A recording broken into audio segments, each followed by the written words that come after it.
Jacob's Room? By Virginia Woolf. Chapter 1. So, of course, wrote Betty Flanders, pressing her heels rather deeper in the sand, there was nothing for it but to leave. Slowly welling from the point of her gold nib, pale blue ink dissolved the full stop, for there her pen stuck, her eyes fixed, and tears slowly filled them. The entire bay quivered, the lighthouse wobbled, and she had the illusion that the mast of Mr. Connor's little yacht was bending like a wax candle in the sun. She winked quickly. Accidents were awful things. She winked again. The mast was straight, the waves were regular, the lighthouse was upright, but the blot had spread. Nothing for it but to leave, she read. Well, if Jacob doesn't want to play, the shadow of Archer, her eldest son, fell across the notepaper and looked blue on the sand, and she felt chilly. It was the 3rd of September already. If Jacob doesn't want to play, what a horrid blot. It must be getting late. Where is that tiresome little boy? She said. I don't see him. Run and find him. Tell him to come at once, but mercifully, she scribbled, ignoring the full stop, everything seems satisfactorily arranged, packed though we are like herrings in a barrel, and forced to stand the perambulator, which the landlady quite naturally won't allow. Such were Betty Flanders's letters to Captain Barfoot, many-paged, tear-stained. Scarborough is 700 miles from Cornwall, Captain Barfoot is in Scarborough, and Seabrook is dead. Tears made all the dahlias in her garden undulate in red waves and flashed the glass house in her eyes, and spangled the kitchen with bright knives, and made Mrs. Jarvis, the rector's wife, think at church while the hymn tune played. Mrs. Flanders bent low over her little boys' heads. That marriage is a fortress, and widow strays solitary in the open fields, picking up stones, gleaning a few golden straws, lonely, unprotected, poor creatures. Mrs. Flanders had been a widow for these 2 years.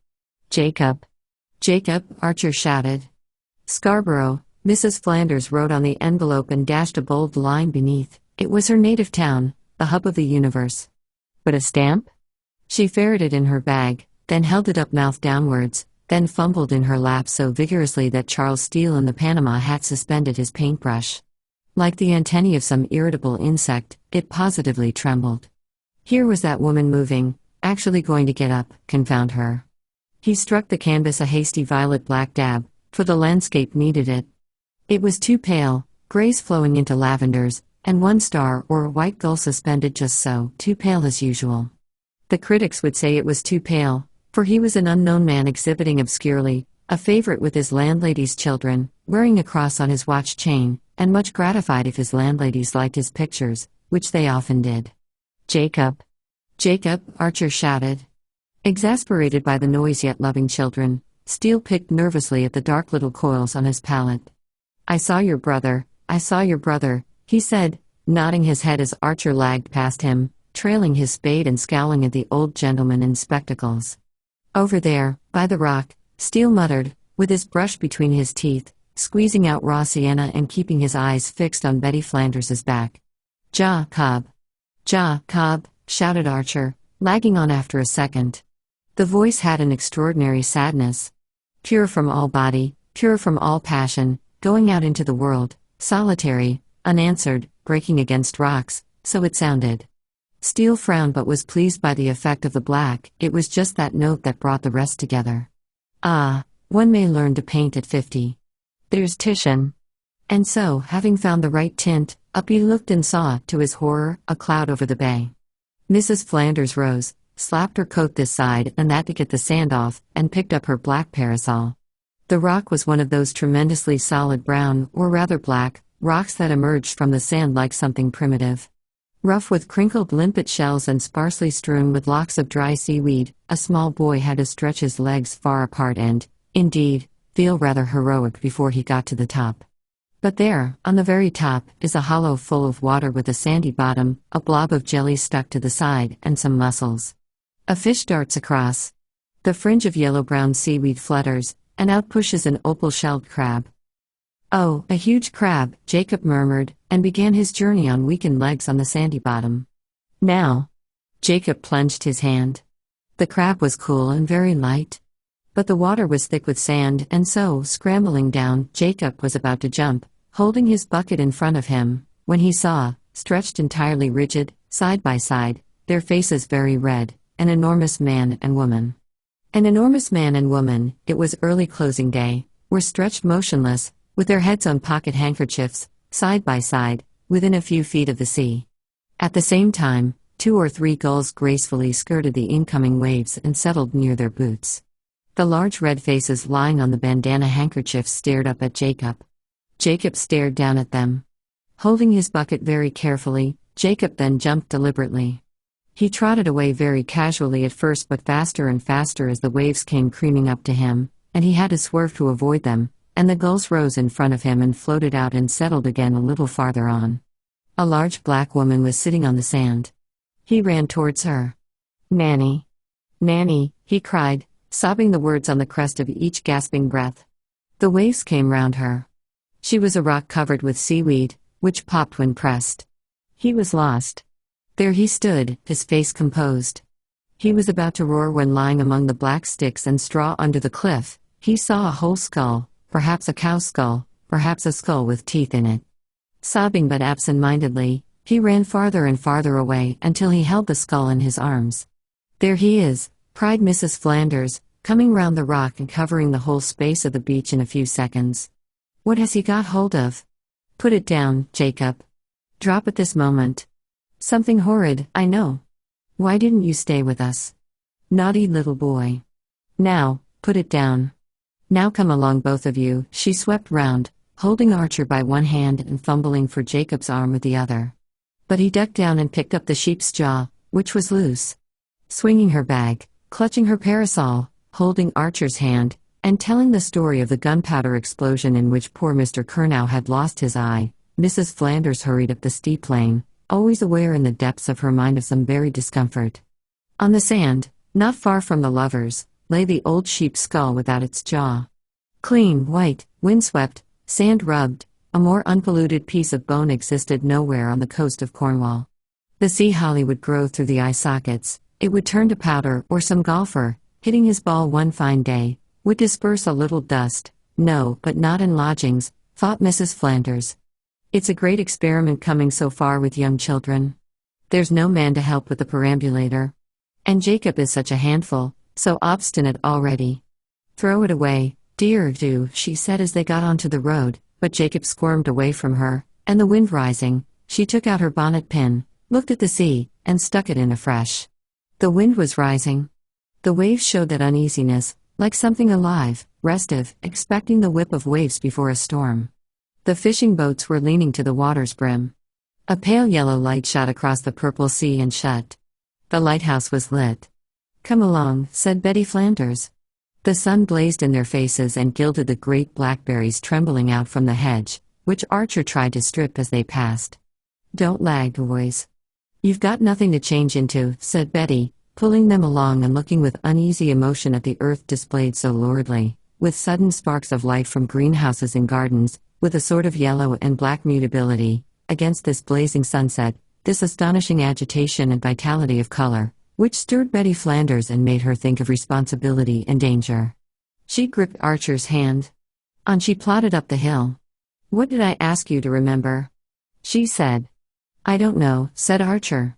"Well, I don't know either," said Betty, humorously and simply, and who shall deny that this blankness of mind, when combined with profusion, mother-wit, old wives' tales, haphazard ways, moments of astonishing daring, humor, and sentimentality, who shall deny that in these respects every woman is nicer than any man?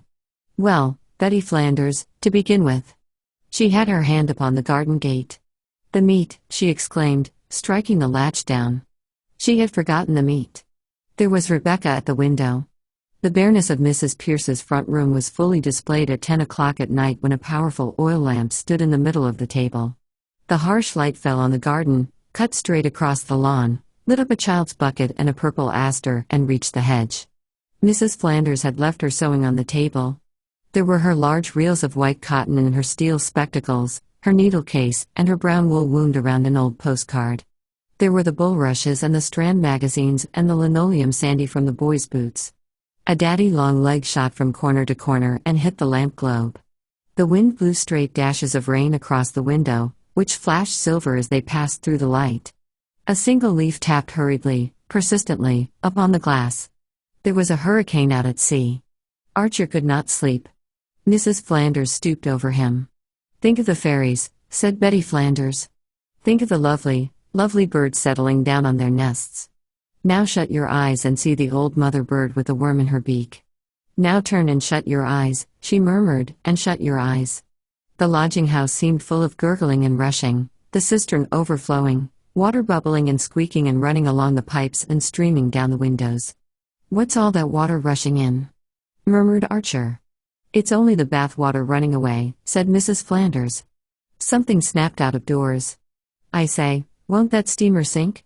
said Archer, opening his eyes. "Of course it won't," said Mrs. Flanders. "The captain's in bed long ago. Shut your eyes, and think of the fairies, fast asleep, under the flowers. I thought he'd never get off. Such a hurricane," she whispered to Rebecca, who was bending over a spirit lamp in the small room next door. The wind rushed outside, but the small flame of the spirit lamp burnt. Quietly, shaded from the cot by the book, stood on edge. "Did he take his bottle well?" Mrs. Flanders whispered, and Rebecca nodded and went to the cot and turned down the quilt. Mrs. Flanders bent over and looked anxiously at the baby, asleep but frowning.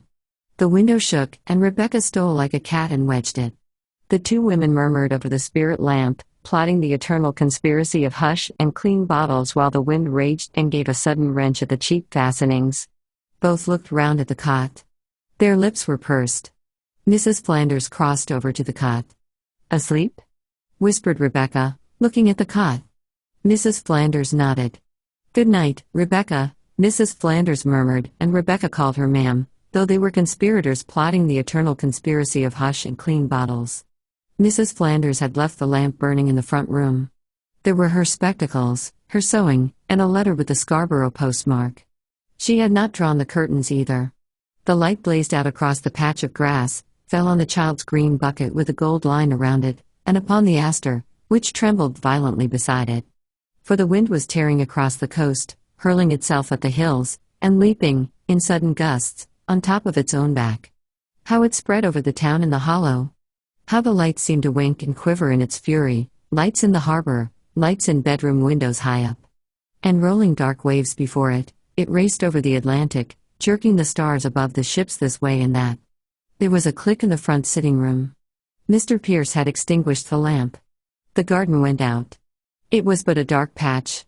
Every inch was rained upon. Every blade of grass was bent by rain.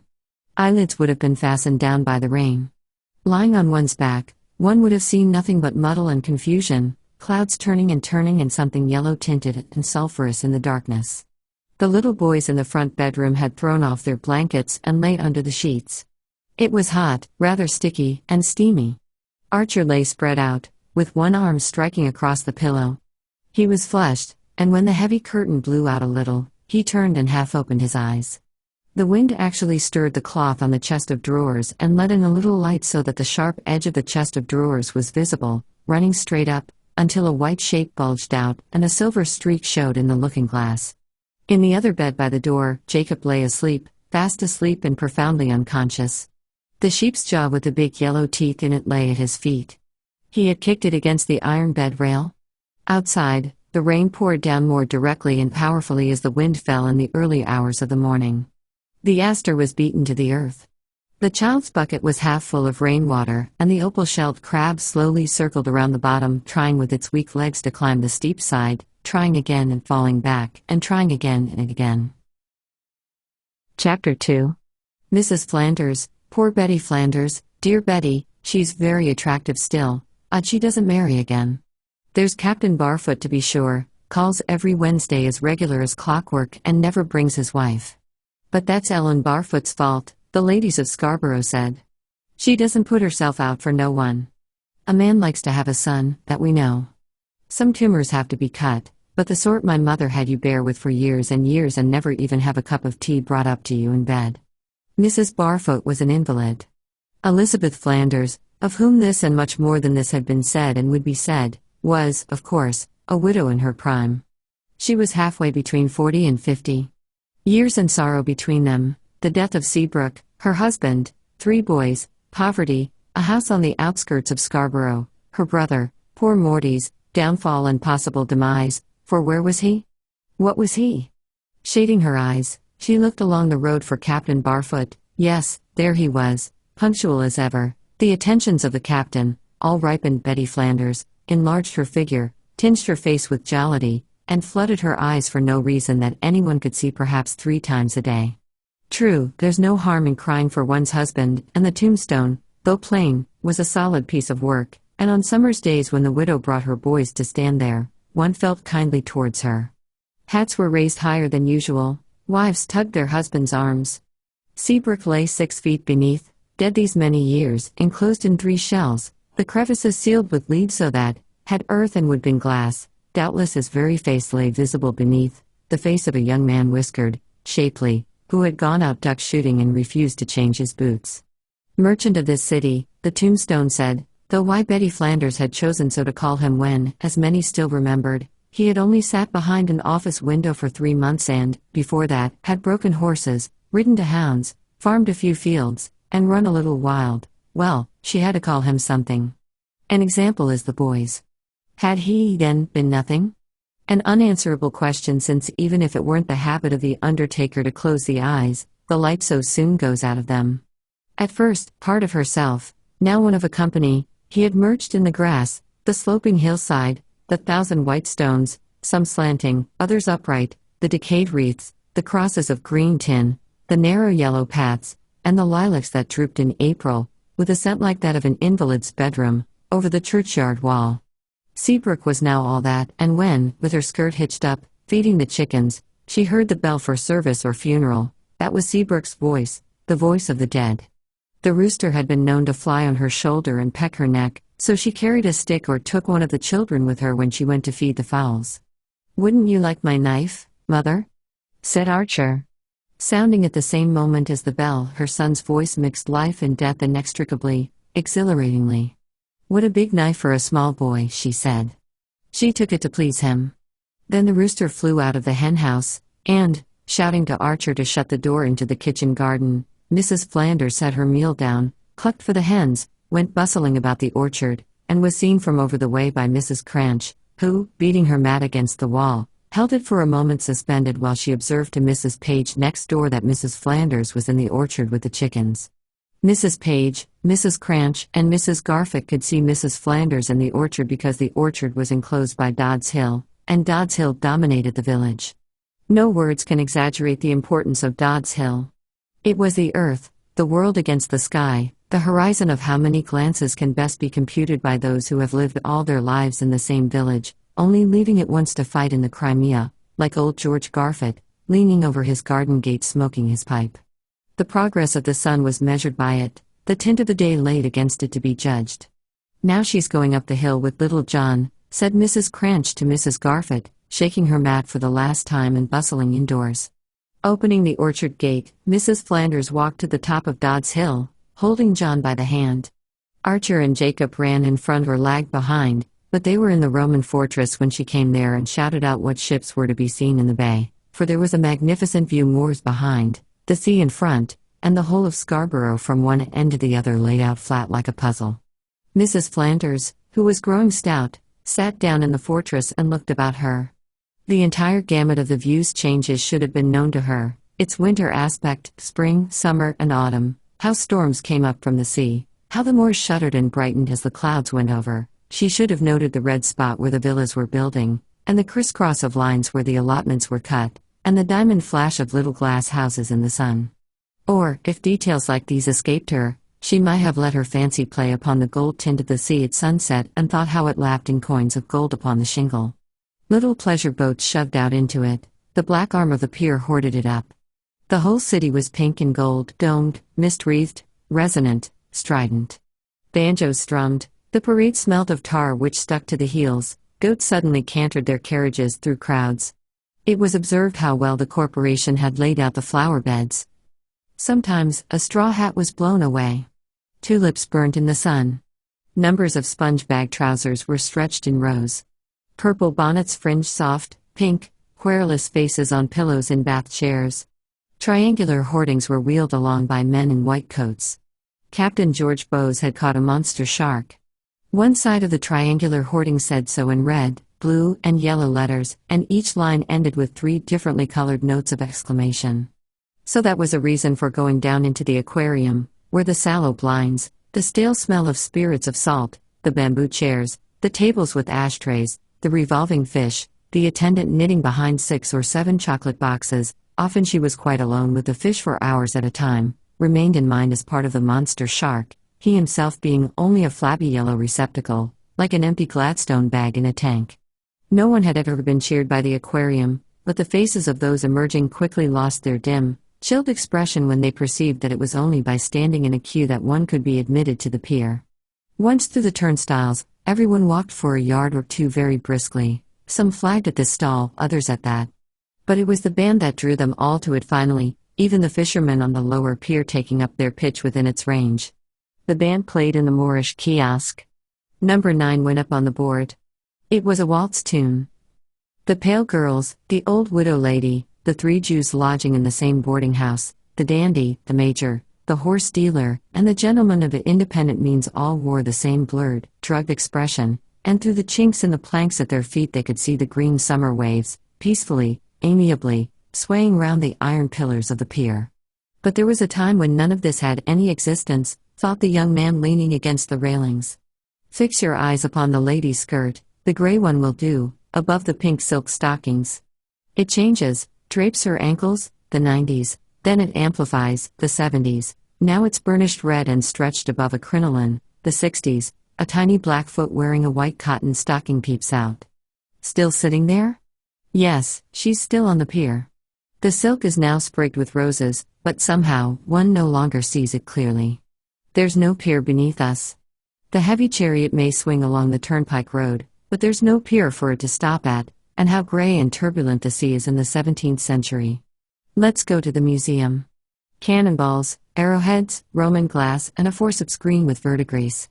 The Reverend Jasper Floyd dug them up at his own expense early in the 40s in the Roman camp on Dodd's Hill. See the little ticket with the faded writing on it. And now, what's the next thing to see in Scarborough? Mrs. Flanders sat on the raised circle of the Roman camp, patching Jacob's breeches, only looking up as she sucked the end of her cotton or when some insect dashed at her, boomed in her ear, and was gone. John kept trotting up and slapping down in her lap grass or dead leaves, which he called tea, and she arranged them methodically but absent-mindedly, laying the flowery heads of the grasses together, thinking how Archer had been awake again last night. The church clock was 10 or 13 minutes fast. She wished she could buy Garfit's acre. That's an orchid leaf, Johnny. Look at the little brown spots. Come, my dear. We must go home. Archer. Jacob. Archer. Jacob. Johnny piped after her, pivoting around on his heel and strewing the grass and leaves in his hands as if he were sowing seed. Archer and Jacob jumped up from behind the mound where they had been crouching with the intention of springing upon their mother unexpectedly, and they all began to walk slowly home. "Who is that?" said Mrs. Flanders, shading her eyes. "That old man in the road?" said Archer, looking below. "He's not an old man," said Mrs. Flanders. No, he's not. I thought it was the captain, but it's Mr. Floyd. Come along, boys."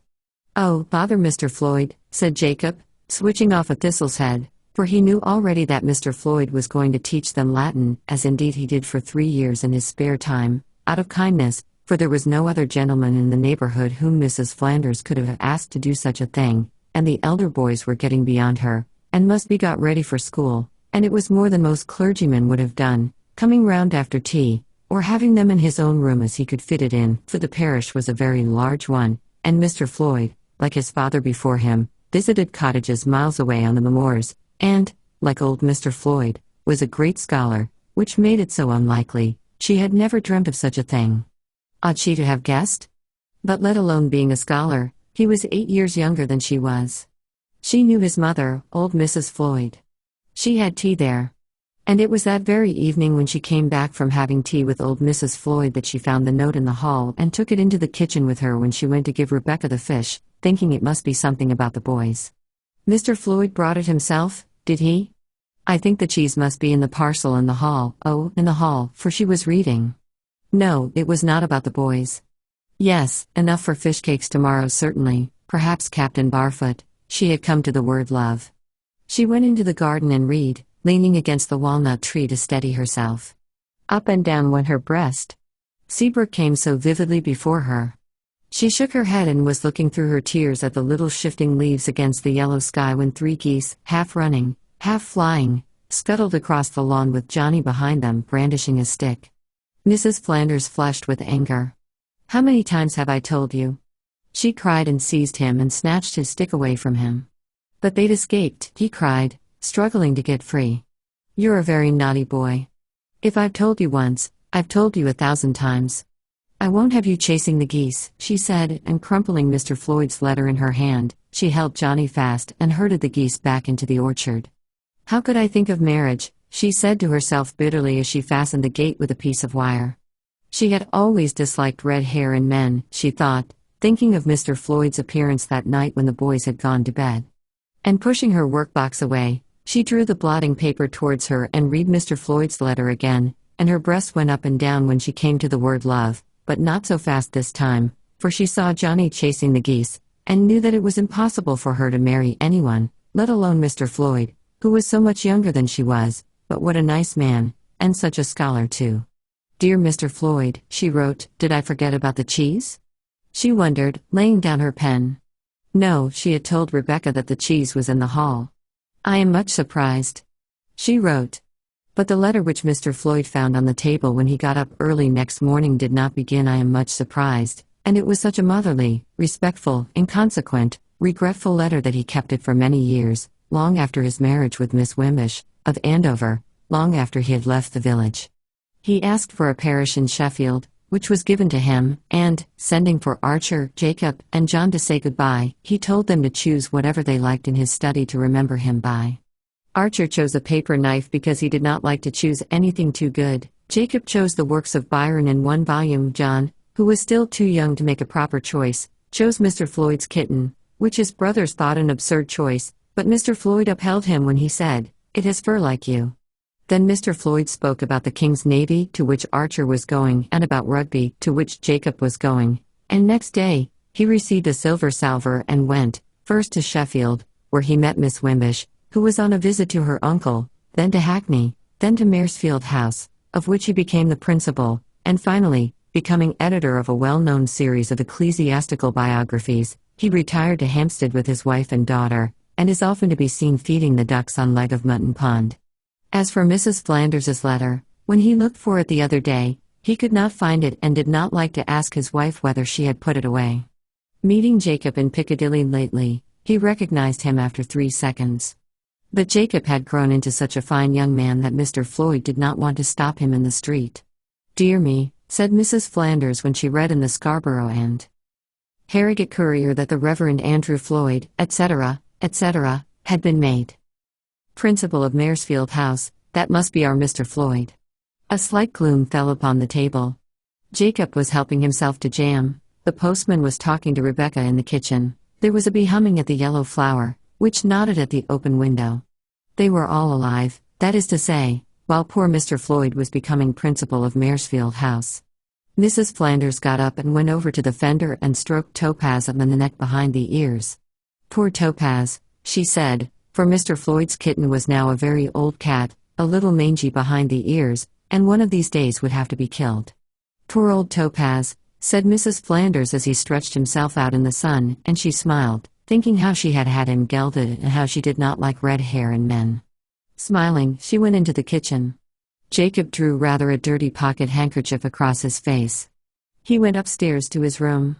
The stag beetle died slowly. It was John who collected the beetles. Even on the second day, its legs were supple. But the butterflies were dead. A whiff of rotten eggs had vanquished the pale clouded yellows which came pelting across the orchard and up Dodd's Hill and away onto the moor, now lost behind a furze bush, then off again helter-skelter in a broiling sun. A fritillary basked on a white stone in the Roman camp. From the valley came the sound of church bells.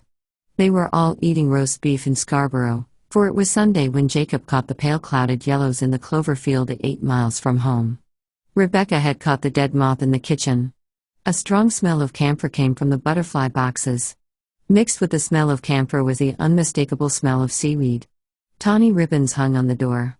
The sun beat straight upon them.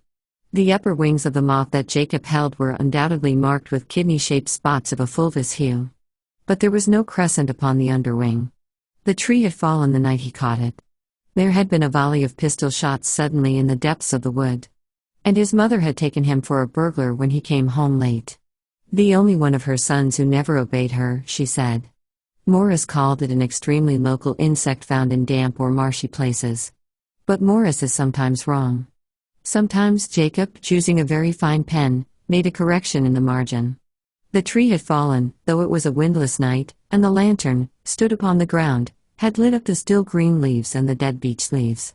It was a dry place. A toad was there. And the red underwing had circled round the light and flashed and gone. The red underwing had never come back, though Jacob had waited. It was after 12 when he crossed the lawn and saw his mother in the bright room, playing patience, sitting up. "How you frightened me!" she had cried. She thought something dreadful had happened.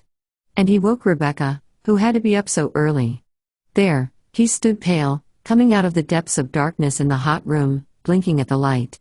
No, it could not be a straw-bordered underwing. The mowing machine always wanted oiling. Barnett turned it under Jacob's window and it creaked, and rattled across the lawn and creaked again.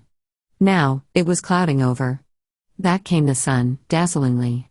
It felt like an eye upon the stirrups, and then suddenly and yet very gently, it rested upon the bed, upon the alarm clock, and upon the butterfly, and the box stood open. The pale clouded yellows had pelted over the moor, they had zigzagged across the purple clover. The fritillaries flaunted along the hedgerows. The blues settled on little bones lying on the turf with the sun beating on them, and the painted ladies and the peacocks feasted upon bloody entrails dropped by a hawk. Miles away from home, in a hollow among teasels beneath a ruin, he had found the commas. He had seen a white admiral circling higher and higher around an oak tree, but he had never caught it. An old cottage woman living alone, high up, had told him of a purple butterfly that came every summer to her garden. The fox cubs played in the gorse in the early morning, she told him. And if you looked out at dawn, you could always see two badgers.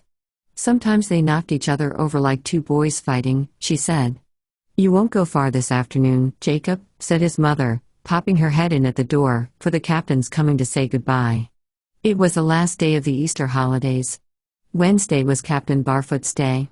He dressed himself very neatly in blue serge, took his rubber-shod stick, for he was lame and wanted 2 fingers on the left hand, having served his country, and set out from the house with the flagstaff precisely at 4 o'clock in the afternoon. At 3, Mr. Dickens, the bath-chair man, had called for Mrs. Barfoot. "Move me," she would say to Mr. Dickens after sitting on the esplanade for 15 minutes. And again, "That'll do, thank you, Mr. Dickens." At the first command, he would seek the sun, at the second, he would stay the chair there in the bright strip. An old inhabitant himself, he had much in common with Mrs. Barfoot, James Coppard's daughter. The drinking fountain, where West Street joins Broad Street, is the gift of James Coppard, who was mayor at the time of Queen Victoria's Jubilee, and Coppard is painted upon municipal watering carts and over shop windows and upon the zinc blinds of solicitors' consulting room windows. But Ellen Barfoot never visited the aquarium, though she had known Captain Bowes, who had caught the shark quite well, and when the men came by with the posters, she eyed them superciliously, for she knew that she would never see the Pierrots, or the brothers Zeno or Daisy Budd and her troupe of performing seals. For Ellen Barfoot, in her bath chair on the esplanade, was a prisoner, civilization's prisoner, all the bars of her cage falling across the esplanade on sunny days when the town hall, the drapery stores, the swimming bath, and the memorial hall striped the ground with shadow. An old inhabitant himself, Mr. Dickens would stand a little behind her, smoking his pipe. She would ask him questions, who people were, who now kept Mr. Jones's shop, then about the season, and had Mrs. Dickens tried, whatever it might be, the words issuing from her lips like crumbs of dry biscuit. She closed her eyes. Mr. Dickens took a turn. The feelings of a man had not altogether deserted him, though as you saw him coming towards you, you noticed how one knobbed black boot swung tremulously in front of the other, how there was a shadow between his waistcoat and his trousers, how he leaned forward unsteadily, like an old horse who finds himself suddenly out of the shafts drawing no cart. But as Mr. Dickens sucked in the smoke and puffed it out again, the feelings of the man were perceptible in his eyes. He was thinking about how Captain Barfoot was now on his way to Mount Pleasant. Captain Barfoot was his master. For at home in the little sitting room above the mews, with the canary in the window and the girls at the sewing machine, and Mrs. Dickens huddled up with the rheumatics, at home where he was made little of. The thought of being in the employ of Captain Barfoot supported him. He liked to think that while he chatted with Mrs. Barfoot on the front, he helped the captain on his way to Mrs. Flanders. He, man, was in charge of Mrs. Barfoot, a woman. Turning, he saw that she was chatting with Mrs. Rogers. Turning again, he saw that Mrs. Rogers had moved on. So he came back to the bath chair, and Mrs. Barfoot asked him the time, and he took out his great silver watch and told her the time very obligingly, as if he knew a great deal more about the time and everything than she did. But Mrs. Barfoot knew that Captain Barfoot was on his way to Mrs. Flanders. Indeed, he was well on his way there, having left the tram and seeing Dodd's Hill to the southeast, green against a blue sky that was suffused with dust color on the horizon. He was marching up the hill. In spite of his lameness, there was something military in his approach. Mrs. Jarvis, as she came out of the rectory gate, saw him coming, and her Newfoundland dog, Nero, slowly swept his tail from side to side. "Oh, Captain Barfoot!" Mrs. Jarvis exclaimed. "Good day, Mrs. Jarvis," said the captain. They walked on together, and when they reached Mrs. Flanders's gate, Captain Barfoot took off his tweed cap and said, bowing very courteously, "Good day to you, Mrs. Jarvis." And Mrs. Jarvis walked on alone. She was going to walk on the moor. Had she again been pacing her lawn late at night? Had she again tapped on the study window and cried, "Look at the moon, Herbert"? And Herbert looked at the moon. Mrs. Jarvis walked on the moor when she was unhappy, going as far as a certain saucer-shaped hollow, though she always meant to go to a more distant ridge, and there she sat down and took out the little book hidden beneath her cloak and read a few lines of poetry, and looked about her. She was not very unhappy, and, seeing that she was 45, she would never perhaps be very unhappy, desperately unhappy that is, and leave her husband and ruin a good man's career, as she sometimes threatened. Still, there is no need to say what risks a clergyman's wife faces when she walks on the moor. Short, dark, with kindling eyes, a pheasant's feather in her hat, Mrs. Jarvis was just the sort of woman to lose her faith among the moors, to confound her God with the universal that is, but she did not lose her faith, did not leave her husband, never read her poem through, and went on walking the moors, looking at the moon behind the elm trees, and feeling as she sat on the grass high above Scarborough. Yes, when the lark soars, when the sheep, moving a step or two onwards, crop the turf, and at the same time set their bells tinkling, when the breeze first blows, then dies down, leaving the cheek kissed, when the ships on the sea below seem to cross each other and pass on as if drawn by an invisible hand, when there are distant concussions in the air and phantom horsemen galloping, ceasing, when the horizon swims blue, green, emotional, then Mrs. Jarvis, heaving a sigh, thinks to herself, if only someone could give me. If I could give someone. But she does not know what she wants to give, nor who could give it to her. "Mrs. Flanders stepped out only 5 minutes ago, Captain," said Rebecca.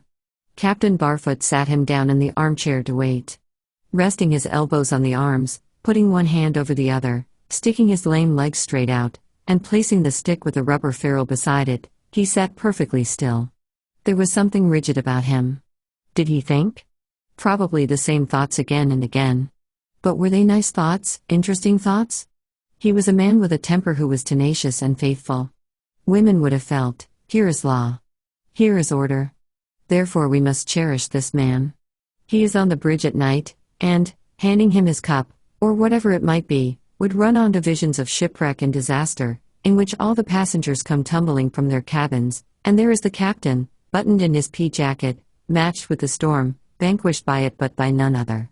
Yet I have a soul, Mrs. Jarvis would think her, as Captain Barfoot suddenly blew his nose in a great red bandana handkerchief, and it's the man's stupidity that's the cause of this, and the storm's my storm as well as his. So Mrs. Jarvis would bethink her when the captain dropped in to see them and found Herbert out, and spent 2 or 3 hours, almost silent, sitting in the armchair.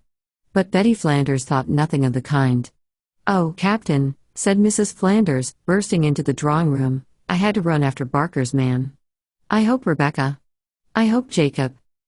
She was very much out of breath, yet not at all upset, and as she put down the hearth brush which she had bought from the oilman, she said it was hot, flung the window further open, straightened a cover, picked up a book, as if she were very confident, very fond of the captain, and a great many years younger than he was. Indeed, in her blue apron, she did not look more than 35. He was well over 50. She moved her hands about the table. The captain moved his head from side to side and made little sounds as Betty went on chattering, completely at his ease, after 20 years. "Well," he said at length, "I've heard from Mr. Polegate." He had heard from Mr. Polegate that he could advise nothing better than to send a boy to one of the universities. Mr. Floyd was at Cambridge. No, at Oxford. "Well, at one or the other," said Mrs. Flanders. She looked out of the window. Little windows and the lilac and green of the garden were reflected in her eyes. "Archer is doing very well," she said. "I have a very nice report from Captain Maxwell." "I will leave you the letter to show Jacob," said the captain, putting it clumsily back in its envelope. "Jacob is after his butterflies as usual," said Mrs. Flanders irritably, but was surprised by a sudden afterthought. "Cricket begins this week, of course." "Edward Jenkinson has handed in his resignation," said Captain Barfoot. "Then you will stand for the council?" Mrs. Flanders exclaimed, looking the captain full in the face.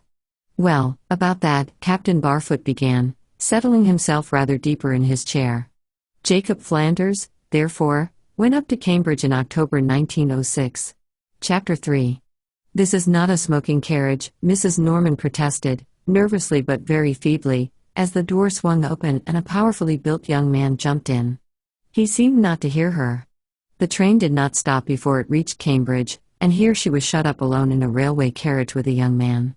She touched the spring of her dressing and ascertained that the scent bottle and a novel from Moody's were both handy. The young man was standing up with his back to her, putting his bag in the rack. She would throw the scent bottle with her right hand, she decided, and tug the communication cord with her left. She was 50 years of age and had a son at college. Nevertheless, it is a fact that men are dangerous. She read half a column of her newspaper, then stealthily looked over the edge to decide the question of safety by the infallible test of appearance. She would like to offer him her paper. But do young men read the Morning Post? She looked to see what he was reading, the Daily Telegraph. Taking note of socks, loose, and of a tie, shabby, she once more reached his face. She dwelt upon his mouth. The lips were shut. The eyes bent down since he was reading. All was firm, yet youthful, indifferent, unconscious, as for knocking one down. No, no, no. She looked out of the window, smiling slightly now, and then came back again, for he didn't notice her. Grave, unconscious. Now he looked up, past her. He seemed so out of place, somehow, along with an elderly lady. Then he fixed his eyes, which were blue, on the landscape. He had not realized her presence, she thought. Yet it was none of her fault that this was not a smoking carriage, if that was what he meant. Nobody sees anyone as he is, let alone an elderly lady sitting opposite a strange young man in a railway carriage. They see a whole, they see all sorts of things, they see themselves. Mrs. Norman now read 3 pages of one of Mr. Norris's novels. Should she say to the young man, and after all, he was just the same age as her own boy, "If you want to smoke, don't mind me"?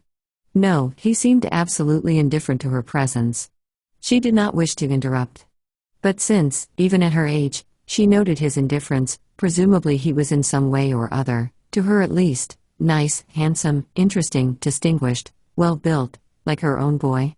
One must do the best one can with her report. Anyhow, this was Jacob Flanders, aged 19. It is no use trying to sum people up. One must follow hence, not exactly what is said, nor yet entirely what is done. For instance, when the train drew into the station, Mr. Flanders burst open the door and put the lady's dressing case out for her, saying, or rather mumbling, "Let me," very shyly. Indeed, he was rather clumsy about it.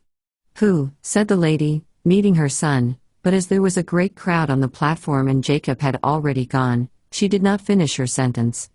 As this was Cambridge, as she was staying there for the weekend, as she saw nothing but young men all day long in streets and round tables, this sight of her fellow traveler was completely lost in her mind, as the crooked pin dropped by a child into the wishing well twirls in the water and disappeared forever. They say the sky is the same everywhere. Travelers, the shipwrecked, exiles, and the dying draw comfort from the thought, and no doubt if you are of a mystical tendency, consolation, and even explanation, shower down from the unbroken surface. But above Cambridge, anyhow, above the roof of King's College Chapel, there is a difference. Out at sea, a great city will cast a brightness into the night. Is it fanciful to suppose the sky, washed into the crevices of King's College Chapel, lighter, thinner, more sparkling than the sky elsewhere. Does Cambridge burn not only into the night but into the day? Look, as they pass into service, how airily the gowns blow out, as though nothing dense and corporeal were within. What sculptured faces, what certainty, authority controlled by piety, although great boots march under the gowns. In what orderly procession do they advance? Thick wax candles stand upright, young men rise in white gowns while the subservient eagle bears up for inspection the great white book. An inclined plane of light comes accurately through each window, purple and yellow even in its most diffused dust, while, where it breaks upon stone, that stone is softly chalked red, yellow, and purple. Neither snow nor greenery, winter nor summer, has power over the old stained glass. As the sides of a lantern protect the flame so that it burns steady even in the wildest night, burns steady and gravely illumines the tree trunks, so inside the chapel, all was orderly. Gravely sounded the voices, wisely, the organ replied, as if buttressing human faith with the assent of the elements. The white-robed figures crossed from side to side, now mounted steps, now descended, all very orderly. If you stand a lantern under a tree, every insect in the forest creeps up to it, a curious assembly, since though they scramble and swing and knock their heads against the glass, they seem to have no purpose, something senseless inspires them. One gets tired of watching them as they amble around the lantern and blindly tap as if for admittance, one large toad being the most besotted of any and shouldering his way through the rest. Ah, but what's that? A terrifying volley of pistol shots rings out, cracks sharply, ripples spread, silence laps smooth over the sound. A tree has fallen, a sort of death in the forest. After that, the wind in the trees sounds melancholy. But this service in King's College Chapel, why allow women to take part in it? Surely, if the mind wanders, and Jacob looked extraordinarily vacant, his head thrown back, his hymn book open at the wrong place, if the mind wanders it is because several hat shops and cupboards upon cupboards of colored dresses are displayed upon rush-bottomed chairs. Though heads and bodies may be devout enough, one has a sense of individuals, some like blue, others brown, some feathers, others pansies and forget-me-nots. No one would think of bringing a dog into church. Even though a dog is all very well on a gravel path and shows no disrespect to flowers, the way he wanders down an aisle, looking, lifting a paw and approaching a pillar with a purpose that makes the blood run cold with horror, should you be one of a congregation, alone, shyness is out of the question. A dog destroys the service completely. So do these women, though separately devout, distinguished, and vouched for by the theology, mathematics, Latin, and Greek of their husbands. Heaven knows why it is. For one thing, thought Jacob, they're as ugly as sin. Now, there was a scraping and murmuring. He caught Timmy Durrant's eye, looked very sternly at him, and then, very solemnly, winked. Waverley, the villa on the road to Girton was called. Not that Mr. Plumer admired Scott or would have chosen any name at all, but names are useful when you have to entertain undergraduates, and as they sat waiting for the fourth undergraduate, on Sunday at lunchtime, there was talk of names upon gates. How tiresome, Mrs. Plumer interrupted impulsively. Does anybody know? Mr. Flanders? Mr. Durrant knew him and, therefore, blushed slightly and said, awkwardly, something about being sure, looking at Mr. Plumer and hitching the right leg of his trouser as he spoke. Mr. Plumer got up and stood in front of the fireplace. Mrs. Plumer laughed like a straightforward, friendly fellow. In short, anything more horrible than the scene, the setting, the prospect, even the May garden being afflicted with chill sterility and a cloud choosing that moment to cross the sun, cannot be imagined. There was the garden, of course. Everyone looked at it at the same moment. Owing to the cloud, the leaves ruffled gray, and the sparrows, there were 2 sparrows. I think, said Mrs. Plumer, taking advantage of the momentary respite while the young men stared at the garden to look at her husband, and he, not accepting full responsibility for the act, nevertheless touched the bell. There can be no excuse for this outrage upon 1 hour of human life, save the reflection which occurred to Mr. Plumer as he carved the mutton, that if no Don ever gave a luncheon party, if Sunday after Sunday passed, if men went down, became lawyers, doctors, members of Parliament, businessmen, if no Don ever gave a luncheon party.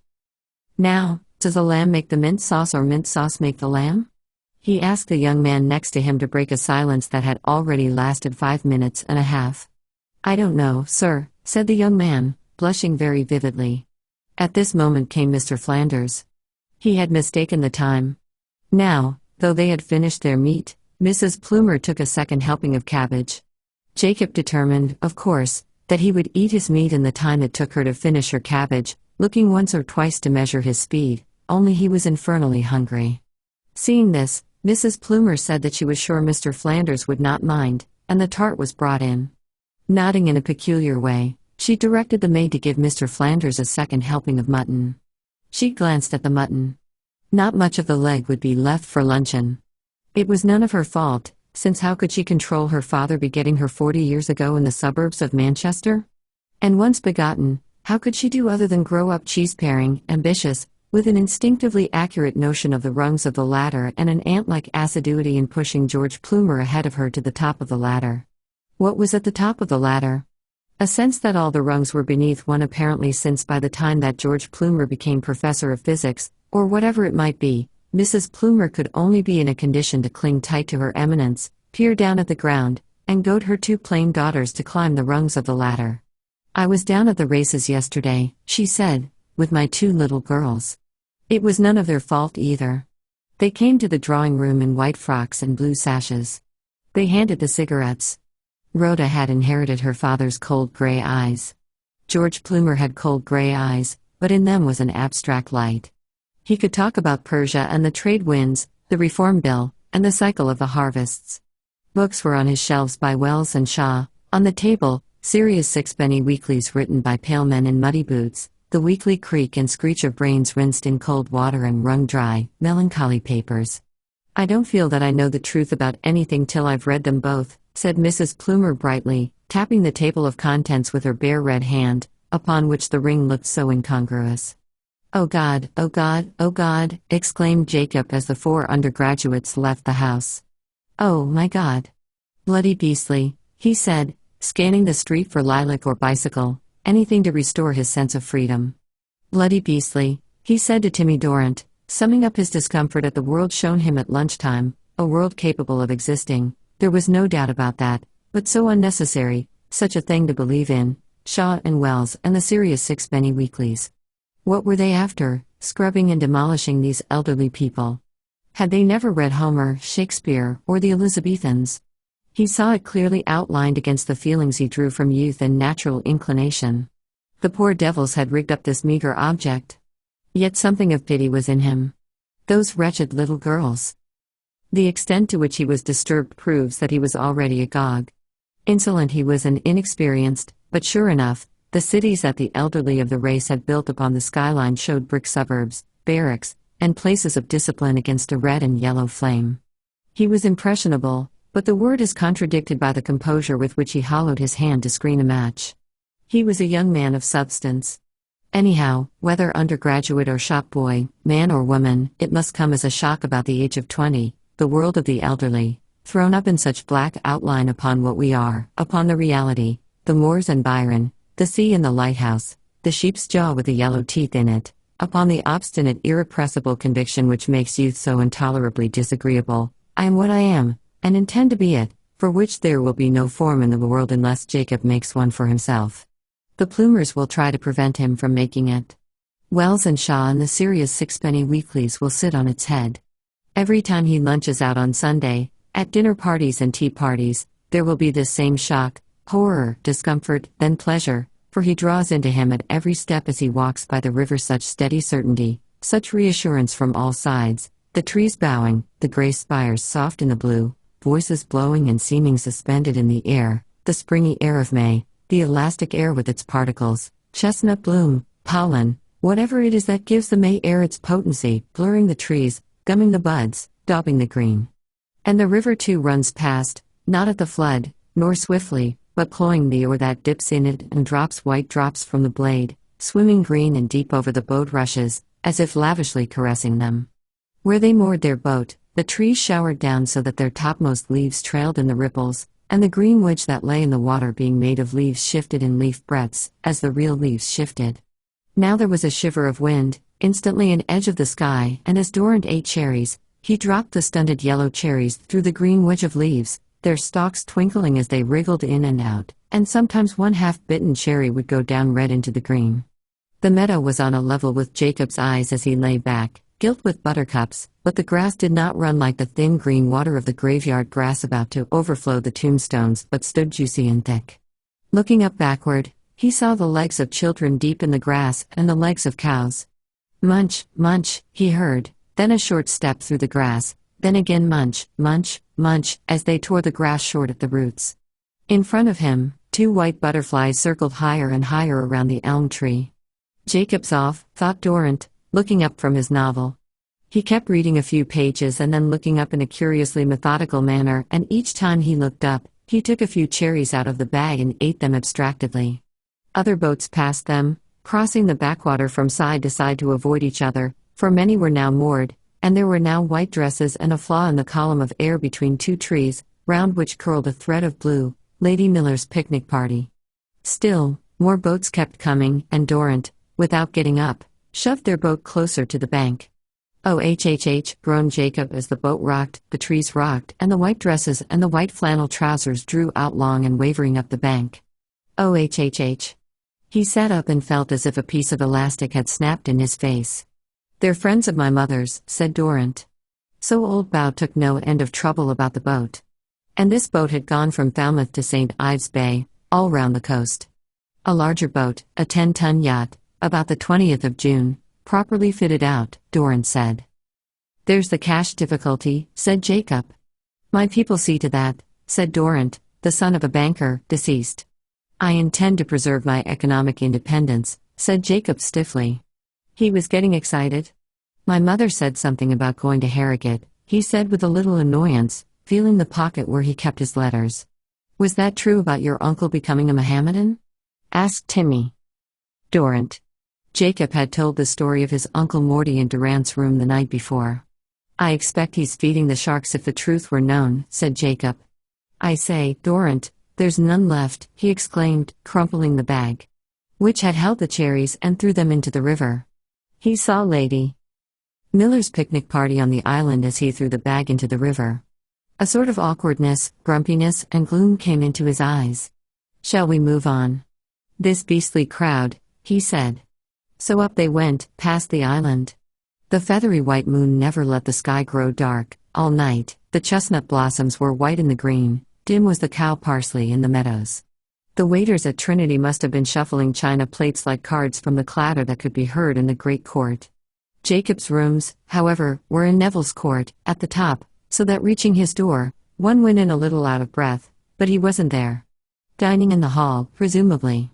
It will be quite dark in Neville's court long before midnight, only the pillars opposite will always be white, and the fountains. A curious effect the gate has, like lace upon the pale green.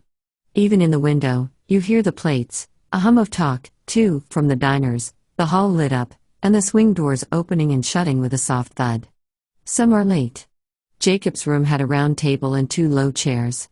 There were yellow flags in a jar on the mantelpiece, a photograph of his mother, cards from societies with little raised crescents, coats of arms, and initials, notes and pipes. On the table lay paper ruled with a red margin, an essay, no doubt. Does history consist of the biographies of great men? There were books enough, very few French books, but then anyone who's worth anything reads just what he likes, as the mood takes him, with extravagant enthusiasm. Lives of the Duke of Wellington, for example, Spinoza, the works of Dickens, The Fairy Queen, a Greek dictionary with the petals of poppies pressed to silk between the pages, all the Elizabethans. His slippers were incredibly shabby, like boats burned to the water's rim. Then there were photographs from the Greeks and a mezzotint from Sir Joshua, all very English. The works of Jane Austen, too, are in deference, perhaps, to someone else's standard. Carlyle was a prize. There were books by the Italian painters of the Renaissance, a manual of the diseases of the horse, and all the usual textbooks. Listless is the air in an empty room, just swelling the curtain, the flowers in the jar shift. One fiber in the wicker armchair creaks, though no one sits there.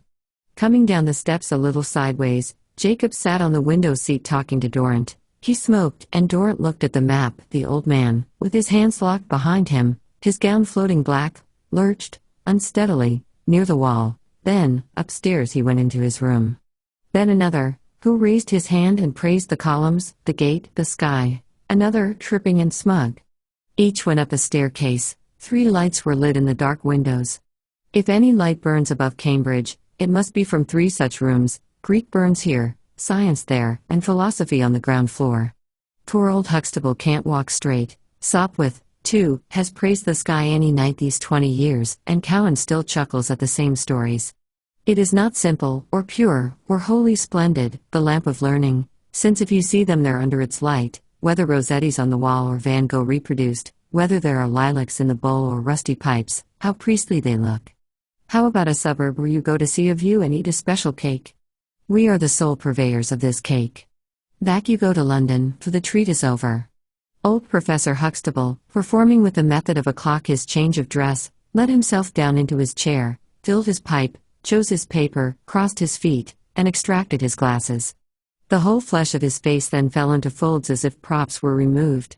Yet strip a whole seat of an underground railway carriage of its heads, and old Huxtable's head will hold them all. Now, as I goes down the print, what a procession tramps through the corridors of his brain, orderly, quick-stepping, and reinforced, as the march goes on, by fresh runnels, till the whole hall, dome, whatever one calls it, is populous with ideas. Such a muster takes place in no other brain? Yet sometimes there he'll sit for hours together, gripping the arm of the chair, like a man holding fast because stranded, and then, just because his corn twinges or it may be gout, what execrations, and, dear me, to hear him talk of money, taking out his leather purse and grudging even the smallest silver coin, secretive and suspicious as an old peasant woman with all her lies. Strange paralysis and constriction, marvelous illumination. Serene over it all rides the great full brow, and sometimes, asleep or in the quiet spaces of the night, you might fancy that on a pillow of stone, he lay triumphant. Sopwith, meanwhile, advancing with a curious trip from the fireplace, cut the chocolate cake into segments. Until midnight or later, there would be undergraduates in his room, sometimes as many as 12, sometimes 3 or 4, but nobody got up when they went or when they came. Sopwith went on talking. Talking, as if everything could be talked. The soul itself slipped through the lips in thin silver discs that dissolve in young men's minds like silver, like moonlight. Oh, far away, they'd remember it and, deep in dullness, gaze back on it and come to refresh themselves again. Well, I never. That's old Chucky. My dear boy, how's the world treating you? And it came to poor little Chucky, the unsuccessful provincial, Stenhouse, his real name, but of course, Sopwith brought back by using the other everything, all I could never be yes, though the next day, buying his newspaper and catching the early train, it all seemed to him childish, absurd. The chocolate cake, the young men, Sopwith summing things up. No, not all. He would send his son there. He would save every penny to send his son there. Sopwith went on talking, twining stiff fibers of awkward speech, things young men blurted out, plaiting them around his own smooth garland, making the bright sideshow, the vivid greens, the sharp thorns, manliness. He loved it. Indeed, to Sopwith, a man could say anything until perhaps he'd grown old or gone under, gone deep, when the silver discs would tinkle hollow, and the inscription read a little too simple, and the old stamp looked too pure, and the impress always the same, a Greek boy's head. But he would respect still. A woman, divining the priest, would involuntarily despise. Cowan, Erasmus Cowan, sipped his port alone or with one rosy little man, whose memory held precisely the same span of time, sipped his port and told his stories, and without book before him intoned Latin, Virgil, and Catullus, as if language were wine upon his lips. Only, sometimes it will come over one, what if the poet strode in? This my image? He might ask, pointing to the chubby man, whose brain is, after all, Virgil's representative among us, though the body gluttonizes, and as for arms, peas, or even the plough, Cowan takes his trips abroad with a French novel in his pocket, a rug about his knees, and is thankful to be home again in his place, in his line, holding up in his snug little mirror the image of Virgil, all rayed round with good stories of the dons of Trinity and red beams of the port. But language is wine upon his lips. Nowhere else would Virgil hear the like. And though, as she goes sauntering along the backs, old Miss Umfelby sings him melodiously enough, accurately too, she is always brought up by this question as she reaches Clare Bridge, but if I met him, what should I wear? And then, taking her way up the avenue towards Newnham, she lets her fancy play upon details of men's meeting with women which have never got into print. Her lectures, therefore, are not half so well attended as those of Cowan, and the thing she might have said in the elucidation of the text is forever left out. In short, face a teacher with the image of the teacher, and the mirror breaks. But Cowan sipped his port, his exaltation over, no longer the representative of Virgil. No, the builder, assessor, surveyor, rather, ruling lines between names, hanging lists above doors. Such is the fabric through which the light must shine, if shine it can, the light of all these languages, Chinese and Russian, Persian and Arabic, of symbols and figures, of history, of things that are known and things that are about to be known. So that if at night, far out at sea over the tumbling waves, one saw a haze on the waters, a city illuminated, a whiteness even in the sky, such as that now over the Hall of Trinity where they're still dining, or washing up plates, that would be the light burning there, the light of Cambridge. "Let's go round to Simeon's room," said Jacob, and they rolled up the map, having got the whole thing settled. All the lights were coming out around the court and falling on the cobbles, picking out dark patches of grass and single daisies. The young men were now back in their rooms.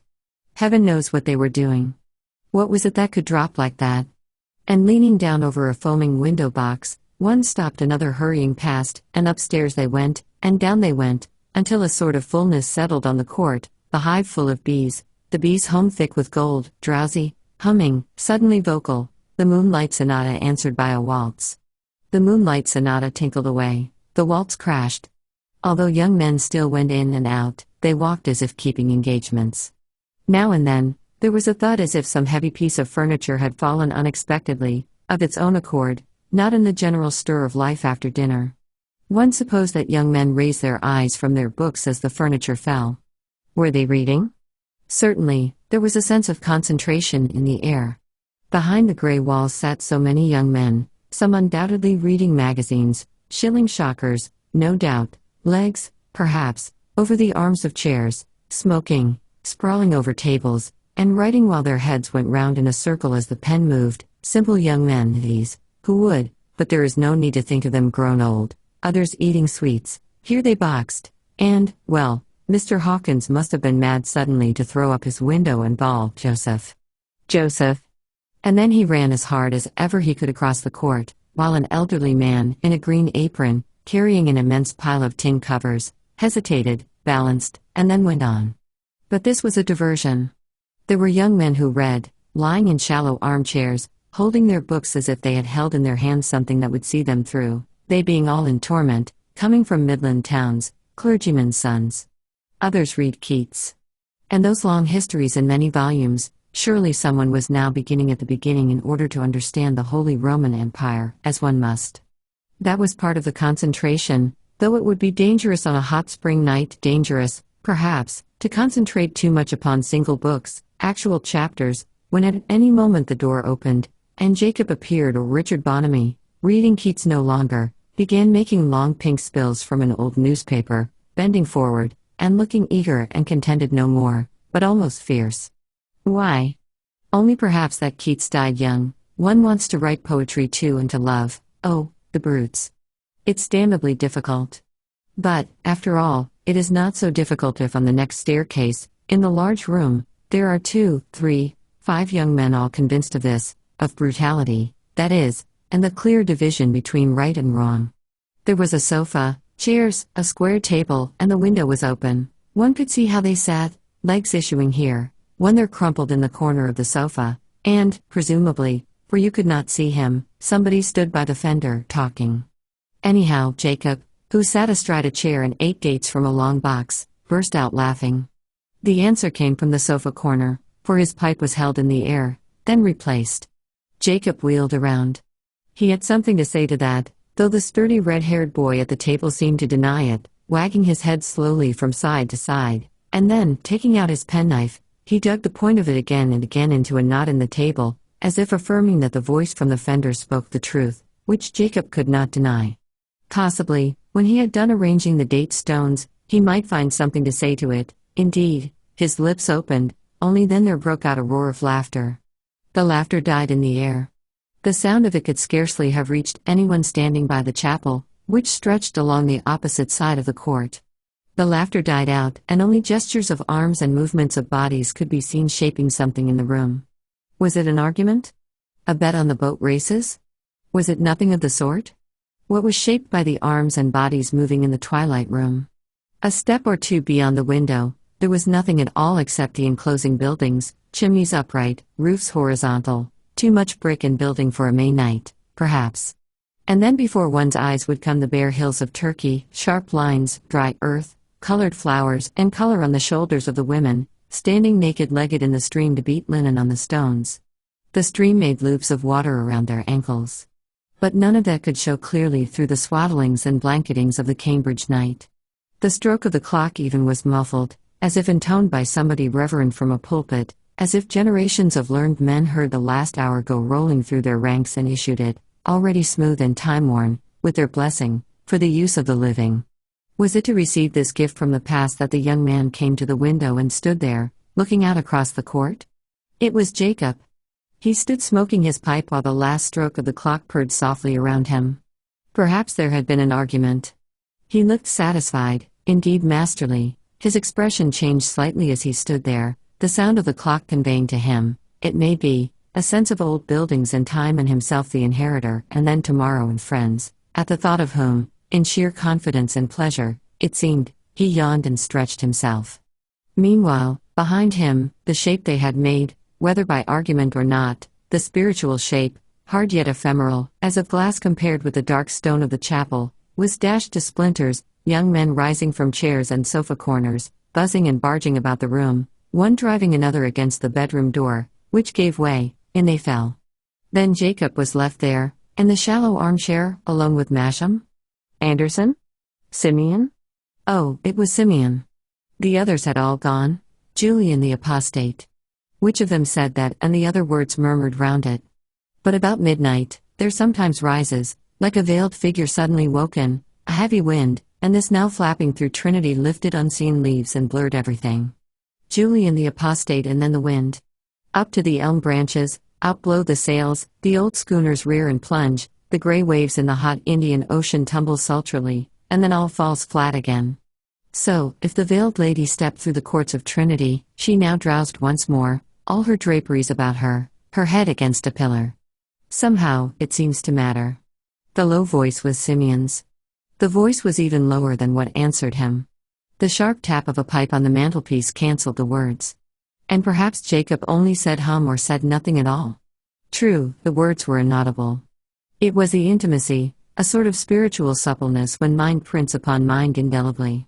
Well, you seem to have studied the subject, said Jacob, rising and standing over Simeon's chair. He balanced himself, he swayed a little. He appeared extraordinarily happy, as if his pleasure would brim and spill down the sides if Simeon spoke.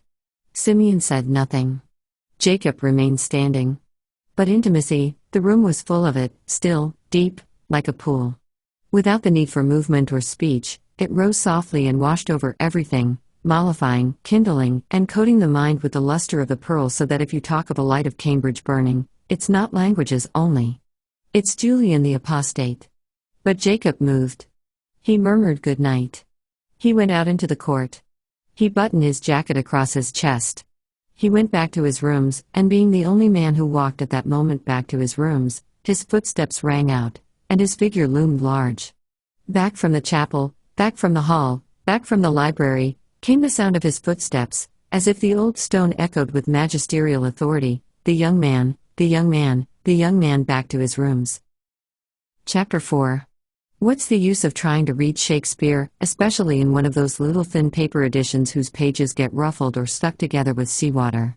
Although the plays of Shakespeare had frequently been praised, even quoted, and placed higher than the Greek, never since they started had Jacob managed to read one through. Yet, what an opportunity! For the Scilly Isles had been sighted by Timmy Dorrant lying like mountaintops almost awash in precisely the right place. His calculations had worked perfectly, and really the sight of him sitting there, with his hand on the tiller, rosy-gilled, with a sprout of beard, looking sternly at the stars, then at a compass, spelling out quite correctly his page of the eternal lesson book, would have moved a woman. Jacob, of course, was not a woman. The sight of Timmy Dorrant was no sight for him. There was nothing to set against the sky and worship, far from it. They had quarreled. Why the right way to open a tin of beef, with Shakespeare on board, under conditions of such splendor, should have turned them to sulky schoolboys, none can tell. Tinned beef is cold eating, though, and salt water spoils biscuits, and the waves tumble and loll up much the same hour after hour, tumble and lollop all across the horizon. Now, a spray of seaweed floats past a log of wood. Ships have been wrecked here. One or two go past, keeping their own side of the road. Timmy knew where they were bound and what their cargoes were. By looking through his glass, he could tell the name of the line and even guess what dividends it paid its shareholders. Yet that was no reason for Jacob to turn sulky. The Scilly Isles had the look of mountaintops almost awash. Unfortunately, Jacob broke the pin of the Primus stove. The Scilly Isles might well be obliterated by a roller sweeping straight across. But one must give young men credit for admitting that, though breakfast eaten under these circumstances is grim, it is sincere enough. No need to make conversation. They got out their pipes. Timmy wrote up some scientific observations. What was the question that broke the silence? What was the exact time or the day of the month? Anyhow, it was spoken without the least awkwardness, in the most matter-of-fact way in the world, and then Jacob began to unbutton his clothes and sat naked, save for his shirt, intending, apparently, to bathe. The Scilly Isles were turning bluish, and suddenly blue, purple, and green flushed the sea, left it gray, struck a stripe which vanished, but when Jacob had got his shirt over his head, the whole floor of the waves was blue and white, rippling and crisp, though now and again a broad purple mark appeared, like a bruise, or there floated an entire emerald tinged with yellow. He plunged.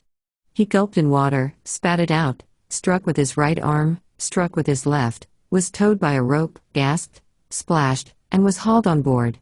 The seat in the boat was positively hot, and the sun warmed his back as he sat naked with a towel in his hand, looking at the Scilly Isles, which, confound it. The sail flapped. Shakespeare was knocked overboard. There, you could see him floating merrily away, with all his pages ruffling innumerably, and then he went under. Strangely enough, you could smell violets, or if violets were impossible in July, they must grow something very pungent on the mainland then. The mainland, not so very far off, you could see clefts in the cliffs, white cottages, smoke going up, wore an extraordinary look of calm, of sunny peace, as if wisdom and piety had descended upon the dwellers there. Now, a cry sounded as if a man was calling pilchards on the main street.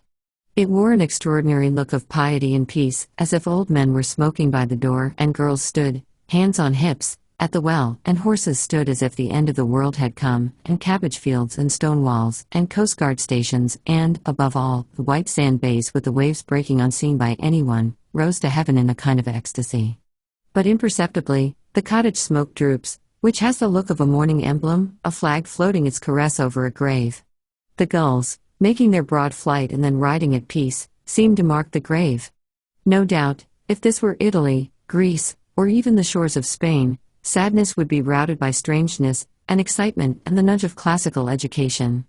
But the Cornish hills have stark chimneys standing on them, and, somehow or other, loveliness is infernally sad. Yes, the chimneys, the coastguard stations, and the little bays, with the waves breaking unseen by anyone, make one remember the overpowering sorrow. And what can this sorrow be? It is brewed by the earth itself. It comes from the houses on the coast. We start transparent, and then the cloud thickens. All history backs our pane of glass. To escape is in vain. But whether this is the right interpretation of Jacob's gloom as he sat naked in the sun, looking at the land's end, it is impossible to say, for he never spoke a word. Timmy sometimes wondered, only for a second, whether his people bothered him. No matter. There are things that can't be said. Let's shake it off. Let's dry ourselves and take up the first thing that comes in handy. Timmy Durrant's notebook of scientific observations. Now, said Jacob. It is a tremendous argument. Some people can follow every step of the way, even take a little one, 6 inches long, by themselves at the end. Others remain observant of the external signs. The eyes fix themselves upon the poker, the right hand takes the poker and lifts it, turns it slowly round, and then, very accurately, replaces it. The left hand, which lies on the knee, plays some stately but intermittent pieces of march music. A deep breath is taken, but it is allowed to evaporate unused. The cat marches across the hearth rug. No one observes her. That's about as near as I can get to it, Durrant wound up. The next minute is as quiet as the grave. It follows, said Jacob. Only half a sentence followed, but these half-sentences are like flags set on tops of buildings to the observer of external sights down below. What was the coast of Cornwall, with its violet scents, mourning emblems, and tranquil piety, but a screen happening to hang straight behind as his mind marched up. "It follows," said Jacob. "Yes," said Timmy, after reflection. "That is so." Now Jacob began plunging about, half to stretch himself, half in a kind of jollity, no doubt, for the strangest sound issued from his lips as he furled the sail, rubbed the plates, gruff, tuneless, a sort of passant, for having grasped the argument, for being master of the situation, sunburned, unshaven, capable into the bargain of sailing round the world in a 10-ton yacht, which, very likely, he would do one of these days instead of settling down in a lawyer's office and wearing spats.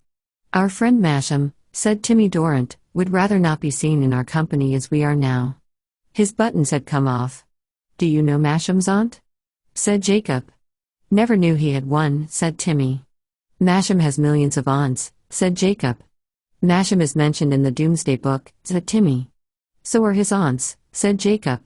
"His sister," said Timmy, "is a very pretty girl." "That's what'll happen to you, Timmy," said Jacob. "It'll happen to you first," said Timmy. "But this woman I was telling you about, Masham's aunt." "Oh, do get on," said Timmy, for Jacob was laughing so much that he could not speak. "Masham's aunt." Timmy laughed so much that he could not speak. "Masham's aunt. What is there about Masham that makes one laugh?" said Timmy. "Hang it all, a man who swallows his tie-pin," said Jacob. "Lord Chancellor before he's 50, said Timmy. "He's a gentleman," said Jacob. "The Duke of Wellington was a gentleman," said Timmy. "Keats wasn't. Lord Salisbury was." "And what about God?" said Jacob. The Scilly Isles now appeared as if directly pointed at by a golden finger issuing from a cloud, and everybody knows how portentous that sight is and how these broad rays, whether they light upon the Scilly Isles or upon the tombs of crusaders in cathedrals, always shake the very foundations of skepticism and lead to jokes about God. Abide with me. Fast falls the eventide. The shadows deepen. Lord, with me, abide. Sang Timmy Dorrant. At my place, we used to have a hymn that began, "Great God, what do I see and hear?" said Jacob.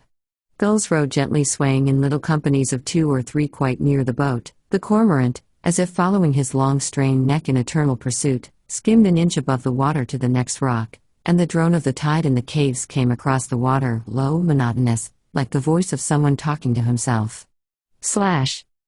Rock of ages, cleft for me. Let me hide myself in thee. Sang Jacob.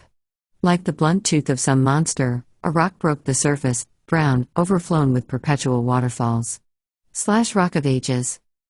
Jacob sang, lying on his back, looking up into the sky at midday, from which every shred of cloud had been withdrawn so that it was like something permanently displayed with the cover off.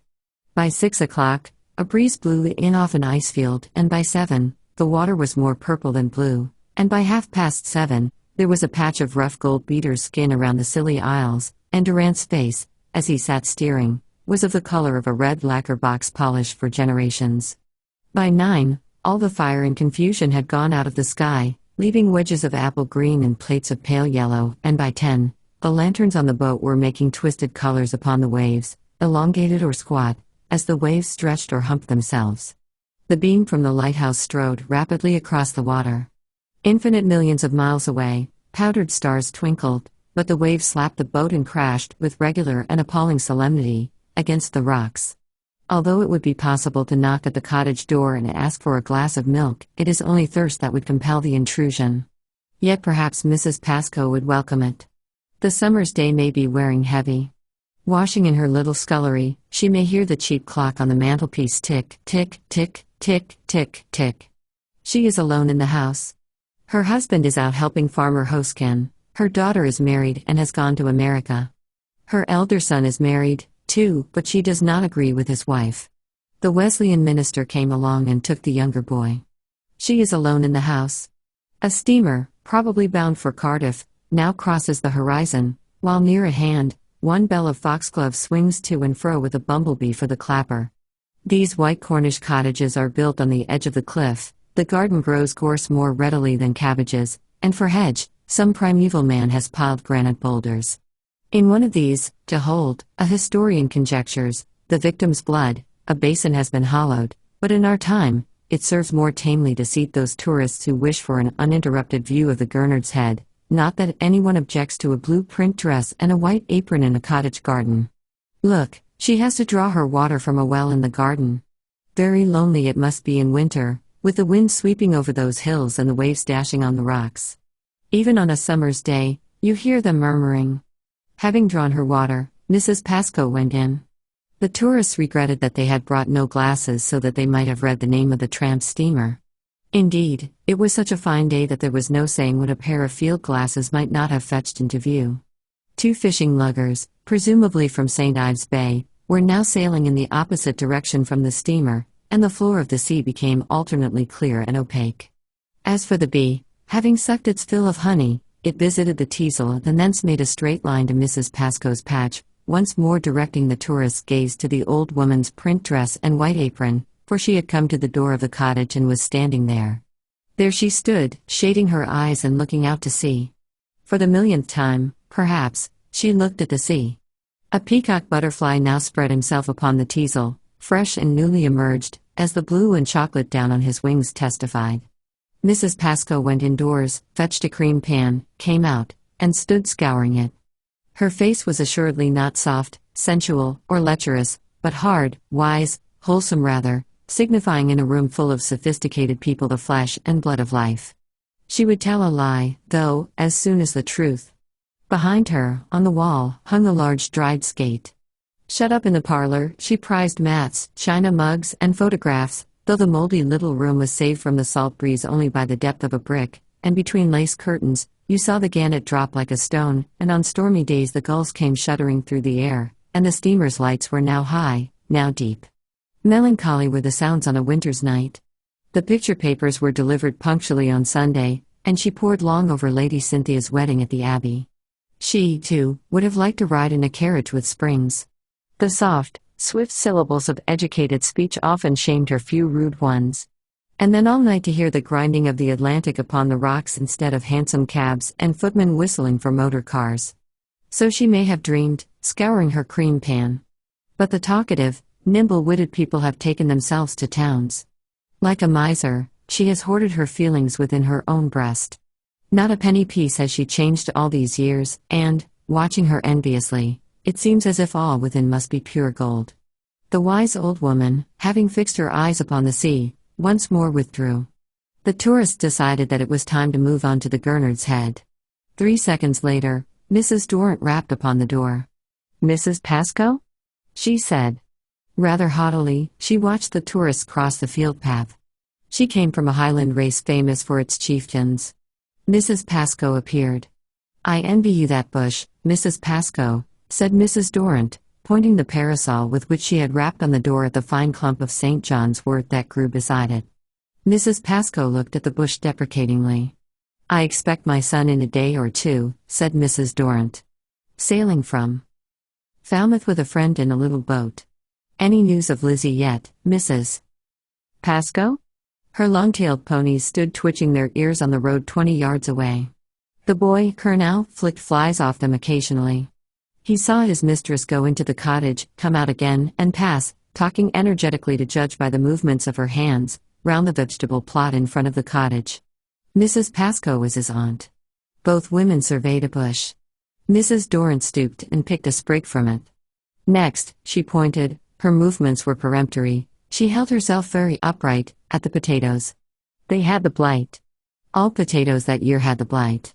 Mrs. Dorrant showed Mrs. Pascoe how bad the blight was on her potatoes. Mrs. Dorrant talked energetically, Mrs. Pascoe listened submissively.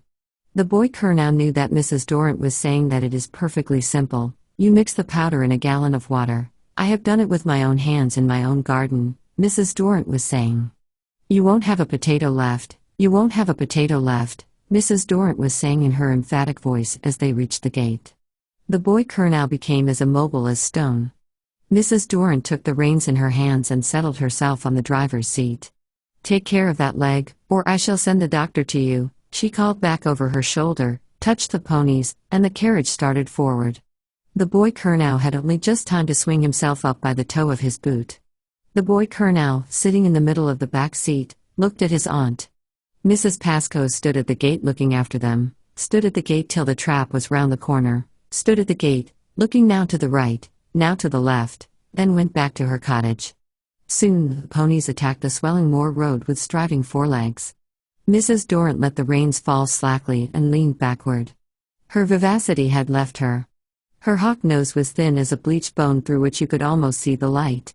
Her hands, lying on the reins in her lap, were firm even in repose. The upper lip was cut so short that it raised itself almost in a sneer from the front teeth. Her mind skimmed leagues where Mrs. Pascoe's mind had adhered to its solitary patch. Her mind skimmed leagues as the ponies climbed the hill road. Forwards and backward, she cast her mind as if the roofless cottages, mounds of slag and cottage gardens overgrown with foxglove and bramble cast shade upon her mind. Arrived at the summit, she stopped the carriage. The pale hills were round her, each scattered with ancient stones. Beneath was the sea, variable as a southern sea. She herself sat there looking from hill to sea, upright, aquiline, equally poised between gloom and laughter. Suddenly, she flicked the ponies so that the boy Curnow could swing himself up by the toe of his boot. The rooks settled, the rooks rose. The trees which they touched so capriciously seemed insufficient to lodge their numbers. The tree-tops sang with the breeze in them, the branches creaked audibly and dropped now and then, though the season was midsummer, husks or twigs. Up went the rooks and down again, rising in lesser numbers each time as the sager birds made ready to settle, for the evening was already spent enough to make the air inside the wood almost dark. The moss was soft, the tree trunks were spectral. Beyond them lay a silvery meadow. The pampas grass raised its feathery spears from mounds of green at the end of the meadow. A breadth of water gleamed. Already, the convolvulus moth was spinning over the flowers. Orange and purple, nasturtium and cherry pie were washed into the twilight, but the tobacco plant and the passion flower, over which the great moth spun, were white as china. The rooks creaked their wings together on the tree-tops and were settling down for sleep when, far off, a familiar sound shook and trembled, increased fairly dinned in their ears, scared sleepy wings into the air again, the dinner bell at the house. After 6 days of salt, wind, rain, and sun, Jacob Flanders had put on a dinner jacket. The discreet black object had made its appearance now and then in the boat among tins, pickles, and preserved meats, and as the voyage went on, it had become more and more irrelevant, hardly to be believed in. And now, the world being stable, lit by candlelight, the dinner jacket alone preserved him. He could not be sufficiently thankful. Even so, his neck, wrists, and face were exposed without cover, and his whole person, whether exposed or not, tingled and glowed so as to make even black cloth an imperfect screen. He drew back the great red hand that lay on the tablecloth. Surreptitiously, it closed upon slim glasses and curved silver forks. The bones of the cutlets were decorated with pink frills, and yesterday he had non-ham from the bone. Opposite him were hazy, semi-transparent shapes of yellow and blue. Behind them, again, was the gray-green garden, and among the pear-shaped leaves of the escalonia, fishing boats seemed caught and suspended. A sailing ship slowly drew past the women's backs. 2 or 3 figures crossed the terrace hastily in the dusk. The door opened and shut. Nothing settled or stayed unbroken. Like oars rowing now this side, now that were the sentences that came now here, now there, from either side of the table. "Oh, Clara, Clara," exclaimed Mrs. Dorrant, and Timothy Dorrant added, "Clara, Clara." Jacob named the shape in yellow gauze Timothy's sister, Clara. The girl sat smiling and flushed. With her brother's dark eyes, she was vaguer and softer than he was. When the laugh died down, she said, "But, Mother, it was true. He said so, didn't he?" Miss Elliot agreed with us. But Miss Elliot, tall, gray-headed, was making room beside her for the old man who had come in from the terrace.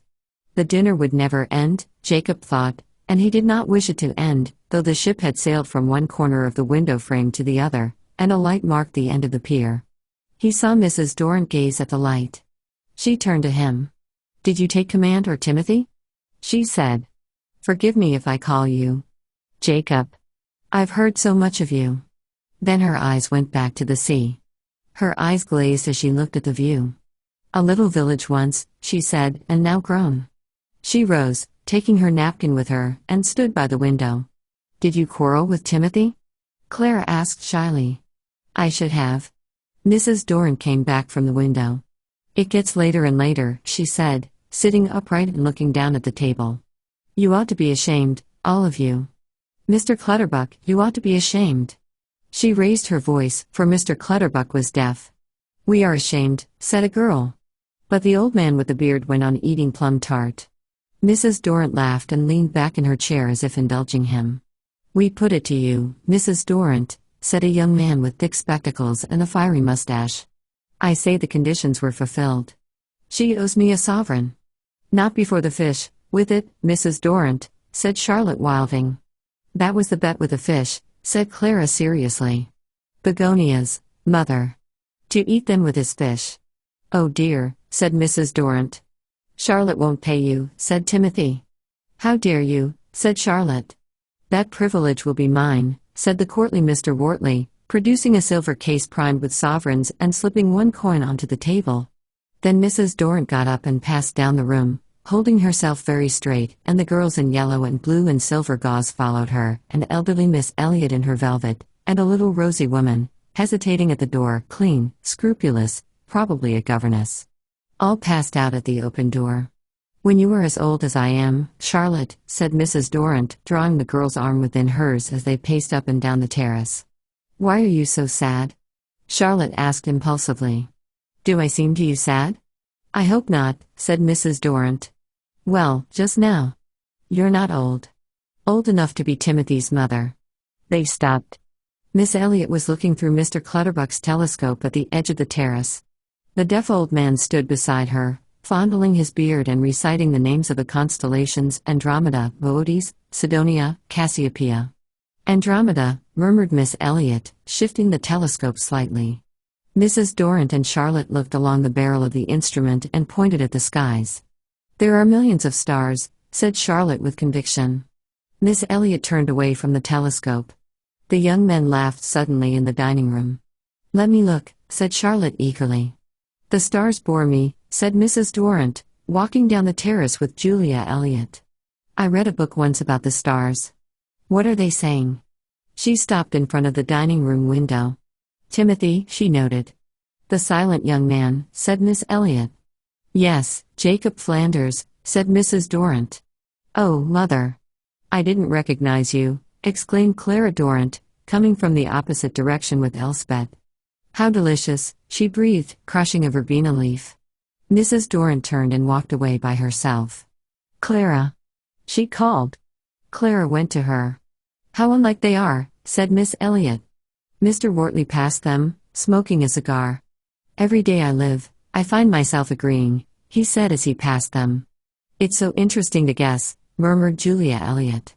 When first we came out, we could see the flowers in that bed, said Elspeth. We see very little now, said Miss Elliot. She must have been so beautiful, and everybody loved her, of course, said Charlotte. I suppose Mr. Wortley, she paused. Edward's death was a tragedy, said Miss Elliot decidedly. Here, Mr. Erskine joined them. There's no such thing as silence, he said positively. I can hear 20 different sounds on a night like this without counting your voices. Make a bet of it? Said Charlotte. Done, said Mr. Erskine. 1. The sea, 2. The wind, 3. A dog, 4. The others passed on. Poor Timothy, said Elspeth. A very fine night, shouted Miss Elliot into Mr. Clutterbuck's ear. Like to look at the stars? Said the old man, turning the telescope towards Elspeth. Doesn't it make you melancholy, looking at the stars? Shouted Miss Elliot. Dear me no, Mr. Clutterbuck chuckled when he understood her. Why should it make me melancholy? Not for a moment, dear me, no. Thank you, Timothy, but I'm coming in, said Miss Elliot. Elspeth, here's a shawl. I'm coming in, Elspeth murmured with her eye to the telescope. Cassiopeia, she murmured. Where are you all? She asked, taking her eye away from the telescope. How dark it is. Mrs. Dorrant sat in the drawing room by a lamp winding a ball of wool. Mr. Clutterbuck read the Times. In the distance stood a second lamp, and round it sat the young ladies, flashing scissors over silver-spangled stuff for private theatricals. Mr. Wortley read a book. Yes, he is perfectly right, said Mrs. Dorrant, drawing herself up and ceasing to wind her wool. And while Mr. Clutterbuck read the rest of Lord Lansdowne's speech, she sat upright without touching her ball. Ah, Mr. Flanders, she said, speaking proudly as if to Lord Lansdowne himself. Then she sighed and began to wind her wool again. "Sit there," she said. Jacob came out from the dark place by the window where he had hovered. The light poured over him, illuminating every cranny of his skin, but not a muscle of his face moved as he sat looking out into the garden. "I want to hear about your voyage," said Mrs. Dorrant. "Yes," he said. 20 years ago, we did the same thing." "Yes," he said. She looked at him sharply. "He is extraordinarily awkward," she thought, noticing how he fingered his socks. "Yet so distinguished looking." "In those days," she resumed, and told him how they had sailed. My husband, who knew a good deal about sailing, for he kept a yacht before we married, and then how rashly they had defied the fishermen, almost paid for it with our lives, but so proud of ourselves. She flung the hand out that held the ball of wool. "Shall I hold your wool?" Jacob asked stiffly. "You do that for your mother," said Mrs. Dorrant, looking at him again keenly as she transferred the skein. "Yes, it goes much better." He smiled but said nothing.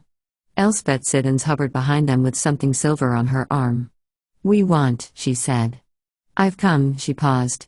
"Poor Jacob," said Mrs. Dorrant quietly, as if she had known him all his life. "They're going to make you act in their play." "How I love you," said Elspeth, kneeling beside Mrs. Durrant's chair. "Give me the wool," said Mrs. Dorrant. He's come," cried Charlotte Wilding. "I've won my bet." "There's another bunch higher up," murmured Clara Dorrant, mounting another step of the ladder. Jacob held the ladder as she stretched out to reach the grapes high up on the vine. "There," she said, cutting through the stalk. She looked semi-transparent, pale, wonderfully beautiful up there among the vine leaves and the yellow and purple bunches, the light swimming over her in colored islands. Geraniums and begonias stood in pots along planks, tomatoes climbed the walls. "The leaves really want thinning," she considered, and one green one, spread like the palm of a hand, circled down past Jacob's head. "I have more than I can eat already," he said, looking up. "It does seem absurd," Clara began, "going back to London." "Ridiculous," said Jacob firmly. "Then," said Clara, "you must come next year, properly," she said, snipping another vine leaf, rather at random. If. A child ran past the greenhouse shouting. Clara slowly descended the ladder with her basket of grapes. "One bunch of white and 2 of purple," she said, and she placed 2 grape leaves over them where they lay curled warm in the basket. "I have enjoyed myself," said Jacob, looking down at the greenhouse. "Yes, it's been delightful," she said vaguely. "Oh, Miss Dorrant," he said, taking the basket of grapes, but she walked past him towards the door of the greenhouse. "You're too good," she thought, thinking of Jacob, thinking that he must not say that he loved her. No. The children were whirling past the door, throwing things high into the air. "Little demons," she cried. "What have they got?" she asked Jacob. "Onions, I think," said Jacob. He looked at them without moving. "Next August, remember, Jacob," said Mrs. Dorrant, shaking hands with him on the terrace where the fuchsia hung, like a scarlet earring, behind her head. Mr. Wortley came out of the window in yellow slippers, trailing the Times and holding out his hand very cordially. "Goodbye," said Jacob. "Goodbye," he repeated. "Goodbye," he said once more. Charlotte Wilding flung up her bedroom window and cried out, "Goodbye, Mr. Jacob." "Mr. Flanders," cried Mr. Clutterbuck, trying to extricate himself from his beehive chair. "Jacob Flanders." "Too late, Joseph," said Mrs. Dorrant. "Not to sit for me," said Miss Elliot, planting her tripod upon the lawn. Chapter 5. "I rather think," said Jacob, taking his pipe from his mouth, "it's in Virgil," and pushing back his chair, he went to the window. The rashest drivers in the world are, certainly, the drivers of post-office vans. Swinging down Lamb's Conduit Street, the scarlet van rounded the corner by the pillar box in such a way as to graze the curb and make the little girl who was standing on tiptoe to post a letter look up, half frightened, half curious. She paused with her hand in the mouth of the box, then dropped her letter and ran away. It is seldom only that we see a child on tiptoe with pity, more often a dim discomfort, a grain of sand in the shoe which it's scarcely worthwhile to remove. That's our feeling, and so, Jacob turned to the bookcase. Long ago, great people lived here and, coming back from court past midnight, stood, huddling their satin skirts, under the carved doorposts while the footman roused himself from his mattress on the floor, hurriedly fastened the lower buttons of his waistcoat and let them in. The bitter 18th century rain rushed down the kennel. Southampton Row, however, is chiefly remarkable nowadays for the fact that you will always find a man there trying to sell a tortoise to a tailor.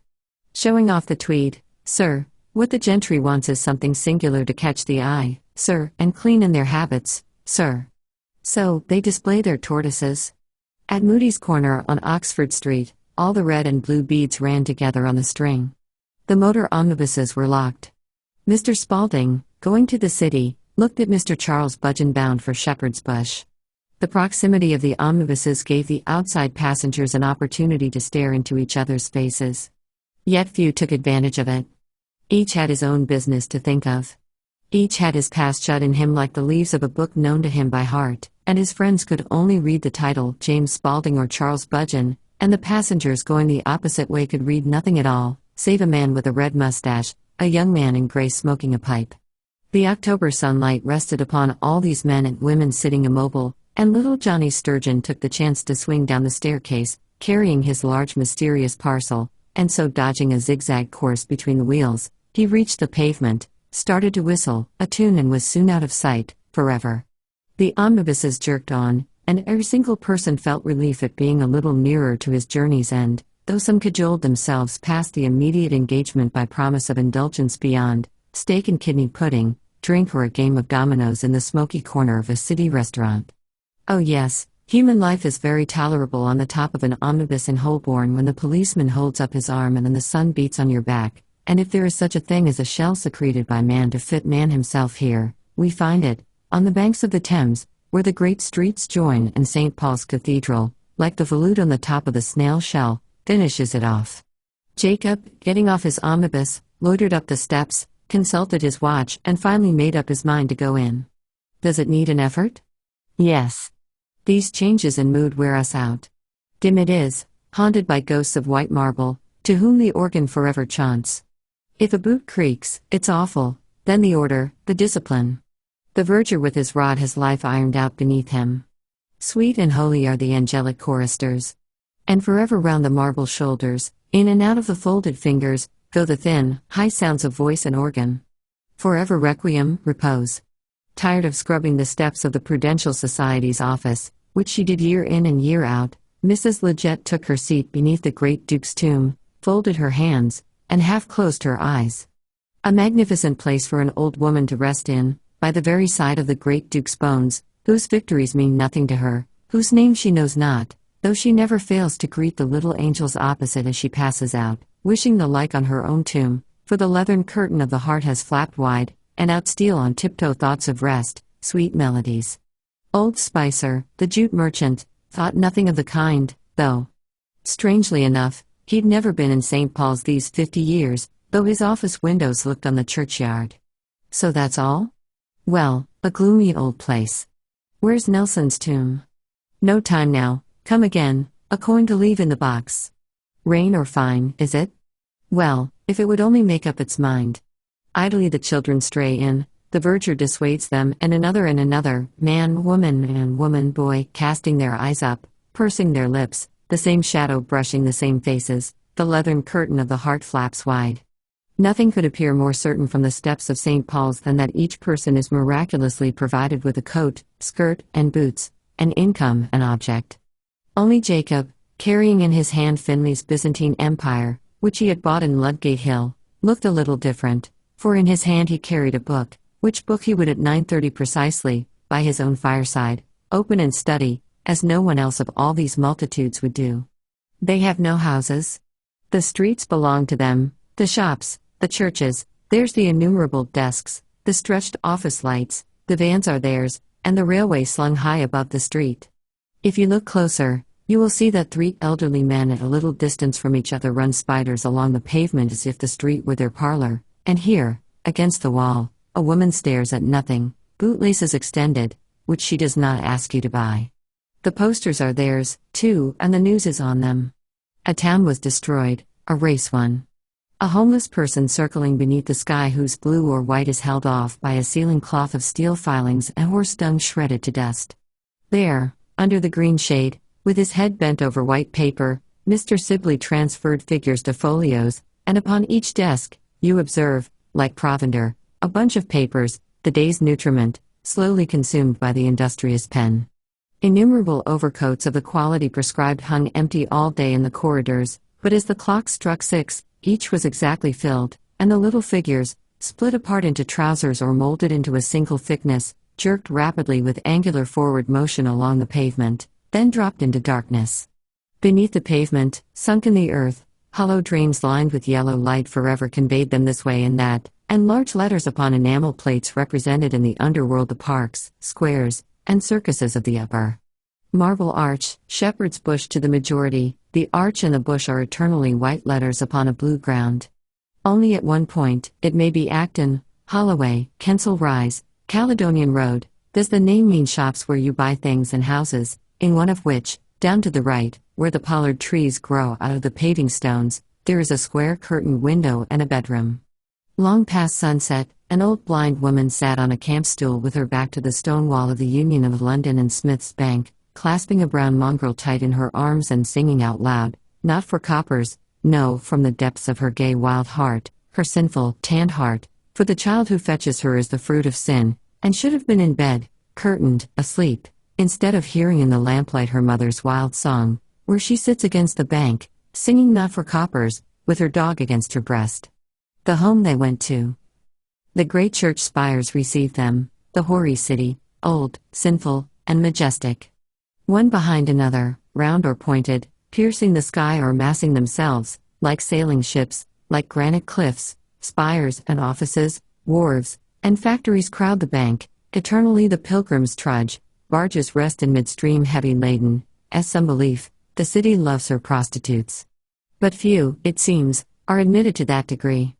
Of all the carriages that leave the arch of the opera house, not one turns eastward, and when the little thief is caught in the empty marketplace, no one in black and white or rose-colored evening dress blocks the way by pausing with a hand upon the carriage door to help or condemn, though Lady Charles, to do her justice, sighs sadly as she ascends her staircase, takes down Thomas à Kempis, and does not sleep till her mind has lost itself tunneling into the complexity of things. Why? Why? Why? She sighs. On the whole, it's best to walk back from the opera house. Fatigue is the safest sleeping draught. The autumn season was in full swing. Tristan was twitching his rug up under his armpits twice a week. Isolde waved her scarf in miraculous sympathy with the conductor's baton. In all parts of the house were to be found pink faces and glittering breasts. When a royal hand attached to an invisible body slipped out and withdrew the red and white bouquet reposing on the scarlet ledge, the Queen of England seemed a name worth dying for. Beauty, in its hothouse variety, which is none of the worst, flowered in box after box, and though nothing was said of profound importance, and though it is generally agreed that wit deserted beautiful lips about the time that Walpole died, at any rate when Victoria in her nightgown descended to meet her ministers, the lips, through an opera glass, remained red, adorable. Bald distinguished men with gold-headed canes strolled down the crimson avenues between the stalls and only broke from intercourse with the boxes when the lights went down, and the conductor, first bowing to the Queen, next to the bald-headed men, swept round on his feet and raised his wand. Then 2,000 hearts in the semi-darkness remembered, anticipated, travelled dark labyrinths, and Clara Doran said farewell to Jacob Flanders and tasted the sweetness of death in effigy, and Mrs. Dorrant, sitting behind her in the dark of the box, sighed her sharp sigh, and Mr. Wortley, shifting his position behind the Italian ambassador's wife, thought that Brangaina was a trifle hoarse, and suspended in the gallery many feet above their heads, Edward Whittaker surreptitiously held a torch to his miniature score, and, in short, the observer is choked with observations. Only to prevent us from being submerged by chaos, nature and society have arranged a system of classification, which is simplicity itself: stalls, boxes, amphitheaters, and galleries. The molds are filled nightly. There is no need to distinguish details. But the difficulty remains, one has to choose. For though I have no wish to be Queen of England or only for a moment, I would willingly sit beside her. I would hear the Prime Minister's gossip, the Countess whisper and share her memories of halls and gardens, the massive fronts of the respectable conceal after all their secret code, or why so impermeable. And then, doffing one's own headpiece, how strange to assume for a moment anyone's, to be a man of valor who has ruled the empire, to refer while Brangaena sings to the fragments of Sophocles or see in a flash, as the shepherd pipes his tune, bridges and aqueducts. But no, we must choose. Never was there a harsher necessity. Or one which entails greater pain, more certain disaster, for wherever I seat myself, I die in exile, Whitaker in his lodging house, Lady Charles at the manor. A young man with a Wellington nose, who had occupied a 7 and 6-penny seat, made his way down the stone stairs when the opera ended as if he were still set a little apart from his fellows by the influence of the music. At midnight, Jacob Flanders heard a rap on his door. "By Jove," he exclaimed. "You're the very man I want." Without more ado, they discovered the lines that he had been seeking all day. They only came not to Virgil but to Lucretius. "Yes, that should make him sit up," said Bonamy as Jacob stopped reading. Jacob was excited. It was the first time he had read his essay aloud. "Damn swine," he said, rather too extravagantly, but the praise had gone to his head. Professor Bulteel of Leeds had issued an edition of Wycherley without stating that he had left out, disemboweled, or indicated only by asterisks, several indecent words, and some indecent phrases. An outrage, Jacob said, a breach of faith, sheer prudery, a token of a lewd mind and a disgusting nature. Aristophanes and Shakespeare were cited. Modern life was repudiated. Great play was made with a professional title, and Leeds as a seat of learning was laughed to scorn. And the extraordinary thing was that these young men were perfectly right, extraordinary, because, even as Jacob copied his pages, he knew that no one would ever print them, and sure enough, back they came from the Fortnightly, the Contemporary, the 19th Century, when Jacob threw them into the black wooden box where he kept his mother's letters, his old flannel trousers, and a note or two with the Cornish postmark. The lid shut upon the truth. This black wooden box, upon which his name was still legible in white paint, stood between the long windows of the sitting room. The street ran beneath. No doubt the bedroom was behind. The furniture, 3 wicker chairs and a gate-legged table, came from Cambridge. These houses, Mrs. Garfit's daughter, Mrs. Whitehorn, was the landlady of this one, were built, say, 150 years ago. The rooms are shapely, the ceilings high, over the doorway a rose, or a ram's skull, is carved in the wood. The 18th century has its distinction. Even the panels, painted in raspberry-colored paint, have their distinction. Distinction. Mrs. Dorrant said that Jacob Flanders was distinguished-looking. Extremely awkward, she said, but so distinguished-looking. Seeing him for the first time, no doubt is the word for him. Lying back in his chair, taking his pipe from his lips, and saying to Bonamy, about this opera now, for they had done with indecency. This fellow Wagner, distinction was one of the words to use naturally, though, from looking at him, one would have found it difficult to say which seat in the opera house was his, stalls, gallery, or dress circle. A writer? He lacked self-consciousness. A painter? There was something in the shape of his hands. He was descended on his mother's side from a family of the greatest antiquity and deepest obscurity, that indicated taste.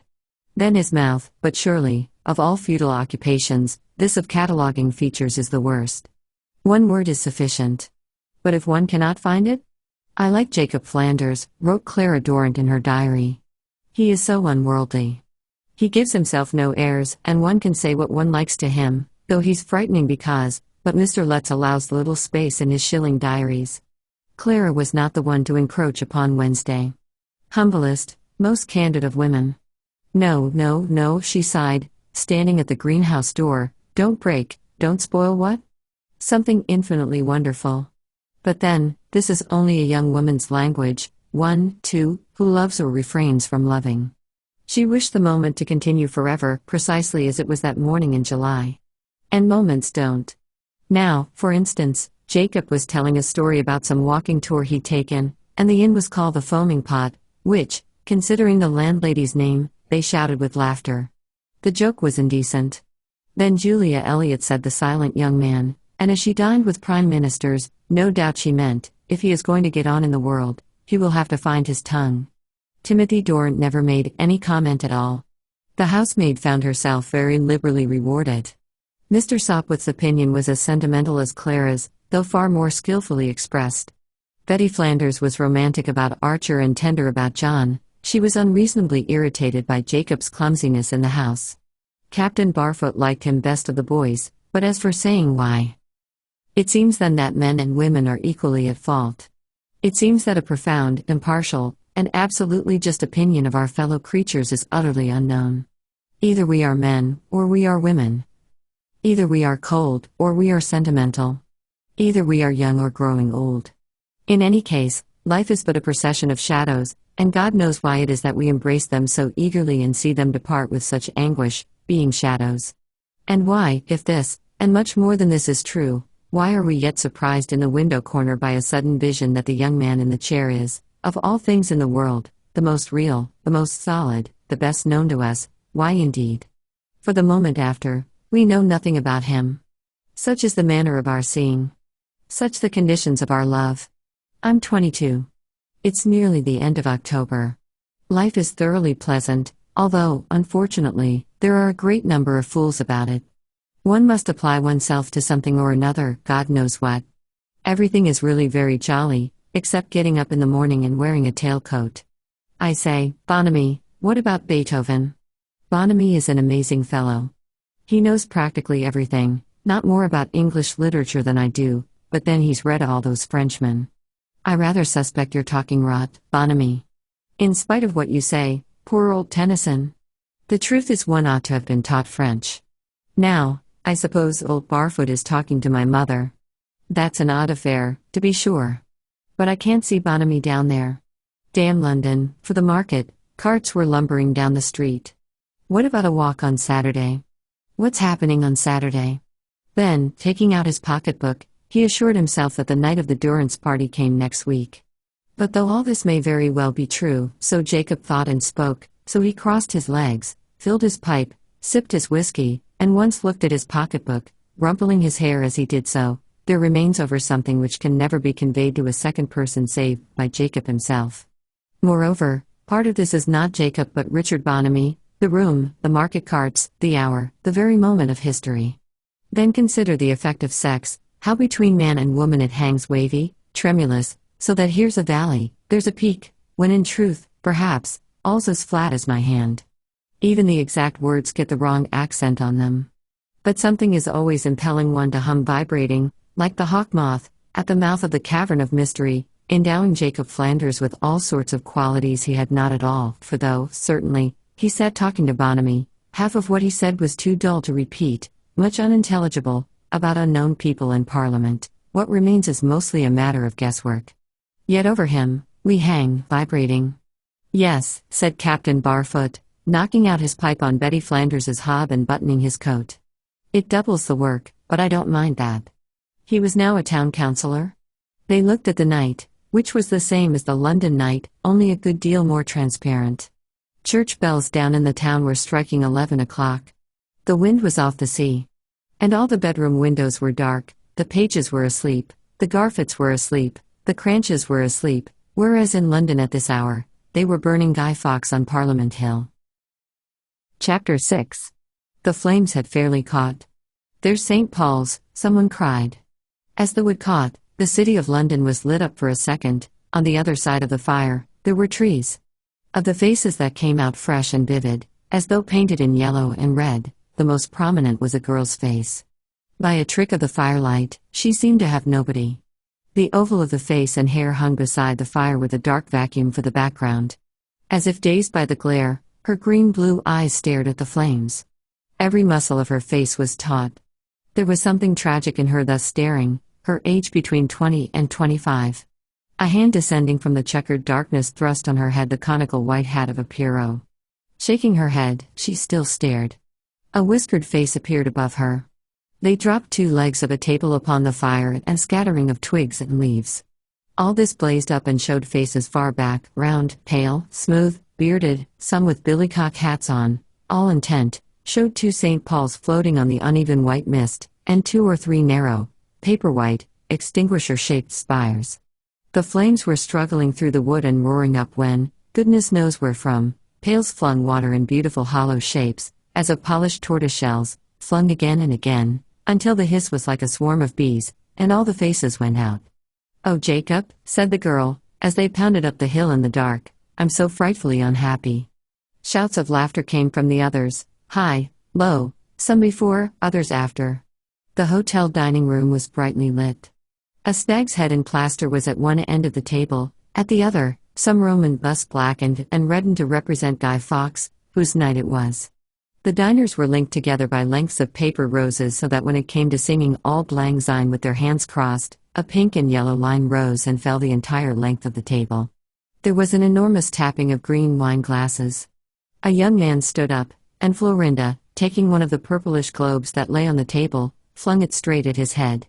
It crushed to powder. "I'm so frightfully unhappy," she said, turning to Jacob, who sat beside her. The table ran as if on invisible legs, to the side of the room, and a barrel organ decorated with a red cloth and 2 pots of paper flowers reeled out waltz music. Jacob could not dance. He stood against the wall, smoking a pipe. "We think," said 2 of the dancers, breaking off from the rest and bowing profoundly before him, "that you are the most beautiful man we have ever seen." So they wreathed his head with paper flowers. Then somebody brought out a white and gilt chair and made him sit on it. As they passed, people hung glass grapes on his shoulders until he looked like the figurehead of a wrecked ship. Then Florinda got upon his knee and hid her face in his waistcoat. With one hand, he held her, with the other, his pipe.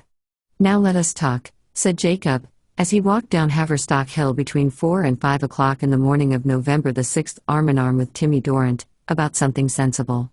The Greeks, yes, that was what they talked about, how when all's said and done, when one's rinsed one's mouth with every literature in the world, including Chinese and Russian, but these Slavs aren't civilized, it's the flavor of Greek that remains.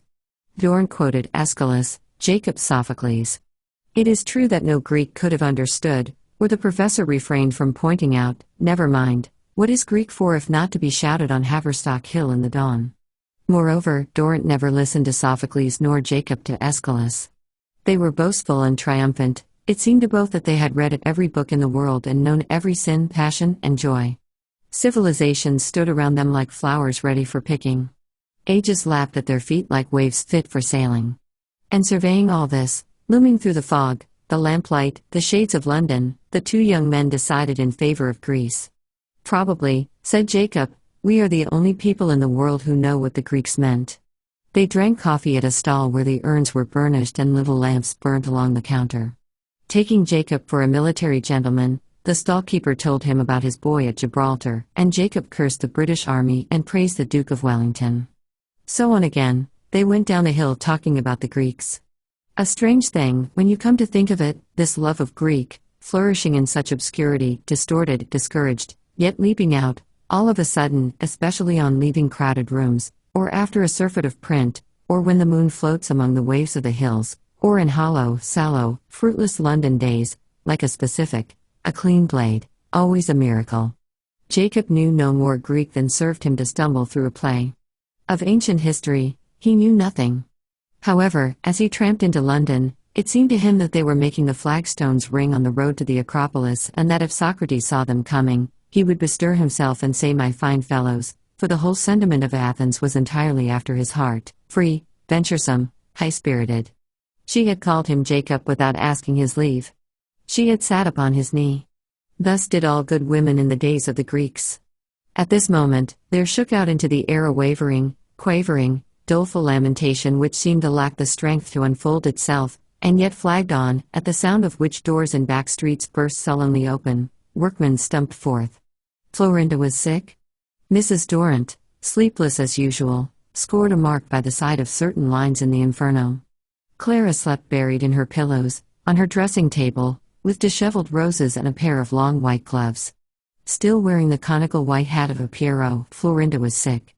The bedroom seemed fit for these catastrophes, cheap, mustard-colored, half attic, half studio, curiously ornamented with silver paper stars, Welshwomen's hats, and rosaries pendants from the gas brackets. As for Florinda's story, her name had been bestowed upon her by a painter who had wished it to signify that the flower of her maidenhood was still unplucked. Be that as it may, she was without a surname, and for her parents had only the photograph of a tombstone beneath which, she said, her father lay buried. Sometimes, she would dwell upon the size of it, and rumor had it that Florinda's father had died from the growth of his bones, which nothing could stop, just as her mother enjoyed the confidence of a royal master, and now and again, Florinda herself was a princess, but chiefly when drunk. Thus deserted, pretty into the bargain, With tragic eyes and the lips of a child, she talked more about virginity than women mostly do and had lost it only the night before or cherished it beyond the heart in her breast, according to the man she talked to. But did she always talk to men? No, she had her confidant, Mother Stuart. Stuart, as the lady would point out, is the name of a royal house, but what that signified and what her business way was, no one knew, only that Mrs. Stuart got postal orders every Monday morning, kept a parrot, believed in the transmigration of souls, and could read the future in tea leaves. Dirty lodging house wallpaper, she was behind the chastity of Florinda.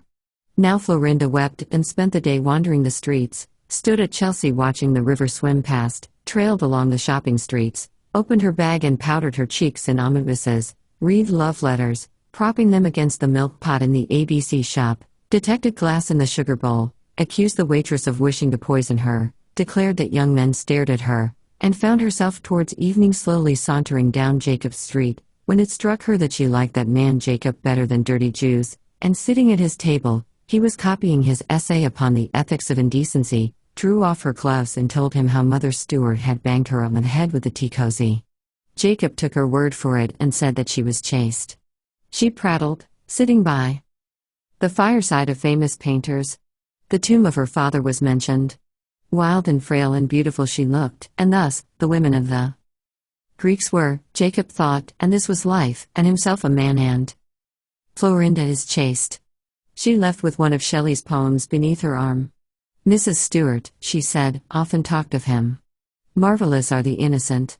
To believe that the girl herself transcends all lies, for Jacob was not such a fool as to believe implicitly, to wonder enviously at the unanchored life, his own seeming petted and even cloistered in comparison, to have at hand as sovereign specifics for all disorders of the soul Adonais and the plays of Shakespeare, to figure out a comradeship all spirited on her side, protective on his, yet equal on both, for women, thought Jacob, are just the same as men. Innocence such as this is marvelous enough and perhaps not so foolish after all. When Florinda got home that night, she first washed her head, ate chocolate creams, and then opened Shelley. True, she was horribly bored. What on earth was it about? She had to wager with herself that she would turn the page before she ate another. In fact, she slept. But then her day had been a long one. Mother Stuart had thrown the tea cozy. There are formidable sights in the streets, and though Florinda was ignorant as an owl and would never learn to read even her love letters correctly, still she had her feelings, liked some men better than others, and was entirely at the beck and call of life. Whether or not she was a virgin seems a matter of no importance whatsoever. Unless, indeed, it is the only thing of any importance at all. Jacob was restless when she left him. All night, men and women seethed up and down the well-known beats. Late homecomers could see shadows against the blinds even in the most respectable suburbs. Not a square in snow or fog lacked its amorous couple. All plays turned on the same subject. Bullets went through heads in hotel bedrooms almost nightly on that account. When the body escaped mutilation, seldom did the heart go to the grave unscarred. Little else was talked of in theaters and popular novels. Yet we say it is a matter of no importance at all. What with Shakespeare and Adonais, Mozart and Bishop Berkeley, choose whom you like, the fact is concealed, and the evenings for most of us pass reputably or with only the sort of tremor that a snake makes sliding through the grass. But then concealment by itself distracts the mind from the print and the sound. If Florinda had had a mind, she might have read with clearer eyes than we can.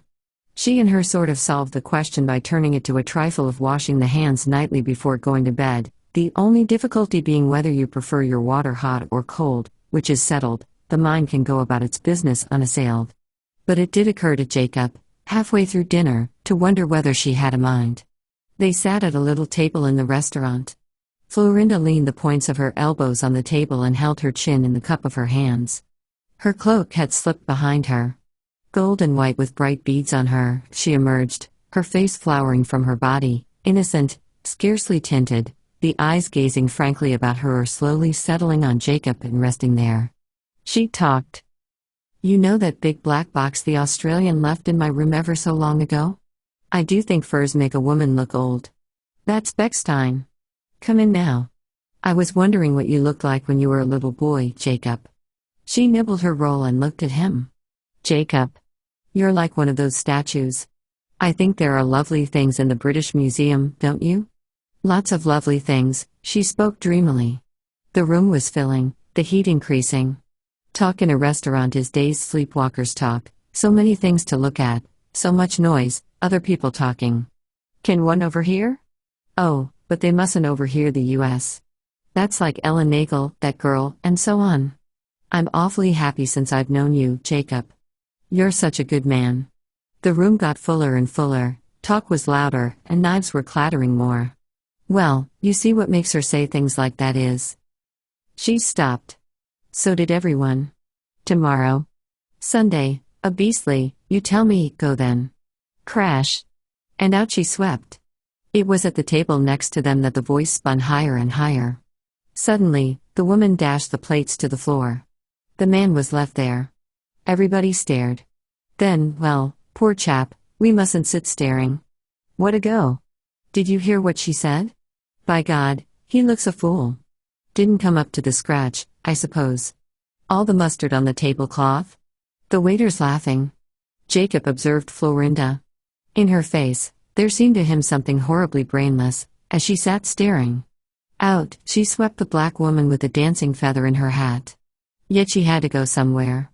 The night is not a tumultuous black ocean in which you sink or sail as a star. As a matter of fact, it was a wet November night. The lamps of Soho made large, greasy spots of light upon the pavement. The by-streets were dark enough to shelter man or woman leaning against the doorways. One detached herself as Jacob and Florinda approached. She's dropped her glove, said Florinda. Jacob, pressing forward, gave it to her. Effusively, she thanked him, retraced her steps, and dropped her glove again. But why? For whom? Meanwhile, where had the other woman got to? And the man? The street lamps do not carry far enough to tell us. The voices, angry, lustful, despairing, passionate, were scarcely more than the voices of caged beasts at night. Only they are not caged nor beasts. Stop a man, ask him the way, he'll tell it to you, but one's afraid to ask him the way. What does one fear? The human eye. At once, the pavement narrows, and the chasm deepens. There. They've melted into it, both man and woman.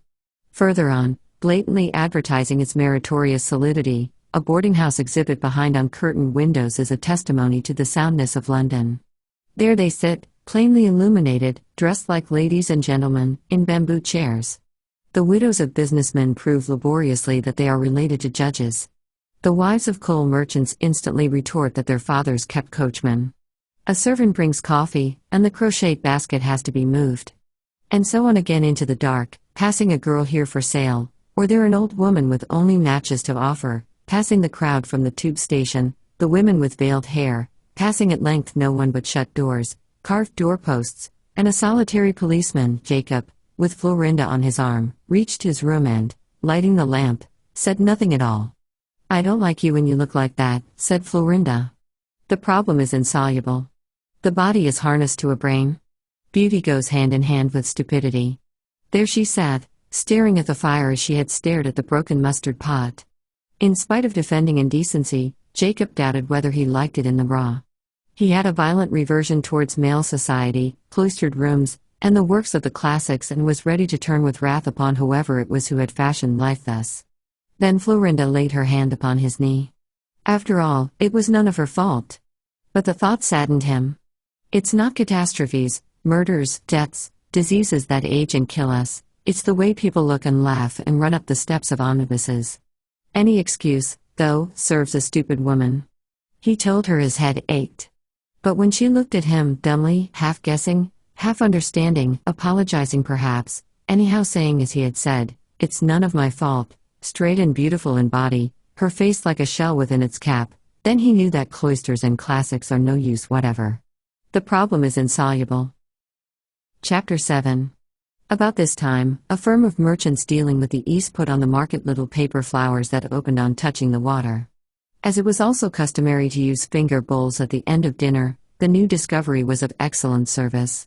In these sheltered lakes, the little colored flowers swam and slid, surmounted smooth, slippery waves, and sometimes foundered and lay like pebbles on the glass floor. Their fortunes were watched by eyes intent and lovely. It is surely a great discovery that leads to the union of hearts and the foundation of homes. The paper flowers did no less. It must not be thought, though, that they ousted the flowers of nature. Roses, lilies, and carnations, in particular, looked over the rims of vases and surveyed the bright lives and swift dooms of their artificial relations. Mr. Stuart Ormond made this very observation, and charming it was thought, and Kitty Craster married him on the strength of it 6 months later. But real flowers can never be dispensed with. If they could, human life would be a different affair altogether.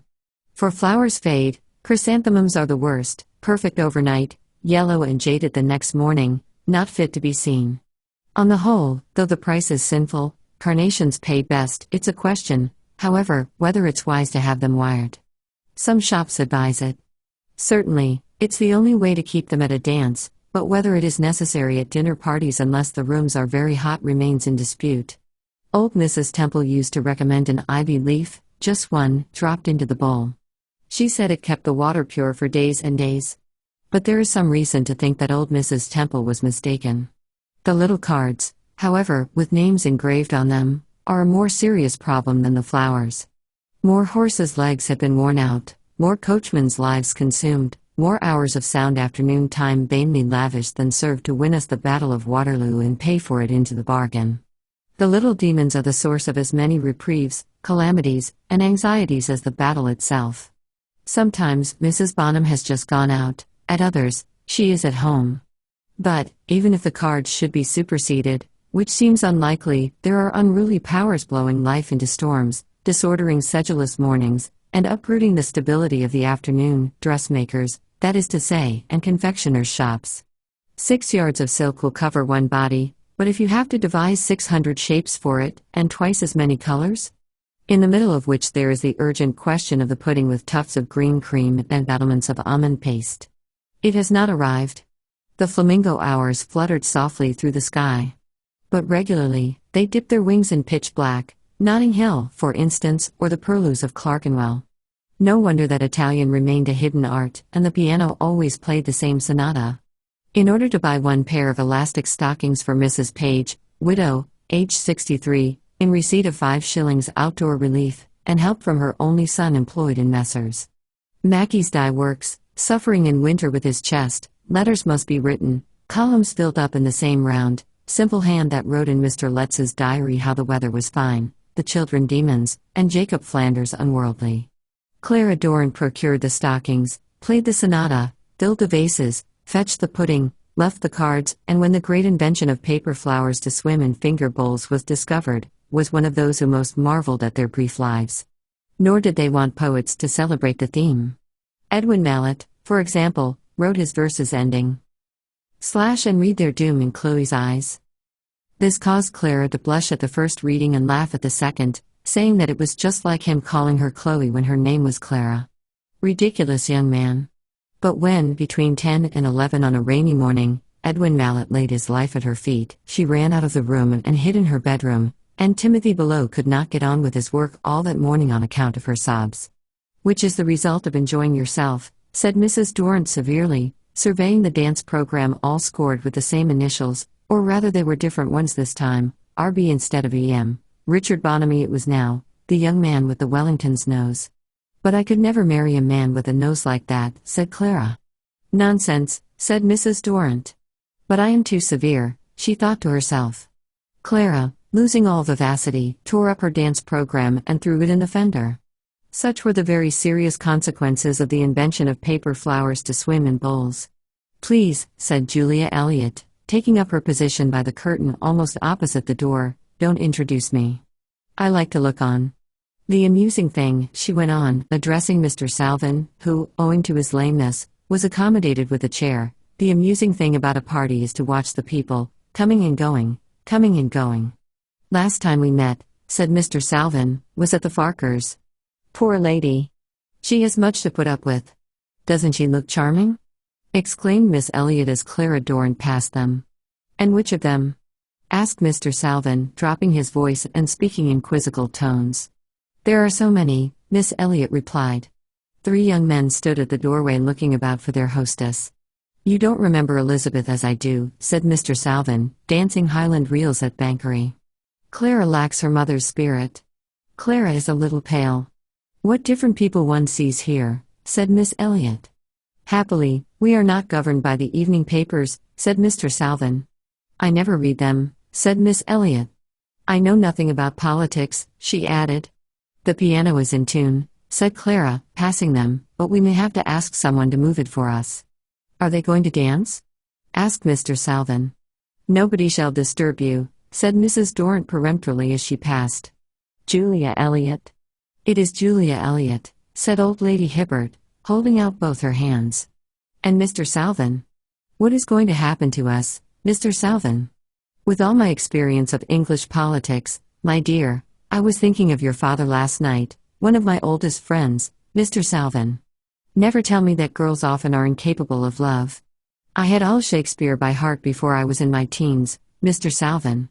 You don't say so, said Mr. Salvin. But I do, said Lady Hibbert. Oh, Mr. Salvin, I'm so sorry. I will remove myself if you'll kindly lend me a hand, said Mr. Salvin. You shall sit by my mother, said Clara. Everybody seems to come in here. Mr. Calthorpe, let me introduce you to Miss Edwards. Are you going away for Christmas? Said Mr. Calthorpe. If my brother gets his leave, said Miss Edwards. What regiment is he in? Said Mr. Calthorpe. The 20th Hussars, said Miss Edwards. Perhaps he knows my brother? Said Mr. Calthorpe. I am afraid I did not catch your name, said Miss Edwards. Calthorpe, said Mr. Calthorpe. But what proof was there that the marriage service was actually performed? Said Mr. Crosby. There is no reason to doubt that Charles James Fox, Mr. Burley began, but here Mrs. Stretton told him that she knew his sister well, had stayed with her not 6 weeks ago, and thought the house charming but bleak in winter. Going about as girls do nowadays, said Mrs. Forster. Mr. Bowley looked around him and, catching sight of Rose Shaw, moved towards her, threw out his hands, and exclaimed, Well, nothing. She replied, Nothing at all, though I left them alone the entire afternoon on purpose. Dear me, said Mr. Bowley. I will ask Jimmy to breakfast. But who could resist her? Cried Rose Shaw. Dearest Clara, I know we mustn't try to stop you. You and Mr. Bowley are talking dreadful gossip, I know, said Clara. Life is wicked, life is detestable, cried Rose Shaw. There's not much to be said for this sort of thing, is there? Said Timothy Doran to Jacob. Women like it. Like what? Said Charlotte Wilding, coming up to them. Where have you come from? Said Timothy. Dining somewhere, I suppose. I don't see why not, said Charlotte. People must go downstairs, said Clara, passing. Take Charlotte. Timothy. How do you do, Mr. Flanders? How do you do, Mr. Flanders, said Julia Elliot, holding out her hand. What's been happening to you? Who is Sylvia? What is she? That all our swains commend her? Sang Elspeth Siddons. Everyone stood where they were or sat down if a chair was empty. Ah, sighed Clara, who stood beside Jacob, halfway through. Then to Sylvia, let us sing. That Sylvia is excelling. She excels in each mortal thing. Upon the dull earth dwelling, to her, let us garlands bring. Sang Elspeth Siddons. Ah, Clara exclaimed out loud and clapped her gloved hands, and Jacob clapped his bare ones. Then, she moved forward and directed people to come in from the doorway. You are living in London? Asked Miss Julia Elliot. Yes, said Jacob. In rooms? Yes.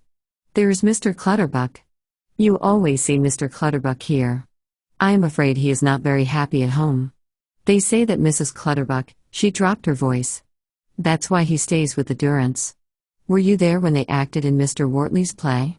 Oh no, of course not. At the last moment, did you hear? You had to go to join your mother, I remember, at Harrogate, at the last moment, as I was saying, just as everything was ready, the clothes finished and everything. Now Elspeth is going to sing again.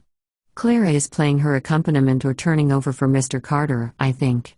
No, Mr. Carter is playing by himself, this is Bach, she whispered as Mr. Carter played the first bars. Are you fond of music? Said Mr. Dorrant. Yes. I like hearing it, said Jacob. I know nothing about it. Very few people do that, said Mrs. Dorrant. I dare say you were never taught. Why is that, Sir Jasper? Sir Jasper Bigham, Mr. Flanders. Why is nobody taught anything that they ought to know, Sir Jasper? She left them standing against the wall. Neither of the gentlemen said anything for 3 minutes, though Jacob shifted perhaps 5 inches to the left and then as many to the right. Then Jacob grunted and suddenly crossed the room. "Will you come and have something to eat?" he said to Clara Dorrant. "Yes, ice. Quickly."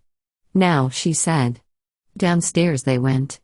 But halfway down, they met Mr. and Mrs. Gresham, Herbert Turner, Sylvia Rashley, and a friend, whom they had dared to bring, from America, knowing that Mrs. Dorrant, wishing to show Mr. Pilcher. "Mr. Pilcher from New York, this is Miss Dorrant, whom I have heard so much of," said Mr. Pilcher, bowing low. So Clara left him. Chapter 8. At about 9:30, Jacob left the house, his door slamming, other doors slamming, buying his paper, mounting his omnibus, or, weather permitting, walking his road as other people do. Head bent down, a desk, a telephone, books bound in green leather, electric light. "Fresh coals, sir?" "Your tea, sir. Talk about football, the Hotspurs, the Harlequins." 6:30 star brought in by the office boy, the rooks of Gray's Inn passing overhead, branches in the fog thin and brittle, and through the roar of traffic now and again a voice shouting, "Verdict, verdict, winner, winner," while letters accumulate in a basket. Jacob signs them and each evening finds him, as he takes his coat down, with some muscle of the brain new stretched. Then, sometimes a game of chess, or pictures in Bond Street, or a long way home to take the air with Bonamy on his arm, meditatively marching, head thrown back, the world a spectacle, the early moon above the steeples coming in for praise, the seagulls flying high, Nelson on his column surveying the horizon, and the world our ship. Meanwhile, poor Betty Flanders's letter, having caught the second post, lay on the hall table, poor Betty Flanders writing her son's name, Jacob Allen Flanders, Esquire, as mothers do, and the ink pale, profuse, suggesting how mothers down at Scarborough scribble over the fire with their feet on the fender, when tea's cleared away, and can never, never say, whatever it may be, probably this: "Don't go with bad women, do be a good boy, wear your thick shirts, and come back, come back, come back to me." But she said nothing of the kind.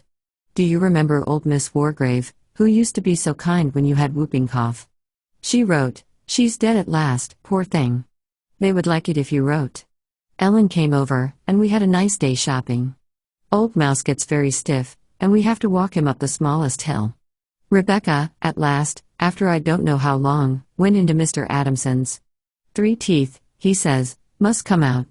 Such mild weather for the time of year, the little buds actually on the pear trees.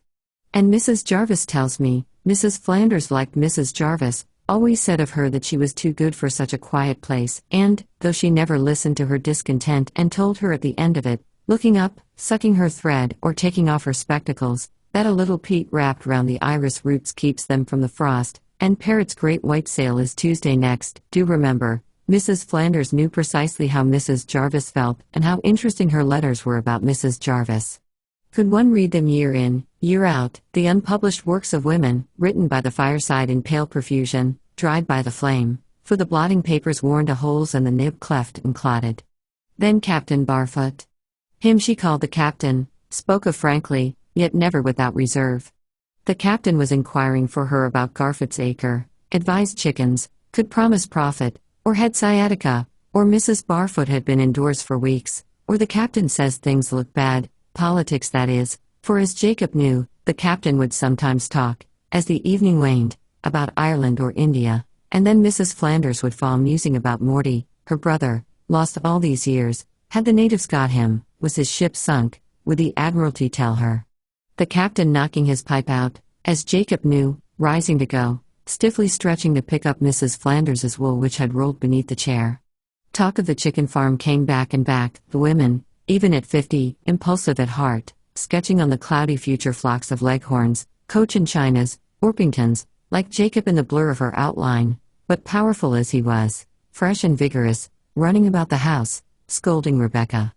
The letter lay upon the hall table. Florinda, coming in that night, took it up with her, put it on the table as she kissed Jacob, and Jacob, seeing the hand, left it there under the lamp between the biscuit tin and the tobacco box.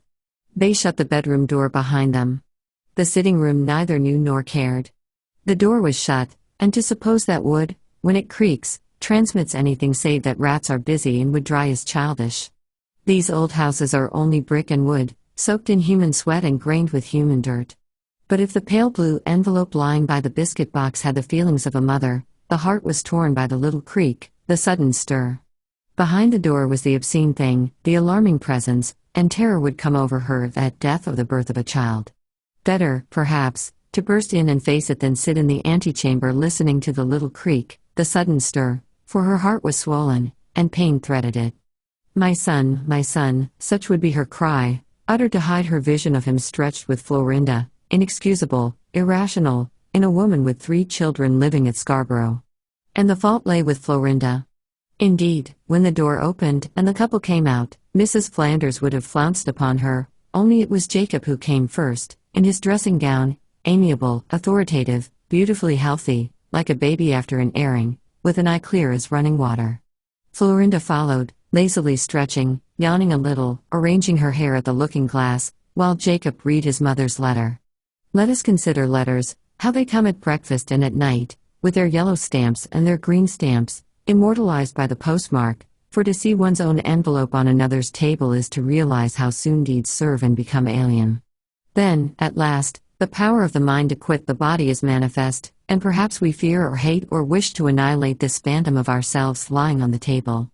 Still, there are letters that merely say how dinner's at 7, others ordering coal, making appointments. The hand in them is scarcely perceptible, let alone the voice or the scowl. But when the post knocks and the letter comes, the miracle always seems repeated, speech attempted. Venerable are letters, infinitely brave, forlorn, and lost. Life would split asunder without them. Come to tea, come to dinner, what's the truth of the story? Have you heard the news? Life in the capital is gay, the Russian dancers. These are our stays and props. These lace our days together and make life a perfect globe. And yet, when we go to dinner when pressing fingertips, we hope to meet somewhere soon, a doubt insinuates itself, is this the way to spend our days? The rare, the limited, so soon dealt out to us, drinking tea? Dining out? And the notes accumulate. And the telephone rings. And everywhere we go, wires and tubes surround us to carry the voices that try to penetrate before the last card is dealt and the days are over.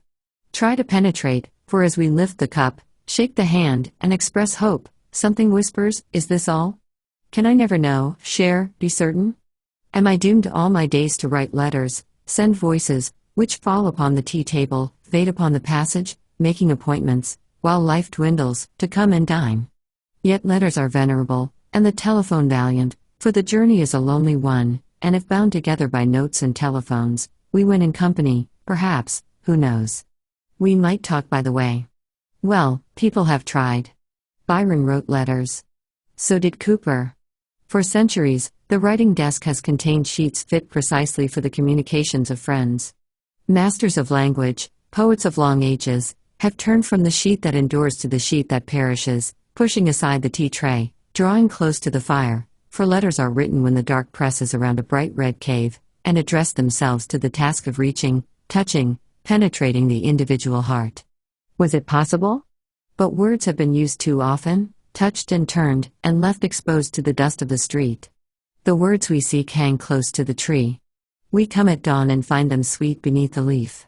Mrs. Flanders wrote letters, Mrs. Jarvis wrote them, Mrs. Dorrant too, Mother Stuart actually scented her pages, thereby adding a flavor that the English language fails to provide. Jacob had written in his day-long letters about art, morality, and politics to young men at college. Clara Durrant's letters were those of a child. Florinda, the impediment between Florinda and her pen was something impassable. Fancy a butterfly, gnat, or other winged insect attached to a twig that, clogged with mud, rolls across a page. Her spelling was abominable. Her sentiments infantile. And for some reason, when she wrote, she declared her belief in God. Then there were crosses, tear stains, and the hand itself rambling and redeemed only by the fact, which always did redeem Florinda, by the fact that she cared. Yes, whether it was for chocolate creams, hot baths, or the shape of her face in the looking-glass, Florinda could no more pretend to feeling than swallow whiskey. Incontinent was her rejection. Great men are truthful, and these little prostitutes, staring in the fire, taking out a powder puff, decorating lips at an inch of looking-glass, have, So Jacob thought, an inviolable fidelity. Then he saw her turning up Greek Street upon another man's arm. The light from the arc lamp drenched him from head to toe. He stood for a minute motionless beneath it. Shadows checkered the street. Other figures, single and together, poured out, wavered across, and obliterated Florinda and the man. The light drenched Jacob from head to toe. You could see the pattern on his trousers, the old thorns on his stick, his shoelaces, his bare hands, and his face.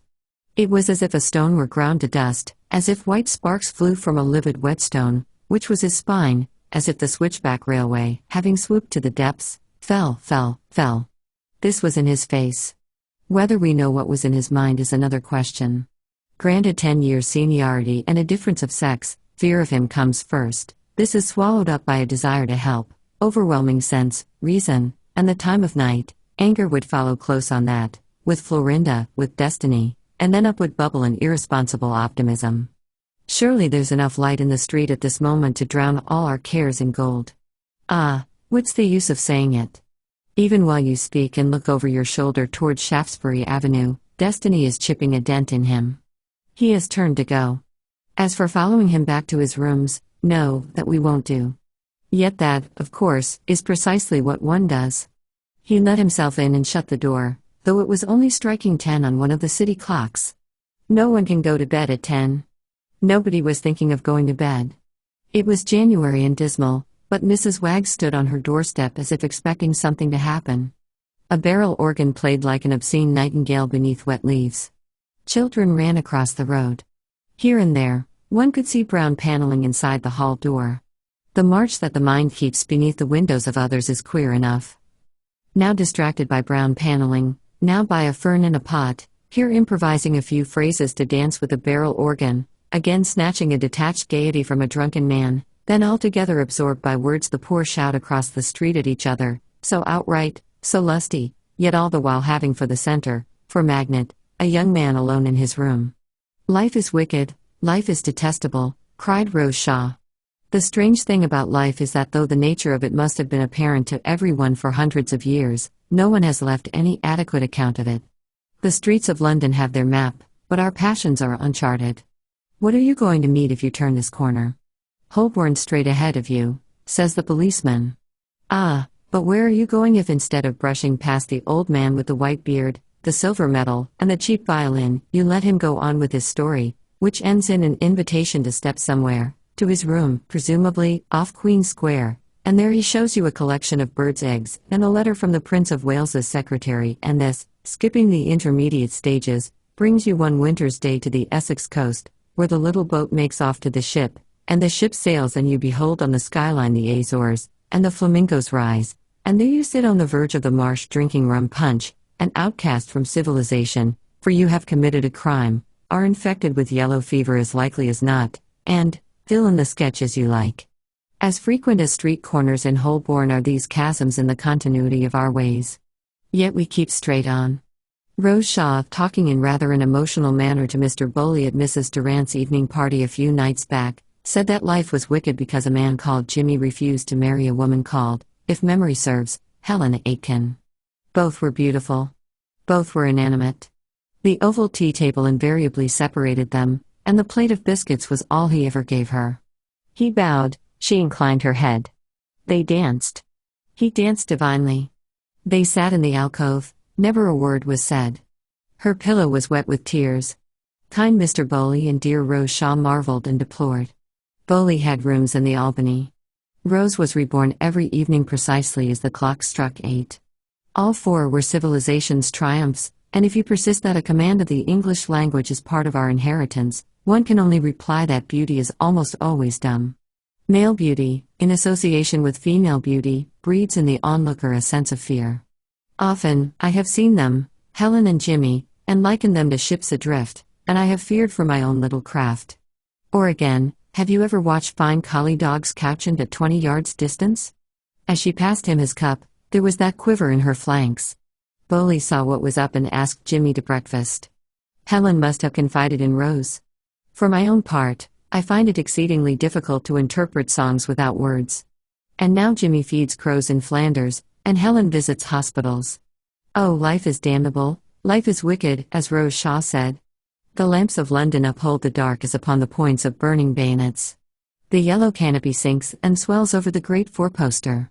Passengers in the mail coaches running into London in the 18th century looked through leafless branches and saw it flaring beneath them. The light burns behind yellow blinds and pink blinds, above fanlights, and down in basement windows. The street market in Soho is fierce with light. Raw meat, china mugs, and silk stockings blaze in it. Raw voices wrap themselves around the flaring gas jets. Arms akimbo, they stand on the pavement bawling, Messrs. Kettle and Wilkinson, their wives, sit in the shop, furs wrapped around their necks, arms folded, eyes contemptuous. Such faces as one sees. The little man fingering the meat must have squatted before the fire in innumerable lodging houses and heard and seen and known so much that it seems to utter itself even volubly from dark eyes and loose lips as he fingers the meat silently, his face sad as a poet's, and never a song sung. Shawled women carry babies with purple eyelids, boys stand at street corners, girls look across the road, rude illustrations, pictures in a book whose pages we turn over and over as if we should, at last, find what we look for. Every face, every shop, bedroom window, public house, and dark square is a picture feverishly turned, in search of what? It is the same with books. What do we seek through millions of pages? Still hopefully turning the pages? Oh, here is Jacob's room. He sat at the table reading the Globe. The pinkish sheet was spread flat before him. He propped his face in his hand so that the skin of his cheek was wrinkled in deep folds. Terribly severe, he looked set and defiant. What people go through in half an hour. But nothing could save him. These events are features of our landscape. A foreigner coming to London could scarcely miss seeing St. Paul's, he judged life. These pinkish and greenish newspapers are thin sheets of gelatin pressed nightly over the brain and heart of the world. They take the impression of the whole. Jacob cast his eye over it. A strike, a murder, football, bodies found, vociferation from all parts of England simultaneously. How miserable it is that the Globe newspaper offers nothing better to Jacob Flanders.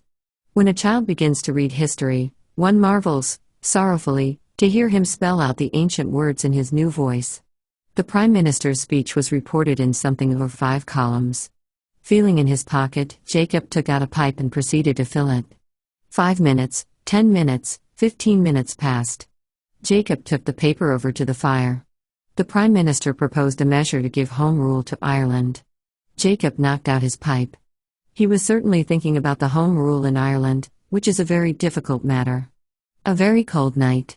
The snow, which had been falling all night, lay at 3 o'clock in the afternoon over the fields and the hill. Clumps of withered grass stood out upon the hilltop, the furze bushes were black, and now and then, a black shiver crossed the snow as the wind drove flurries of frozen particles before it. The sound was that of a broom sweeping.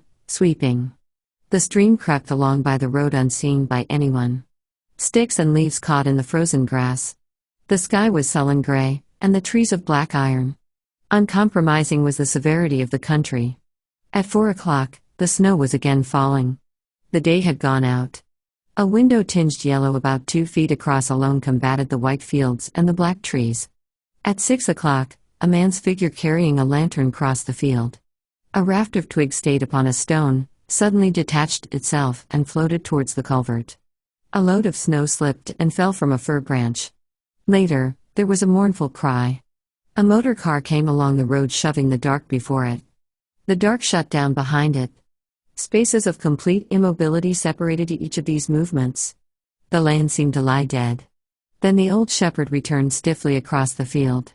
Stiffly and painfully, the frozen earth was trodden under and gave beneath pressure like a treadmill. The worn voices of clocks repeated the fact of the hour all night long. Jacob, too, heard them, and raked out the fire. He rose. He stretched himself. He went to bed. Chapter 9. The Countess of Roxburgh sat at the head of the table alone with Jacob. Fed upon champagne and spices for at least 2 centuries, for, if you count the female line, Countess Lucy looked well fed. A discriminating nose she had for scents, prolonged as if in quest of them, her underlip protruded a narrow red shelf, her eyes were small, with sandy tufts for eyebrows, and her jowl was heavy. Behind her, the window looked on Grosvenor Square, stood Moll Pratt on the pavement, offering violets for sale, and Mrs. Hilda Thomas, lifting her skirts, preparing to cross the road. One was from Walworth, the other from Putney. Both wore black stockings, but Mrs. Thomas was coiled in furs. The comparison was much in Lady Roxburgh's favour. Moll had more humour but was violent and stupid, too. Hilda Thomas was mealy-mouthed, all her silver frames aslant, egg cups in the drawing-room, and the windows shrouded. Lady Roxburgh, whatever the deficiencies of her profile, had been a great rider to hounds. She used her knife with authority, tore her chicken bones, asking Jacob's pardon with her own hands. "Who is that driving by?" she asked Boxall, the butler. "Lady Firstlemere's carriage, my lady," which reminded her to send a card to ask about his lordship's health. A rude old lady, Jacob thought. The wine was excellent.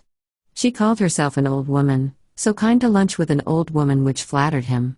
She talked of Joseph Chamberlain, whom she had known. She said that Jacob must come and meet one of our celebrities. The Lady Alice came in with 3 dogs on a leash and Jackie, who ran to kiss his grandmother, while Boxall brought in a telegram, and Jacob was given a good cigar. A few moments before a horse jumps, it slows, sidles, gathers itself together, goes up like a monster wave, and pitches down on the further side. Hedges and sky swoop in a semicircle. Then, as if your own body ran into the horse's body, and it was your own forelegs grown with his that sprang, rushing through the air you go, the ground resilient, body's a mass of muscles, yet you have command too, upright stillness, eyes accurately judging. Then the curves cease, changing to downright hammer strokes, which jar, and you draw up with a jolt, sitting back a little, sparkling, tingling, glazed with ice over pounding arteries, gasping, "Ah! Ho! Ha!" The steam going up from the horses as they jostle together at the crossroads, where the signpost is, and the woman in the apron stands and stares at the doorway. The man raises himself from the cabbages to stare, too. So Jacob galloped over the fields of Essex, flopped in the mud, lost the hunt, and rode by himself eating sandwiches, looking over the hedges, noticing the colours as if new scraped, cursing his luck.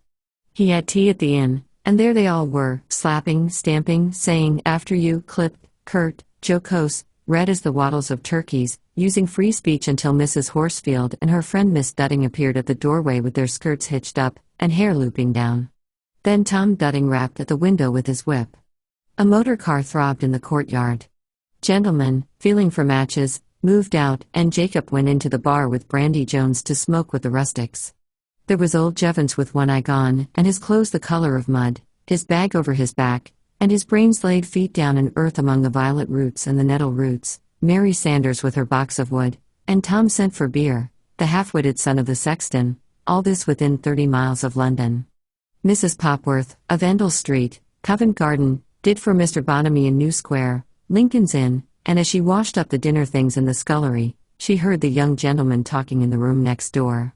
Mr. Sanders was there again, Flanders she meant, and where an inquisitive old woman gets a name wrong, what chance is there that she will faithfully report an argument?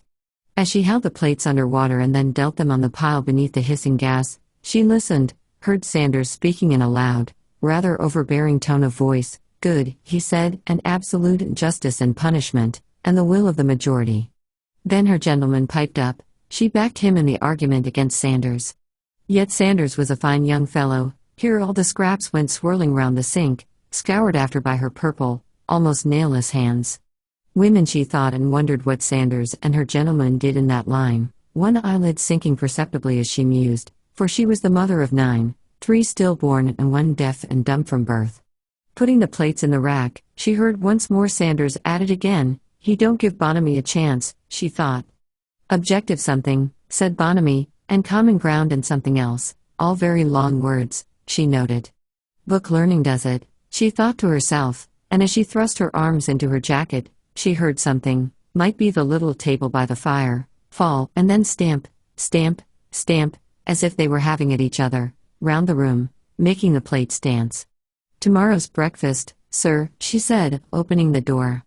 Sanders and Bonamy were like 2 bulls of Bashan driving each other up and down, making such a racket and all the chairs in the way. They never noticed her. She felt motherly towards them. "Your breakfast, sir," she said as they came near. And Bonamy, all his hair touzled and his tie flying, broke off and pushed Sanders into the armchair, and said Mr. Sanders had smashed the coffee pot and he was teaching Mr. Sanders. Sure enough, the coffee pot lay broken on the hearthrug. "Any day this week except Thursday," wrote Miss Perry, and this was not the first invitation by any means. Were all Miss Perry's weeks blank with the exception of Thursday, and was her only desire to see her old friend's son? Time is issued to spinster ladies of wealth in long white ribbons. These they wind round and round, assisted by 5 female servants, a butler, a fine Mexican parrot, regular meals, Moody's library, and friends dropping in. She was already a little hurt that Jacob had not called. "Your mother," she said, "is one of my oldest friends." Miss Rossiter, who was sitting by the fire, holding the Spectator between her cheek and the blaze, refused to have a fire screen but finally accepted one. The weather was then discussed, for in deference to Parks, who was opening little tables, graver matters were postponed. Miss Rossiter drew Jacob's attention to the beauty of the cabinet. "So wonderfully clever in picking things up," she said. Miss Perry had found it in Yorkshire. The north of England was discussed. When Jacob spoke, they both listened. Miss Perry was thinking of something suitable and manly to say when the door opened, and Mr. Benson was announced. Now, there were 4 people sitting in that room.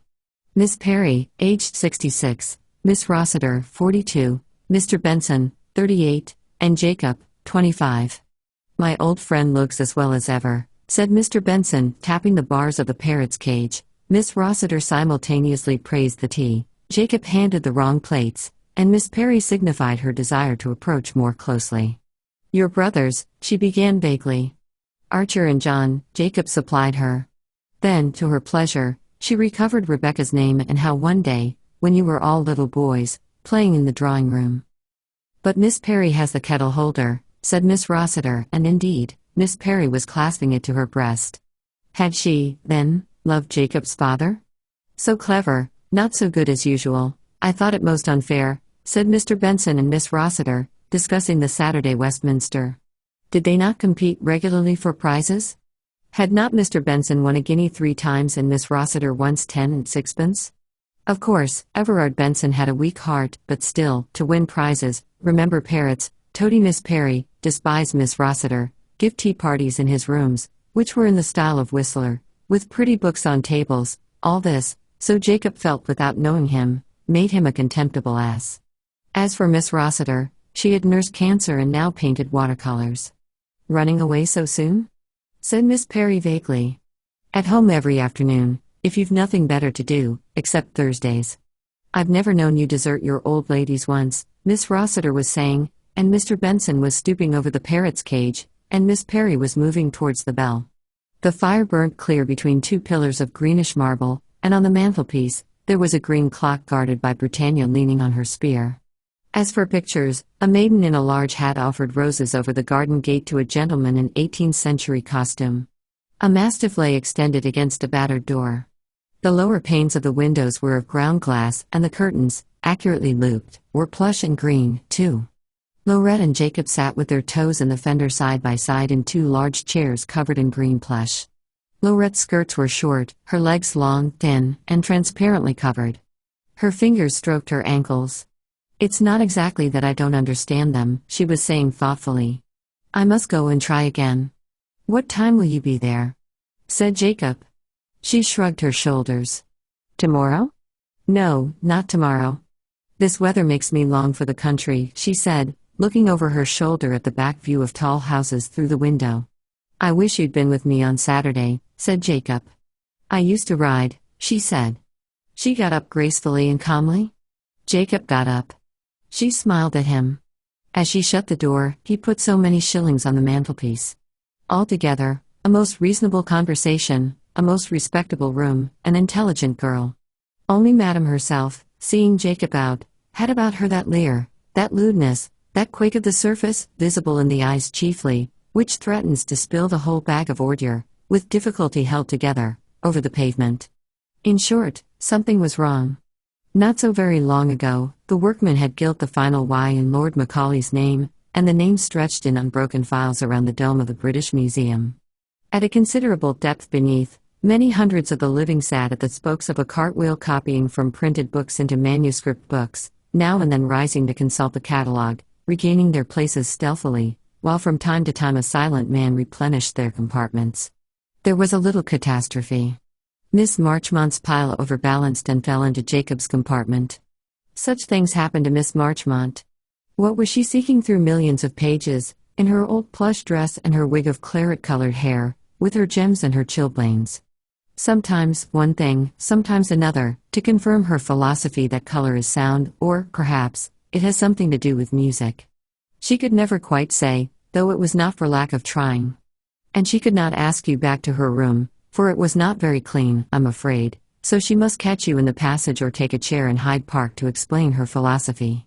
The rhythm of the soul depends on it, how rude the little boys are, she would say, and Mr. Asquith's Irish policy in Shakespeare comes in, and Queen Alexandra most graciously once acknowledged a copy of my pamphlet, she would say, waving the little boys magnificently away. But she needs funds to publish her book, for publishers are capitalists, publishers are cowards. And so, digging her elbow into her pile of books, it fell over. Jacob remained quite unmoved. But Fraser, the atheist, on the other side, detesting plush, more than once accosted with leaflets, shifted irritably. He abhorred vagueness, the Christian religion, for example, and old Dean Parker's pronouncements. Dean Parker wrote books, and Fraser utterly destroyed them by force of logic and left his children unbaptized. His wife did it secretly in the washing basin, but Fraser ignored her and went on supporting blasphemers, distributing leaflets, getting up his facts in the British Museum, always in the same check suit and fiery tie, but pale, spotted, irritable. Indeed, what a work, to destroy religion. Jacob transcribed a whole passage from Marlowe. Miss Julia Hedge, the feminist, waited for her books. They did not come. She wetted her pen. She looked about her. Her eye was caught by the final letters in Lord Macaulay's name. And she read them all round the dome, the names of great men which remind us, oh damn, said Julia Hedge, why didn't they leave room for an Eliot or a Bronte? Unfortunate Julia. Wetting her pen in bitterness and leaving her shoelaces untied. When her books came, she applied herself to her gigantic labors but perceived through one of the nerves of her exasperated sensibility how composedly, unconcernedly, and with every consideration the male readers applied themselves to theirs. That young man, for example. What had he got to do except copy out poetry? And she must study statistics. There are more women than men. Yes, but if you let women work as men work, they'll die off much quicker. They'll become extinct. That was her argument. Death and gall and bitter dust were on her pen tip, and as the afternoon wore on, red had worked into her cheekbones, and a light was in her eyes. But what brought Jacob Flanders to read Marlowe in the British Museum? Youth, something savage, something pedantic. For example, there is Mr. Masefield and there is Mr. Bennet. Stuff them into the flame of Marlowe and burn them to cinders. Let not a shred remain. Don't palter with the second rate. Detest your own age. Build a better one. To set that on foot, read incredibly dull essays upon Marlowe to your friends.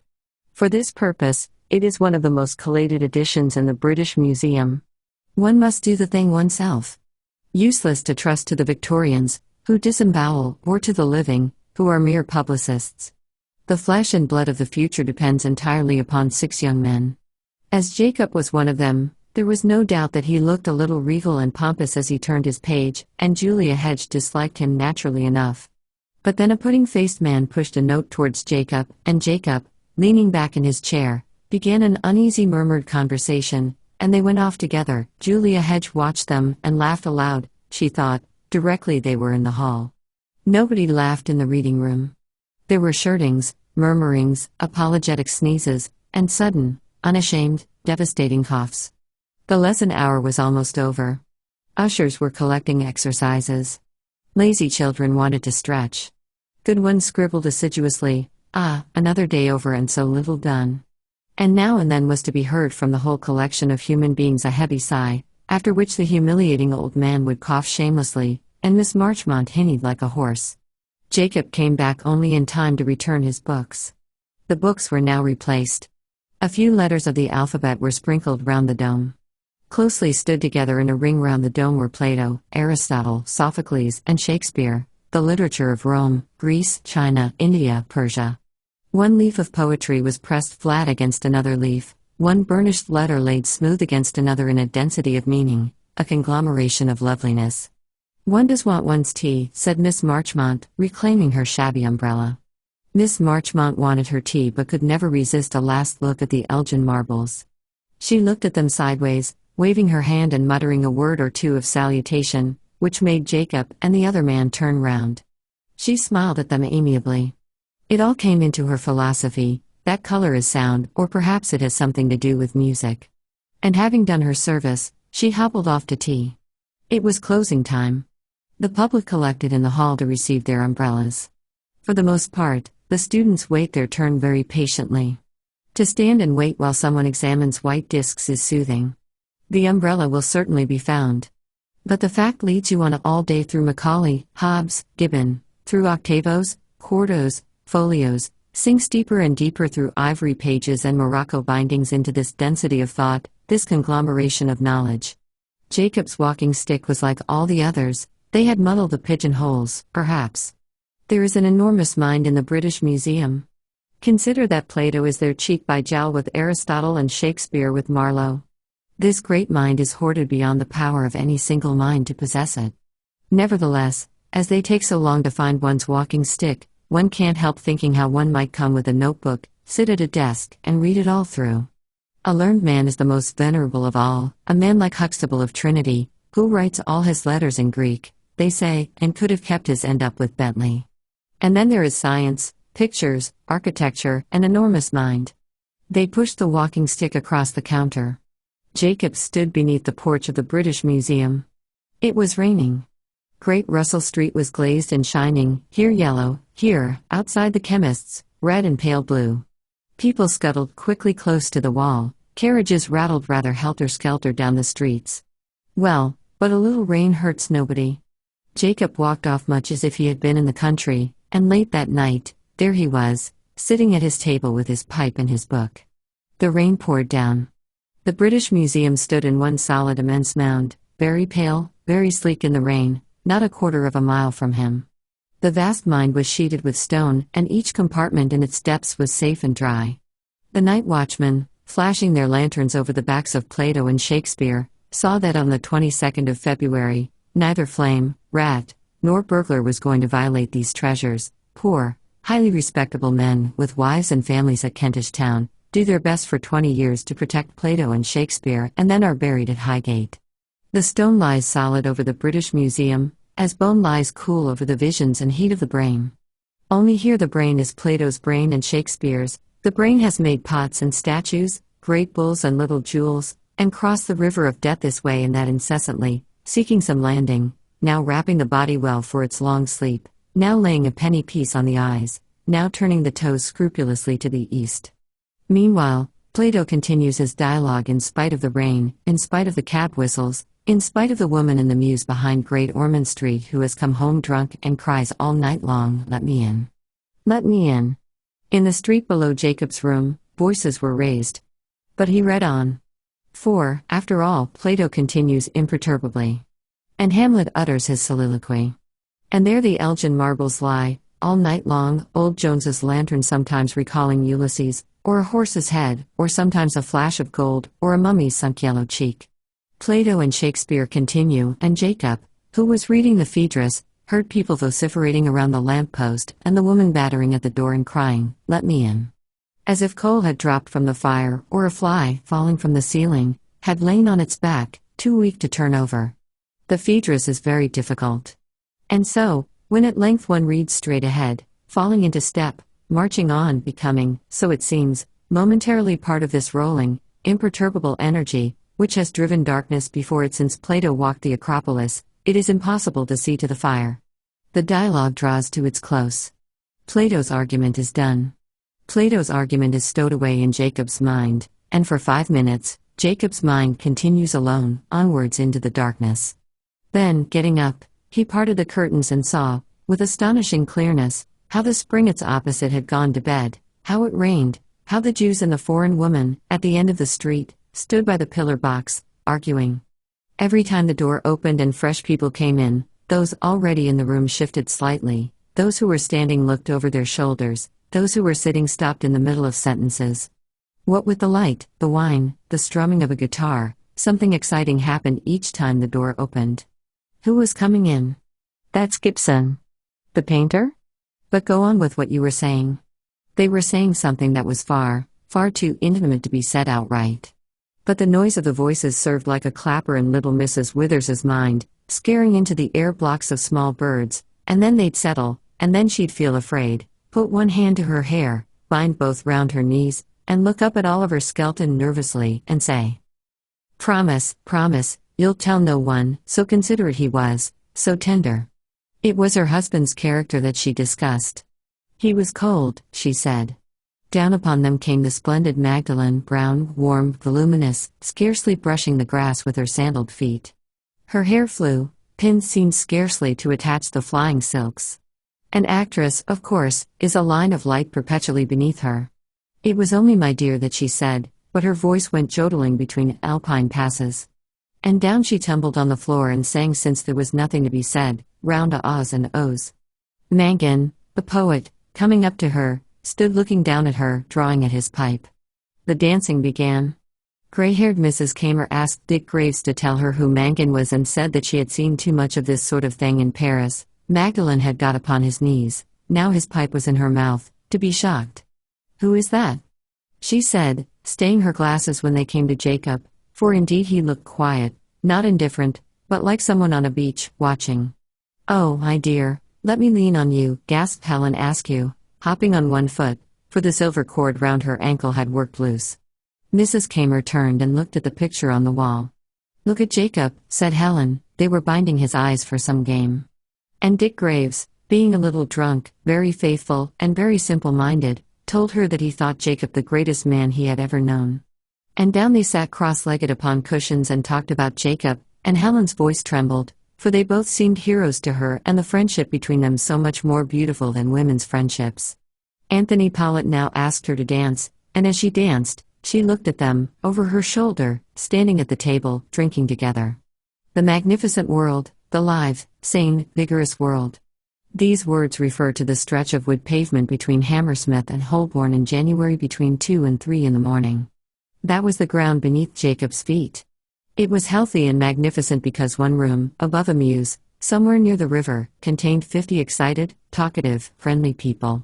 And then to stride over the pavement, there was scarcely a cab or policeman in sight, is of itself exhilarating. The long loop of Piccadilly, diamond-stitched, shows the best advantage when it is empty. A young man has nothing to fear. On the contrary, though he may not have said anything brilliant, he feels pretty confident he can hold his own. He was pleased to have met Mangan, he admired the young woman on the floor, he liked them all, he liked that sort of thing. In short, all the drums and trumpets were sounding. The street scavengers were the only people about at the moment. It is scarcely necessary to say how well disposed Jacob felt towards them, how it pleased him to let himself in with his latchkey at his own door, how he seemed to bring back with him into the empty room 10 or 11 people whom he had not known when he set out, how he looked about for something to read and found it, and never read it, and fell asleep. Indeed, drums and trumpets are no phrases. Indeed, Piccadilly and Holborn, as well as the empty sitting room and the sitting room with 50 people in it, are liable at any moment to blow music into the air. Women, perhaps, are more excitable than men. It is seldom that anyone says anything about it, and to see the hordes crossing Waterloo Bridge to catch the non-stop to Surbiton, one might think that reason impelled them. No. It is the drums and trumpets. Only, should you turn aside into one of those little bays on Waterloo Bridge to think the matter over, it will probably seem to you all a muddle, all a mystery. They cross the bridge incessantly. Sometimes, in the midst of carts and omnibuses, a lorry will appear with great forest trees chained to it. Then, perhaps, a mason's van with newly lettered tombstones recording how someone loved someone who is buried at Putney. Then the motor car in front jerks forward, and the tombstones pass too quickly for you to read more. All the time, the stream of people never ceases, passing from the Surrey side to the Strand, from the Strand to the Surrey side. It seems as if the poor had gone raiding the town and now trapezed back to their own quarters, like beetles scurrying to their holes, for that old woman fairly hobbles towards Waterloo, grasping a shiny bag, as if she had been out into the light and now made off with some scraped chicken bones to her hovel underground. On the other hand, though the wind is rough and blowing in their faces, those girls there, striding hand in hand, shouting out a song, seem to feel neither cold nor shame. They are hatless. They triumph. The wind has blown up the waves. The river races beneath us, and the men standing on the barges have to lean all their weight on the tiller. A black tarpaulin is tied down over a swelling load of gold. Avalanches of coal glitter blackly. As usual, painters are slung on planks across the great riverside hotels, and the hotel windows already have points of light in them. On the other side, the city is white as if it were old. St. Paul's swells are white above the fretted, pointed, or oblong buildings beside it. The cross alone shines rosy gilt. But what century have we reached? Has this procession from the Surrey side to the Strand gone on forever? That old man has been crossing the bridge these 600 years, with a rabble of little boys at his heels, for he is drunk or blind with misery, and tied round with old clouts of clothing such as pilgrims might have worn. He shuffles on. No one stands still. It seems as if we march to the sound of music, perhaps the wind and the river, perhaps these same drums and trumpets, the ecstasy and hubbub of the soul. Why, even the unhappy laugh, and the policeman, far from judging the drunk man, surveys him humorously, and the little boys scamper back again, and the clerk from Somerset House has nothing but tolerance for him, and the man who is reading half a page of Lothair at the bookstall muses charitably, with his eyes off the print, and the girl hesitates at the crossing and turns on him the bright yet vague glance of the young. Bright yet vague. She is perhaps 22. She is shabby. She crosses the road and looks at the daffodils and the red tulips in the florist's window.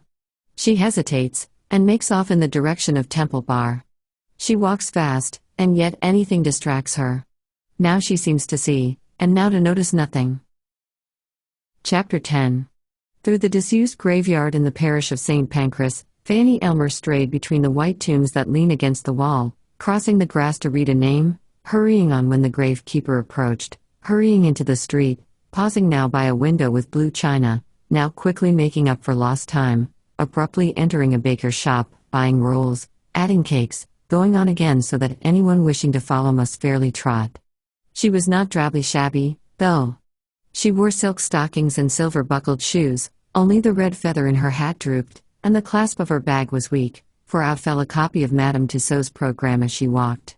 She had the ankles of a stag. Her face was hidden. Of course, in this dusk, rapid movements, quick glances, and soaring hopes come naturally enough. She passed right beneath Jacob's window. The house was flat, dark, and silent. Jacob was at home engaged in a chess problem, the board being on a stool between his knees. One hand was fingering the hair at the back of his head. He slowly brought it forward and raised the white queen from her square, then put her down again on the same spot. He filled his pipe, ruminated, moved 2 pawns, advanced the white knight, and then ruminated with one finger upon the bishop. Now, Fanny Elmer passed beneath the window. She was on her way to sit with Nick Bromham, the painter. She sat in a flowered Spanish shawl, holding in her hand a yellow novel. A little lower, a little looser, so, better, that's right, Bromham mumbled, who was drawing her and smoking at the same time and was naturally speechless.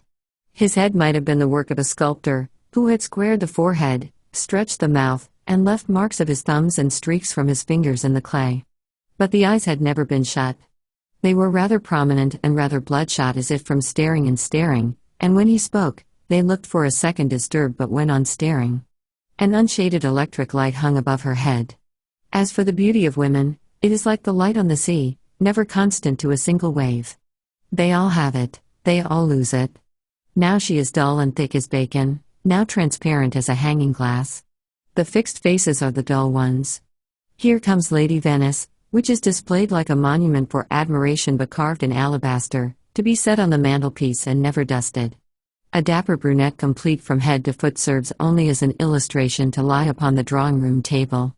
The women in the streets have the faces of playing cards, the outlines are accurately filled in with pink or yellow, and the lines are drawn tightly around them. Then, at a top-floor window, leaning out, looking down, you see beauty itself, or in the corner of an omnibus, or squatted in a ditch, beauty glowing, suddenly expressive, withdrawn the moment after. No one can count on it, seize it, or have it wrapped in paper. Nothing is to be won from the shops, and heaven knows it would be better to sit at home than haunt the plate-glass windows in the hope of lifting the shining green, the glowing ruby, out of them alive.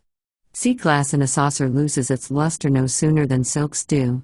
Thus, if you talk of a beautiful woman, you mean only something flying fast which, for a second, uses the eyes, lips, or cheeks of Fanny Elmer, for example, to glow through.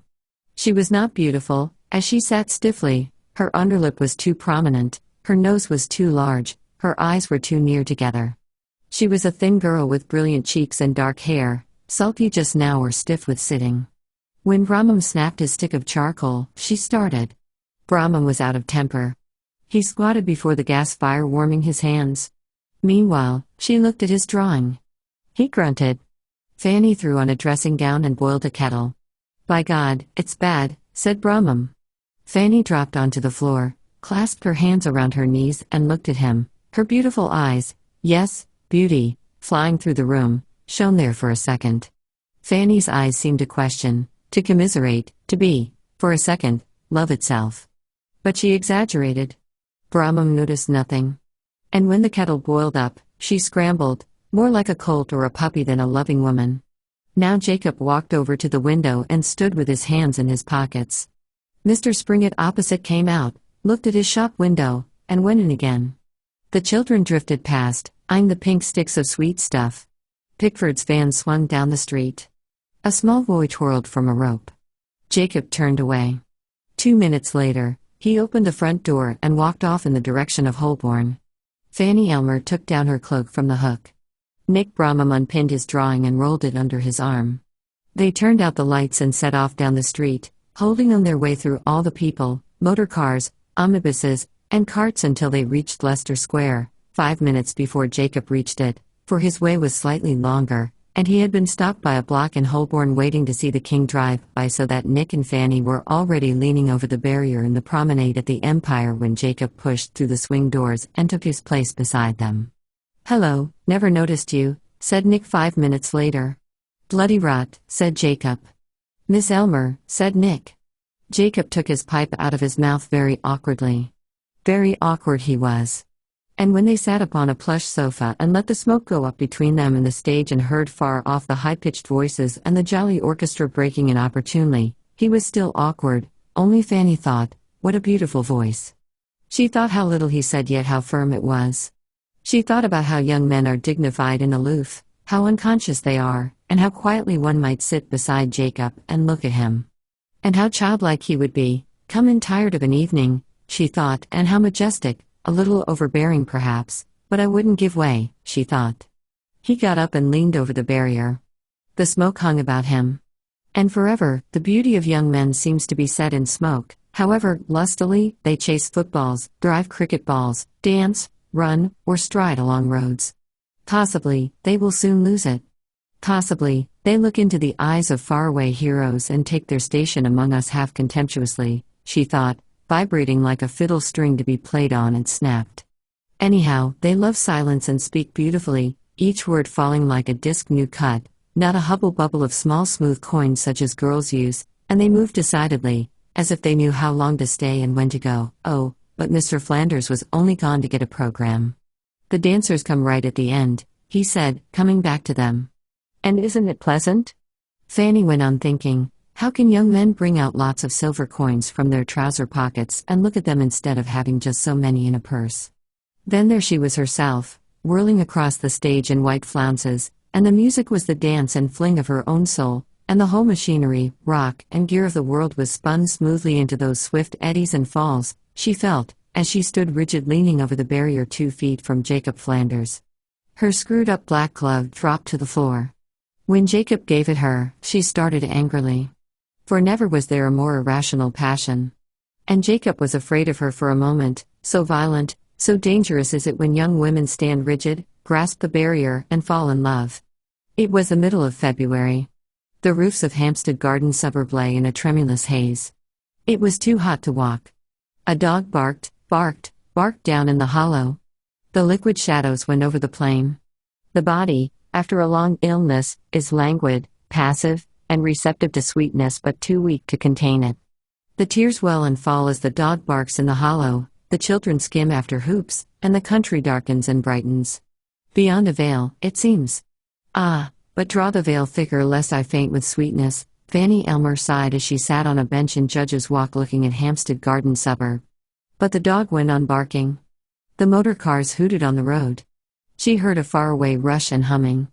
Agitation was at her heart. Up she got and walked. The grass was freshly green, the sun hot. All around the pond, children were stooping to launch little boats or were drawn back, screaming by their nurses. At midday, young women walk out into the air. All the men are busy in the town. They stand by the edge of the blue pond. The fresh wind scatters the children's voices all about. My children, thought Fanny Elmer. The women stand around the pond, beating off great prancing shaggy dogs. Gently, the baby is rocked in the perambulator. The eyes of all the nurses, mothers, and wandering women are a little glazed, absorbed. They gently nod instead of answering when the little boys tug at their skirts, begging them to move on. And Fanny moved, hearing some cry, a workman's whistle perhaps, high in midair. Now, among the trees, it was the thrush trilling out into the warm air, a flutter of jubilation, but fear seemed to spur him. Fanny thought as if he, too, were anxious with such joy at his heart, as if he were watched as he sang and pressed by tumult to sing. There. Restless, he flew to the next tree. She heard his song more faintly. Beyond it was the humming of the wheels and the wind rushing. She spent 10pence on lunch. Dear miss, she's left her umbrella, grumbled the mottled woman in the glass box near the door at the Express Dairy Company's shop. Perhaps I'll catch her, answered Millie Edwards, the waitress with the pale plaits of hair, and she dashed through the door.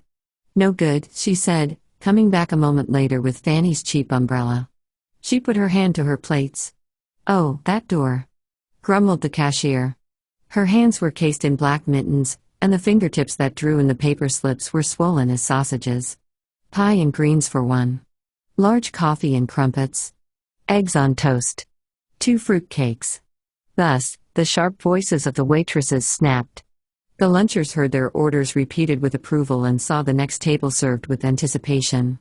Their own eggs on toast were at last delivered. Their eyes strayed no more. Damp cubes of pastry fell into mouths open like triangular bags. Nellie Jenkinson, the typist, crumbled her cake indifferently enough.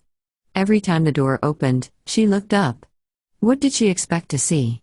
The coal merchant read the telegraph without stopping, missed the saucer and, feeling abstracted, put the cup down on the tablecloth. Did you ever hear the like of that for impertinence?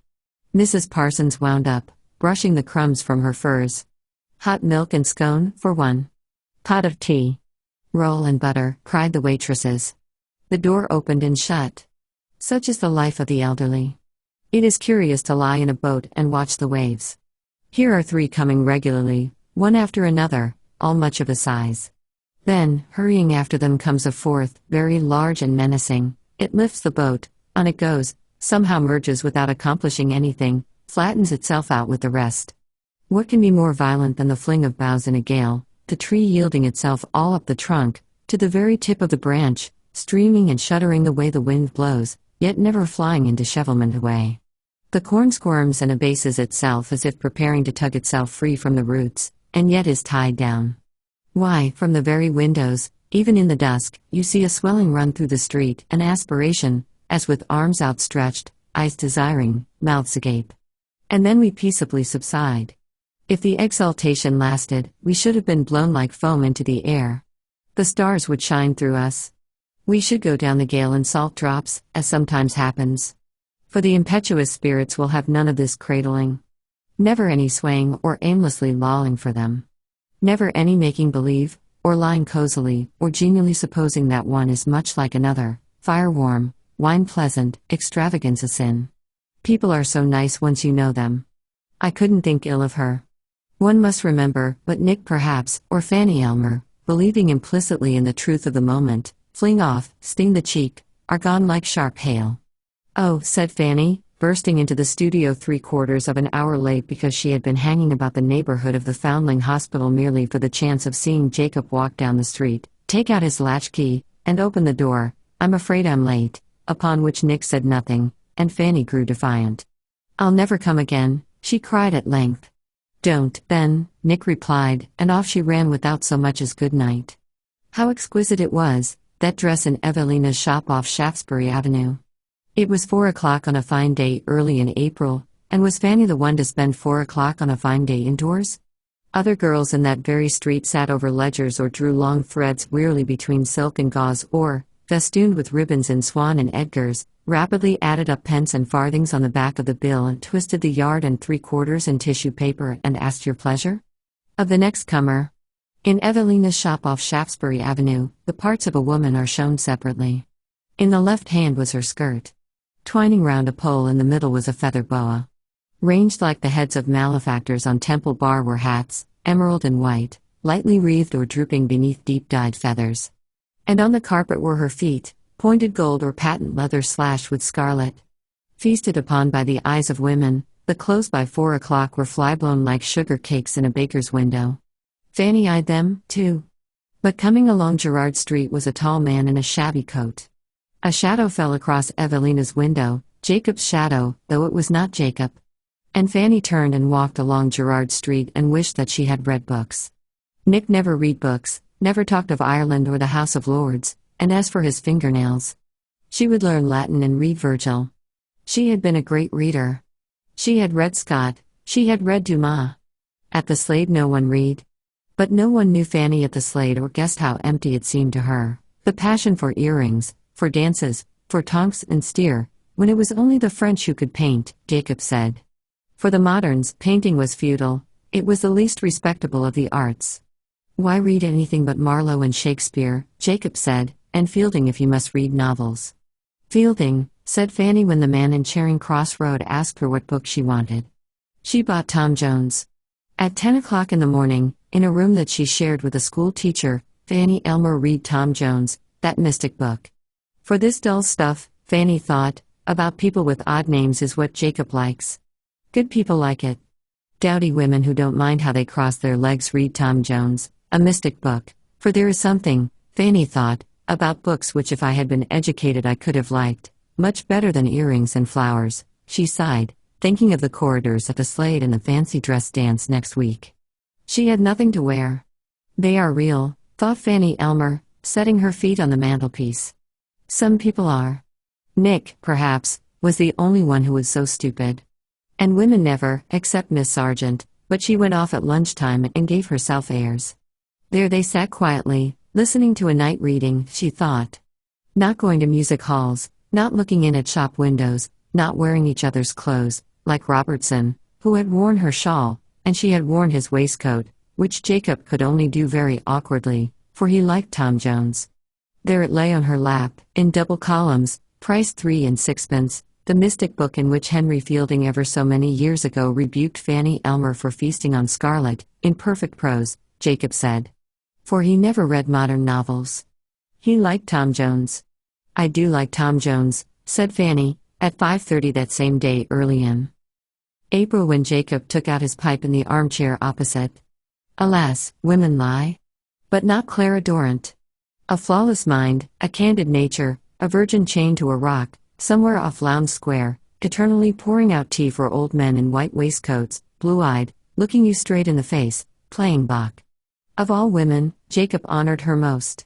But to sit at a table with bread and butter, with dowagers in velvet, and never say more to Clara Dorrant than Benson said to the parrot when old Miss Perry poured out tea was an insufferable outrage upon the liberties and decencies of human nature, or words to that effect, for Jacob said nothing. Only he glared at the fire. Fanny laid down Tom Jones. She stitched or knitted. What's that? Asked Jacob. For the dance at the Slade. And she fetched her headdress, her trousers, her shoes with red tassels. What should she wear? I shall be in Paris, said Jacob. And what is the point of fancy dress dances? Thought Fanny. You meet the same people, you wear the same clothes, Mangan gets drunk, Florinda sits on his knee. She flirts outrageously, with Nick Bromham just now. In Paris? Said Fanny. On my way to Greece, he replied. For, he said, there is nothing so detestable as London in May. He would forget her. A sparrow flew past the window trailing a straw from a stack stood by a barn in a farmyard. The old brown spaniel snuffs at the base for a rat. Already, the upper branches of the elm trees are blotted with nests. The chestnuts have flirted with their fans. And the butterflies are flaunting across the rides in the forest. Perhaps the Purple Emperor is feasting, as Morris says, upon a massive putrid carrion at the base of an oak tree. Fanny thought it all came from Tom Jones. He could go alone with a book in his pocket and watch the badgers. He would take a train at 8:30 and walk all night. He saw fireflies and brought back glowworms in pill boxes. He would hunt with the New Forest staghounds. It all came from Tom Jones, and he would go to Greece with a book in his pocket and forget her. She fetched her hand glass. There was her face. And suppose one wreathed Jacob in a turban? There was his face. She lit the lamp. But as daylight came through the window, only half was lit by the lamp. And though he looked terrible and magnificent and would chuck the forest, he said, and come to the Slade, and be a Turkish knight or a Roman emperor, and he let her blacken his lips and clenched his teeth and scowled in the glass, still, there lay Tom Jones. Chapter 11. Archer, said Mrs. Flanders with that tenderness which mothers so often display towards their eldest sons, will be at Gibraltar tomorrow.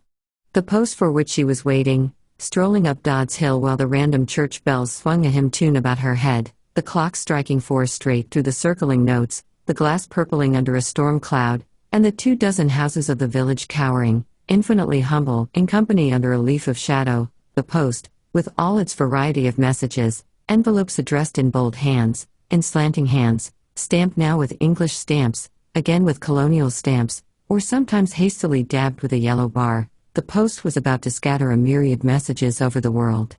Whether we gain it or not through this habit of profuse communication is not for us to say.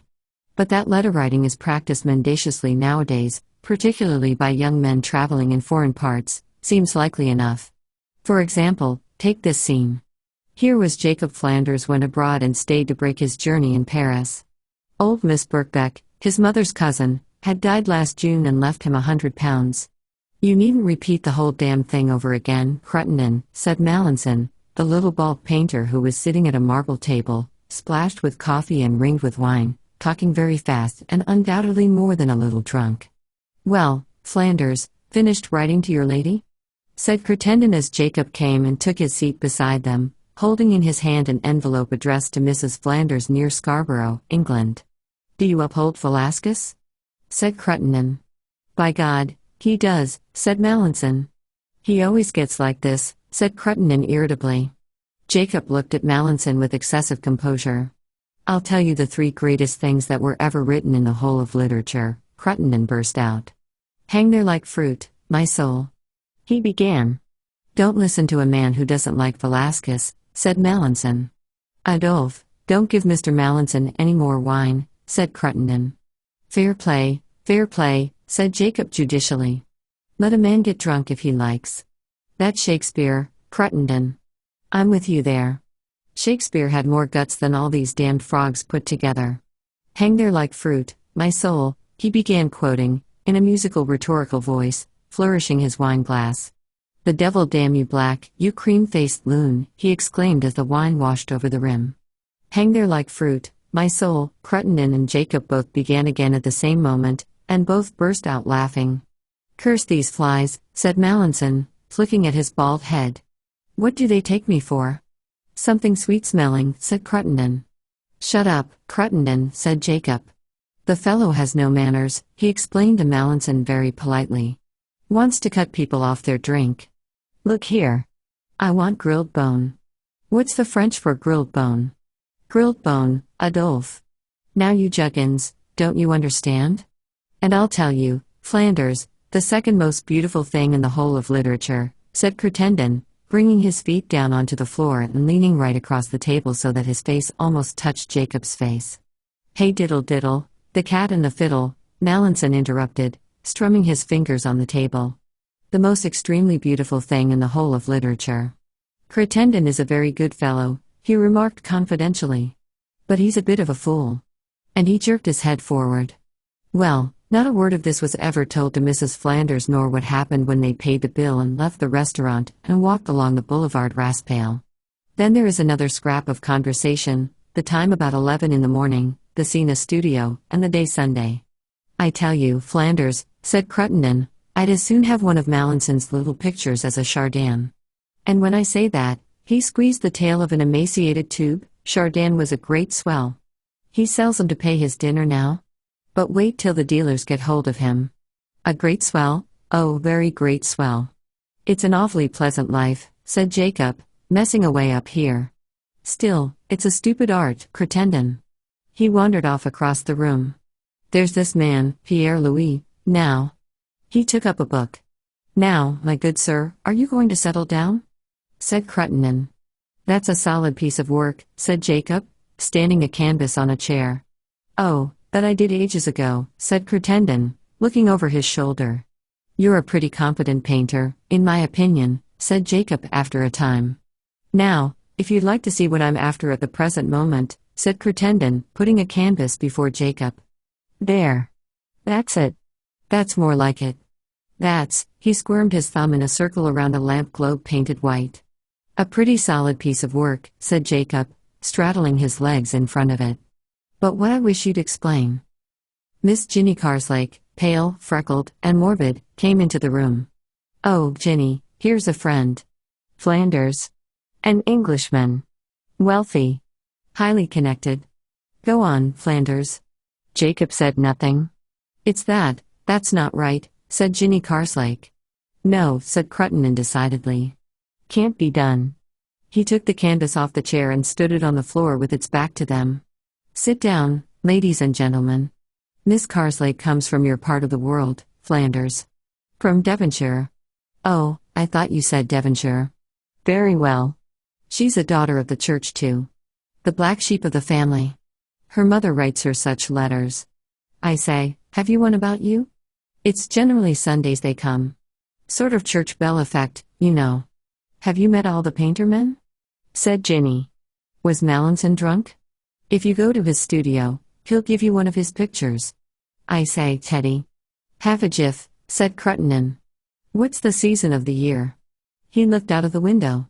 We take a day off on Sundays, Flanders. Will he? Said Ginny, looking at Jacob. You. Yes, he'll come with us, said Cruttendon.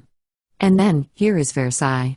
Ginny stood on the stone rim and leaned over the pond, clasped by Cruttendon's arms, or she would have fallen in. There, she cried. Right up to the top. Some sluggish, sloping-shouldered fish had floated up from the depths to nip her crumbs. You look, she said, jumping down.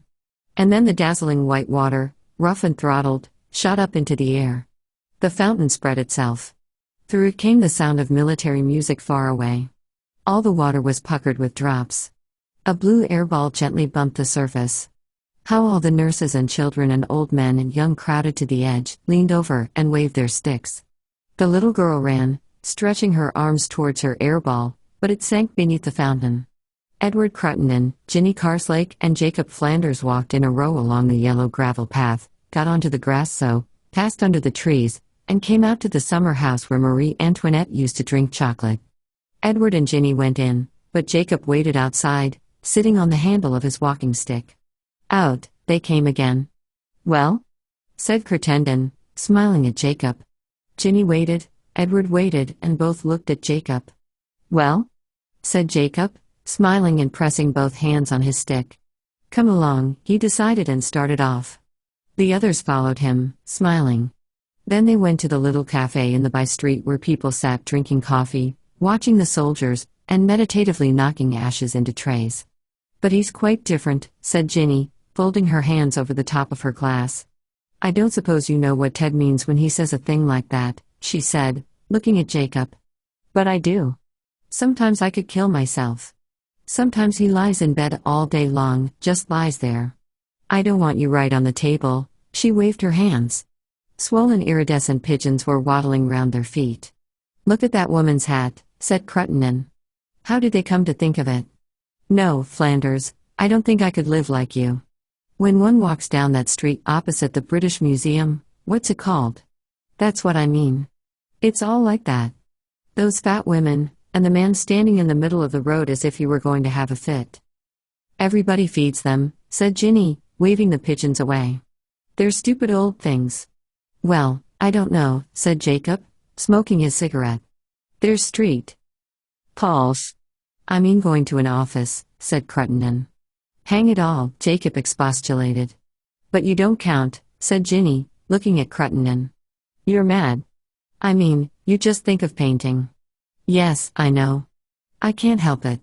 I say, will King George give way about the peers? He'll jolly well have to, said Jacob. There, said Ginny. He really knows.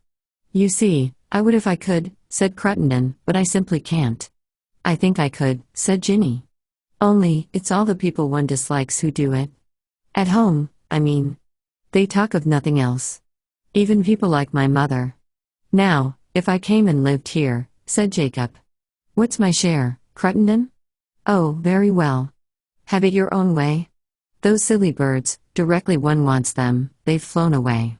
And finally, under the arc lamps in the Gare Day and Ballyday, with one of those queer movements which are so slight yet so definite, which may wound or pass unnoticed but generally inflict a good deal of discomfort, Ginny and Cruttendon drew together. Jacob stood apart. They had to separate. Something must be said. Nothing was said. A man wheeled a trolley past Jacob's legs so near that he almost grazed them. When Jacob recovered his balance, the other two turned away.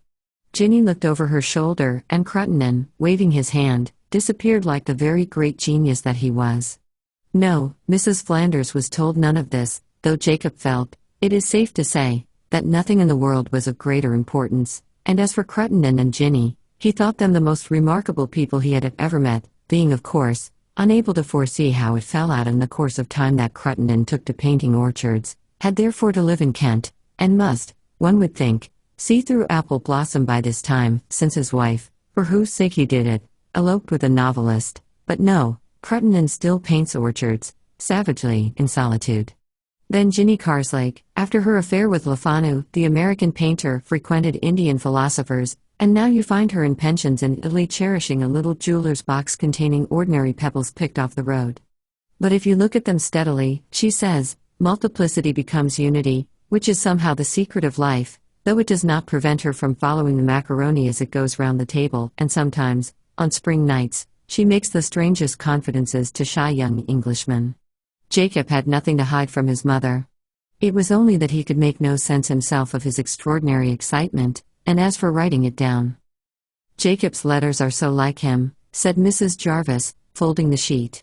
"Indeed, he seems to be having," said Mrs. Flanders, and paused, for she was cutting out a dress and had to straighten the pattern, "a very gay time." Mrs. Jarvis thought of Paris.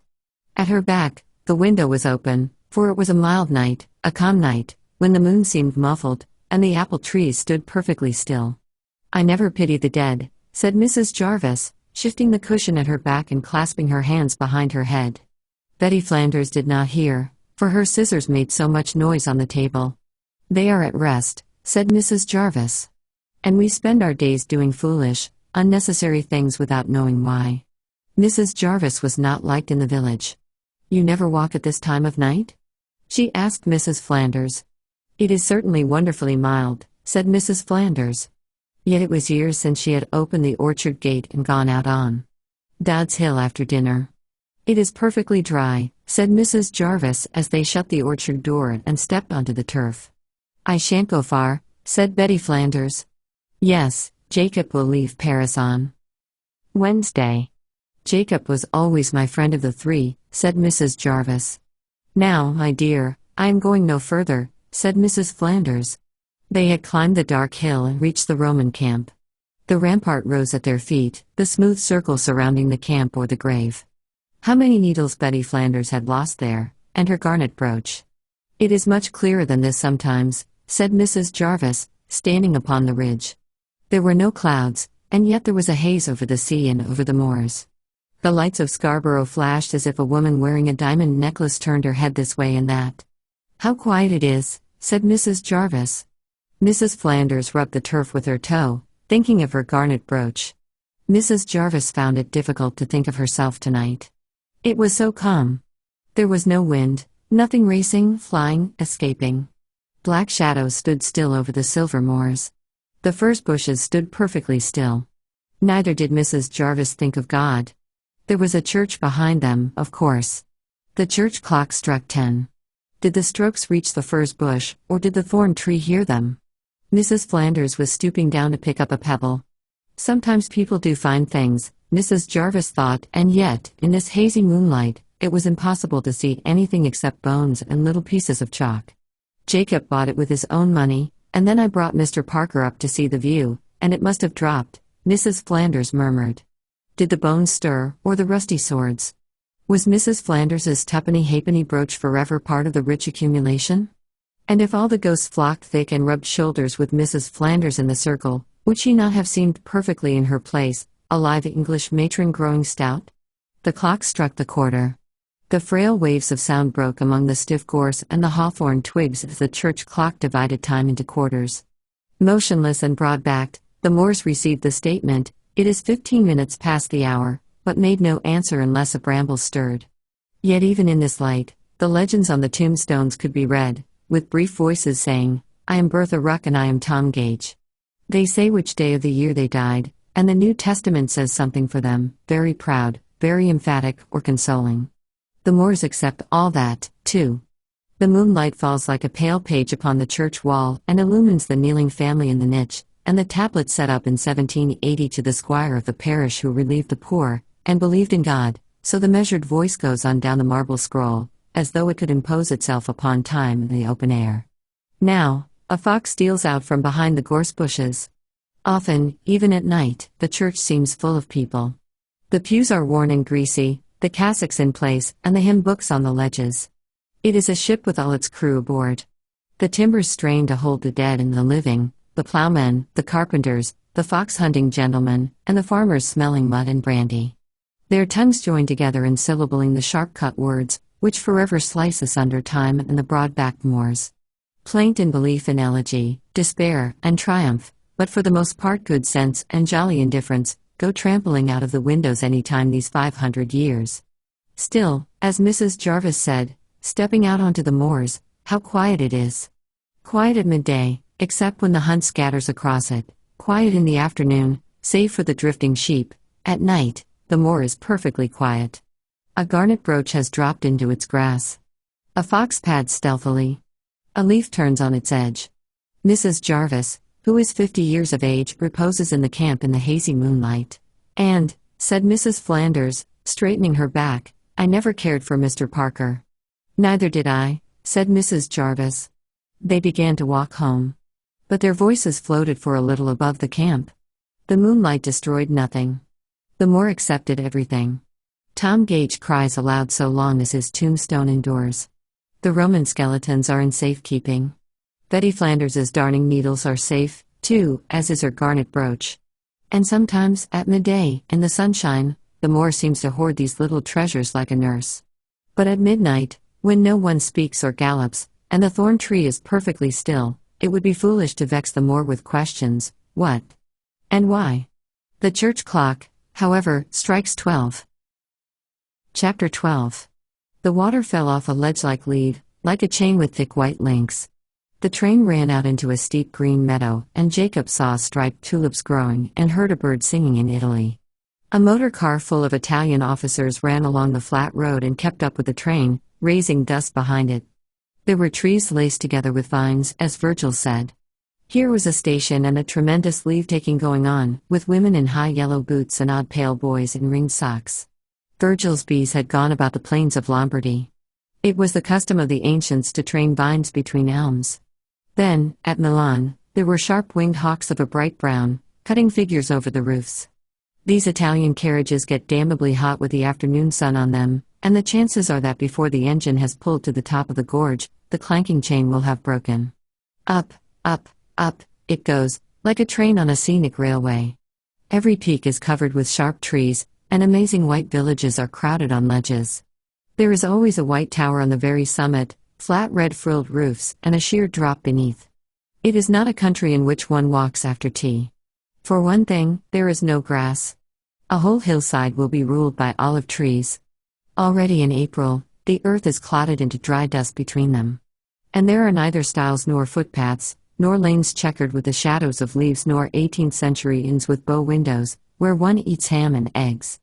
Oh no, Italy is all fierceness, bareness, exposure, and black priests shuffling along the roads. It is strange, too, how you never get away from villas. Still, to be traveling on one's own with £100 to spend is a fine affair. And if his money gave out, as it probably would, he would go on foot. He could live on bread and wine, the wine in straw bottles, for after doing Greece, he was going to knock off Rome. There is no doubt that Roman civilization was a very inferior affair. But Bonamy talked a lot of rot, all the same. "You ought to have been in Athens," he would say to Bonamy when he got back. "Standing on the Parthenon," he would say, or the ruins of the Colosseum suggest some fairly sublime reflections, which he would write out at length in letters. It might turn into an essay on civilization. A comparison between the ancients and moderns, with some pretty sharp hits at Mr. Asquith, something in the style of Gibbon. A stout gentleman laboriously hauled himself in, dusty, baggy, slung with gold chains, and Jacob, regretting that he did not come of the Latin race, looked out of the window. It is a strange reflection that by traveling for 2 days and nights, you are in the heart of Italy. Accidental villas among olive trees appear, and males water the cactuses.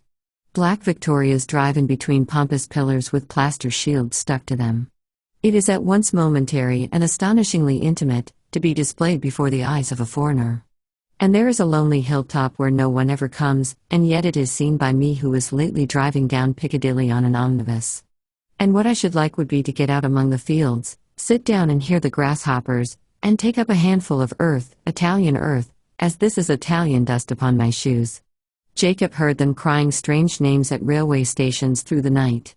The train stopped, and he heard frogs croaking close by. He wrinkled back the blind cautiously and saw a vast, strange marsh all white in the moonlight. The carriage was thick with cigar smoke, which floated round the globe with a green shade on it. The Italian gentleman lay snoring with his boots off and his waistcoat unbuttoned. And all this business of going to Greece seemed to Jacob an intolerable weariness. Sitting in hotels by oneself and looking at monuments, he'd have done better to go to Cornwall with Timmy Dorrant. "Oh, Jacob protested as the darkness began breaking in front of him and the light showed through, but the man was reaching across him to get something. The fat Italian man in his dicky, unshaven, crumpled, obese, was opening the door and going off to have a wash. So Jacob sat up and saw a lean Italian sportsman with a gun walking down the road in the early morning light, and the whole idea of the Parthenon came upon him in a clap. "By Jove," he thought, "we must be nearly there." And he stuck his head out of the window and got the air full in his face. It is highly exasperating that 25 people of your acquaintance should be able to say straight off something very much to the point about being in Greece, while for yourself, there is a stopper upon all emotions whatsoever. For after washing at the hotel at Patras, Jacob had followed the tram lines a mile or so out and followed them a mile or so back. He had met several droves of turkeys, several strings of donkeys, had got lost in back streets, had read advertisements of corsets and of Maggie's consommé. Children had trodden on his toes, the place smelt of bad cheese, and he was glad to find himself suddenly come out opposite his hotel. There was an old copy of the Daily Mail lying among coffee cups, which he read. But what could he do after dinner? No doubt, we should be, on the whole, much worse off than we are without our astonishing gift for illusion. At the age of 12 or so, having given up dolls and broken our steam engines, France, but much more probably Italy and India almost for a certainty, draws the superfluous imagination. One's aunts have been to Rome, and everyone has an uncle who was last heard of, poor man, in Rangoon. He will never come back any more. However, it was the governesses who started the Greek myth. Look at that for a head, they say, nose, you see, straight as a dart, curls, eyebrows, everything appropriate to manly beauty, while his legs and arms have lines on them which indicate a perfect degree of development, the Greeks caring for the body as much as for the face. And the Greeks could paint fruit so that birds pecked at it. First, you read Xenophon, then Euripides. One day, that was an occasion, by God, what people have said appears to have sense in it, the Greek spirit, the Greek this, that, and the other, though it is absurd, by the way, to say that any Greek comes near Shakespeare. The point is, however, that we have been brought up in an illusion. Jacob, no doubt, thought something in this fashion, the Daily Mail crumpled in his hand, his legs extended, the very picture of boredom. But it's the way we're brought up, he went on. And it all seemed to him very distasteful. Something ought to be done about it. And from being moderately depressed, he became like a man about to be executed. Clara Dorrant had left him at a party to talk to an American called Pilchard. And he had come all the way to Greece and left her. They wore evening dresses and talked nonsense, what damn nonsense, and he put out his hand for the Globe-Trotter, an international magazine that is supplied free of charge to the proprietors of hotels. In spite of its ramshackle condition, modern Greece is highly advanced in the electric tramway system, so that while Jacob sat in the hotel sitting room, the trams clanked, chimed, rang imperiously to get the donkeys out of the way, and one old woman who refused to budge, beneath the windows. The whole of civilization was being condemned. The waiter was quite indifferent to that, too. Aristotle, a dirty man, carnivorously interested in the body of the only guest now occupying the only armchair, came into the room ostentatiously, put something down, put something straight, and saw that Jacob was still there. "I'd like to be called early tomorrow," said Jacob, looking over his shoulder. "I'm going to Olympia. This gloom, this surrender to the dark waters that lap us about, is a modern invention. Perhaps, as Cruttendon said, we do not believe enough. Our fathers, at any rate, had something to demolish. So have we, for the matter of that," thought Jacob, crumpling the Daily Mail in his hand. He would go into Parliament and make fine speeches, but what use are fine speeches and Parliament for once you surrender an inch to the black waters? Indeed, there has never been any explanation of the ebb and flow in our veins, of happiness and unhappiness. That respectability in evening parties where one has to dress and wretched slums at the back of Gray's Inn, something solid, immovable, and grotesque, is at the back of it, Jacob thought probable. But then there was the British Empire, which was beginning to puzzle him, nor was he altogether in favour of giving home rule to Ireland. What did the Daily Mail say about that? For he had grown to be a man and was about to be immersed in things, as indeed the chambermaid, emptying his basin upstairs, fingering keys, studs, pencils, and bottles of tabloids strewn on the dressing table, was aware. Florinda knew that he had grown to be a man, as she knew everything by instinct. And Betty Flanders even now suspected it, as she read his letter, posted at Milan, telling me, she complained to Mrs. Jarvis, really nothing that I want to know, but she brooded over it. Fanny Elmer felt it to desperation. For he would take his stick and his hat and would walk to the window and look perfectly absent-minded and very stern, too, she thought. "I am going," he would say, "to catch a meal of Bonamy. Anyhow, I can drown myself in the Thames," Fanny cried as she hurried past the Foundling Hospital. But the Daily Mail isn't to be trusted, Jacob said to himself, looking about for something else to read. And he sighed again, being indeed so profoundly gloomy that gloom must have been lodged in him to cloud him at any moment, which was odd in a man who enjoyed things so, was not much given to analysis, but was horribly romantic, of course, Bonamy thought, in his rooms in Lincoln's Inn. He will fall in love, thought Bonamy. Some Greek woman with a straight nose. It was to Bonamy that Jacob wrote from Patras, to Bonamy, who couldn't love a woman and never read a foolish book. There are very few good books, after all, for we can't count profuse histories, travels and mule carts to discover the sources of the Nile or the volubility of fiction. I like books whose virtue is all drawn together in a page or two. I like sentences that don't budge, though armies cross them. I like words to be hard, such were Bonamy's views, and they won him the hostility of those whose taste is all for the fresh growths of the morning, who throw up the window and find the poppies spread in the sun and can't forbear a shout of jubilation at the astonishing fertility of English literature. That was not Bonamy's way at all. That his taste in literature affected his friendships and made him silent, secretive, fastidious, and only quite at ease with one or two young men of his own way of thinking was the charge against him. But then Jacob Flanders was not at all of his own way of thinking, far from it, Bonamy sighed, laying the thin sheets of notepaper on the table and falling into thought about Jacob's character, not for the first time. The trouble was this romantic vein in him. But mixed with the stupidity which leads him into these absurd predicaments, thought Bonamy, there is something he sighed, for he was fonder of Jacob than of anyone in the world. Jacob went to the window and stood with his hands in his pockets. There, he saw 3 Greeks in kilts, the masts of ships, idle or busy people of the lower classes strolling or stepping out briskly, or falling into groups and gesticulating with their hands. Their lack of concern for him was not the cause of his gloom but some more profound conviction. It was not that he himself happened to be lonely, but that all people are. Yet the next day, as the train slowly rounded a hill on the way to Olympia, the Greek peasant women were out among the vines, the old Greek men were sitting at the stations, sipping sweet wine.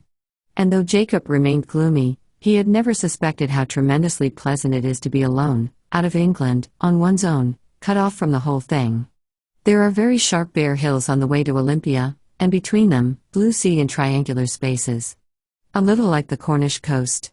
Well now, to go walking by oneself all day, to get onto that track and follow it up between the bushes, or are they small trees? To the top of that mountain from which one can see half the nations of antiquity. Yes, said Jacob, for his carriage was empty. Let's look at the map. Blame it or praise it, there is no denying the wild horse in us. To gallop intemperately, fall on the sand tired out, to feel the earth spin, to have, positively, a rush of friendship for stones and grasses, as if humanity were over, and as for men and women, let them go hang, there is no getting over the fact that this desire seizes us pretty often.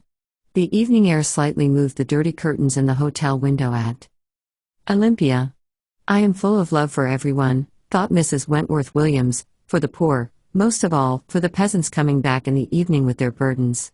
And everything is soft and vague and very sad. It is sad, it is sad. But everything has meaning, thought Sandra Wentworth Williams, raising her head a little and looking very beautiful, tragic, and exalted. One must love everything.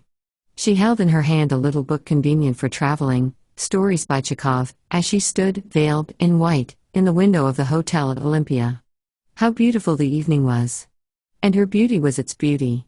The tragedy of Greece was the tragedy of all high souls. The inevitable compromise. She seemed to have grasped something. She would write it down. And moving to the table where her husband sat reading, she leaned her chin in her hands and thought of the peasants, of suffering, of her own beauty, of the inevitable compromise, and of how she would write it down.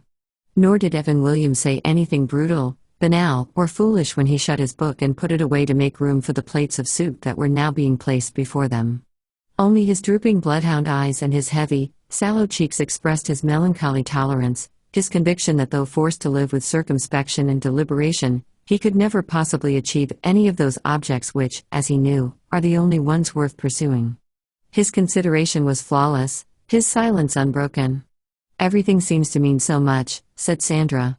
But with the sound of her own voice the spell was broken. She forgot the peasants.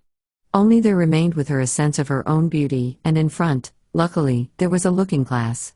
I am very beautiful, she thought. She shifted her hat slightly. Her husband saw her looking into the glass and agreed that beauty is important, it is an inheritance, one cannot ignore it. But it is a barrier, it is, in fact, rather a bore.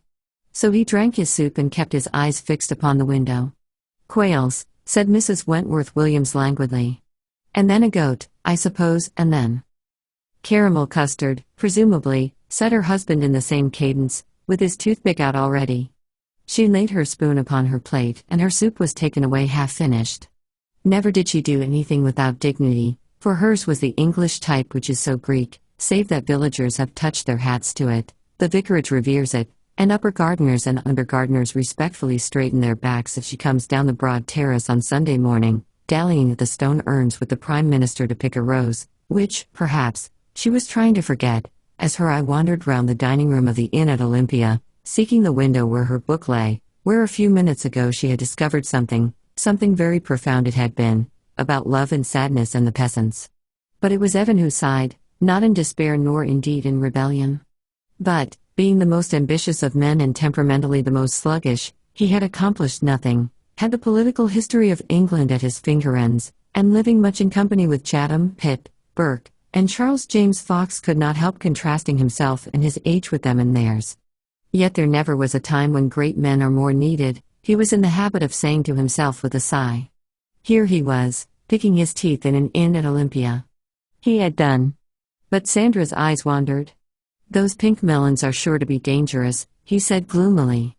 And as he spoke, the door opened, and in came a young man in a grey check suit. Beautiful but dangerous, said Sandra, immediately talking to her husband in the presence of a third person. Ah, English boy on tour, she thought to herself. And Evan knew all that too. Yes, he knew all that, and he admired her. Very pleasant, he thought, to have affairs. But for himself, what with his height, Napoleon was 5'4", he remembered, his bulk, his inability to impose his own personality, and yet great men are needed more than ever now, he sighed, it was useless. He threw away his cigar, went up to Jacob and asked him, with a simple sort of sincerity that Jacob liked, whether he had come straight out of England. How very English, Sandra laughed when the waiter told them the next morning that the young gentleman had left at 5 to climb the mountain.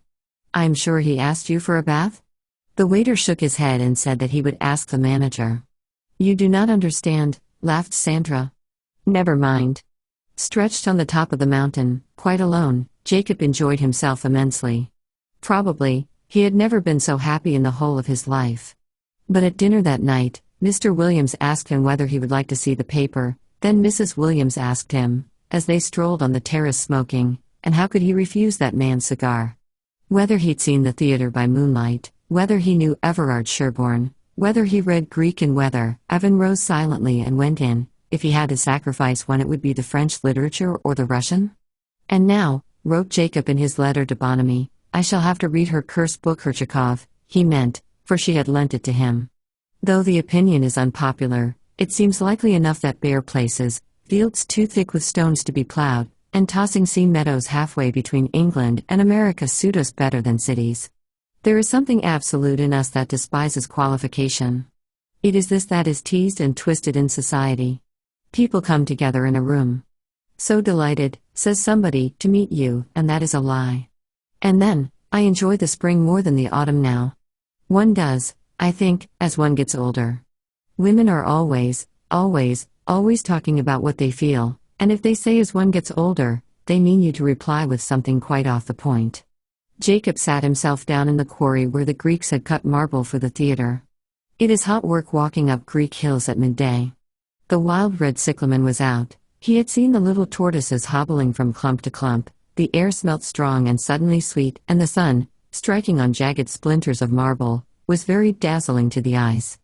Composed, commanding, contemptuous, a little melancholy, and bored with an august kind of boredom, there he sat smoking his pipe.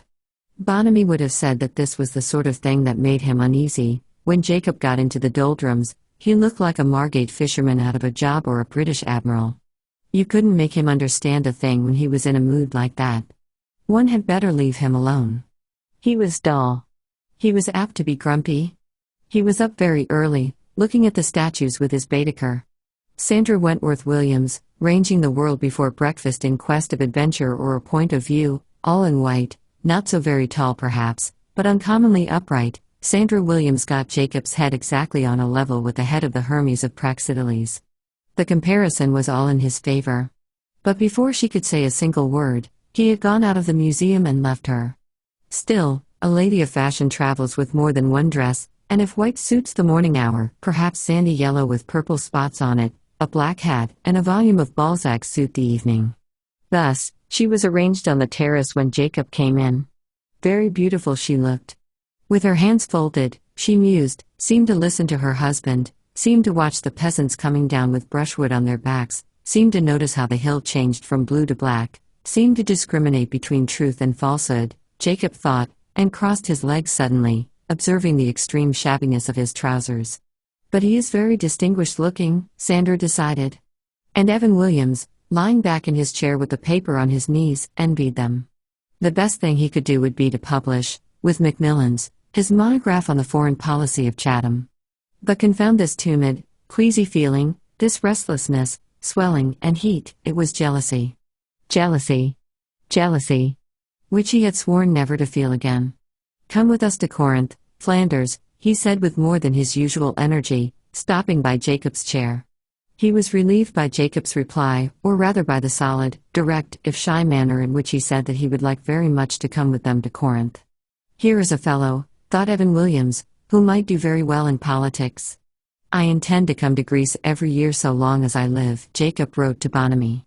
It is the only chance I can see of protecting oneself from civilization. Goodness knows what he means by that, Bonamy sighed. For as he never said a clumsy thing himself, these dark sayings of Jacob's made him feel apprehensive yet somehow impressed, his own turn being all for the definite, the concrete, and the rational.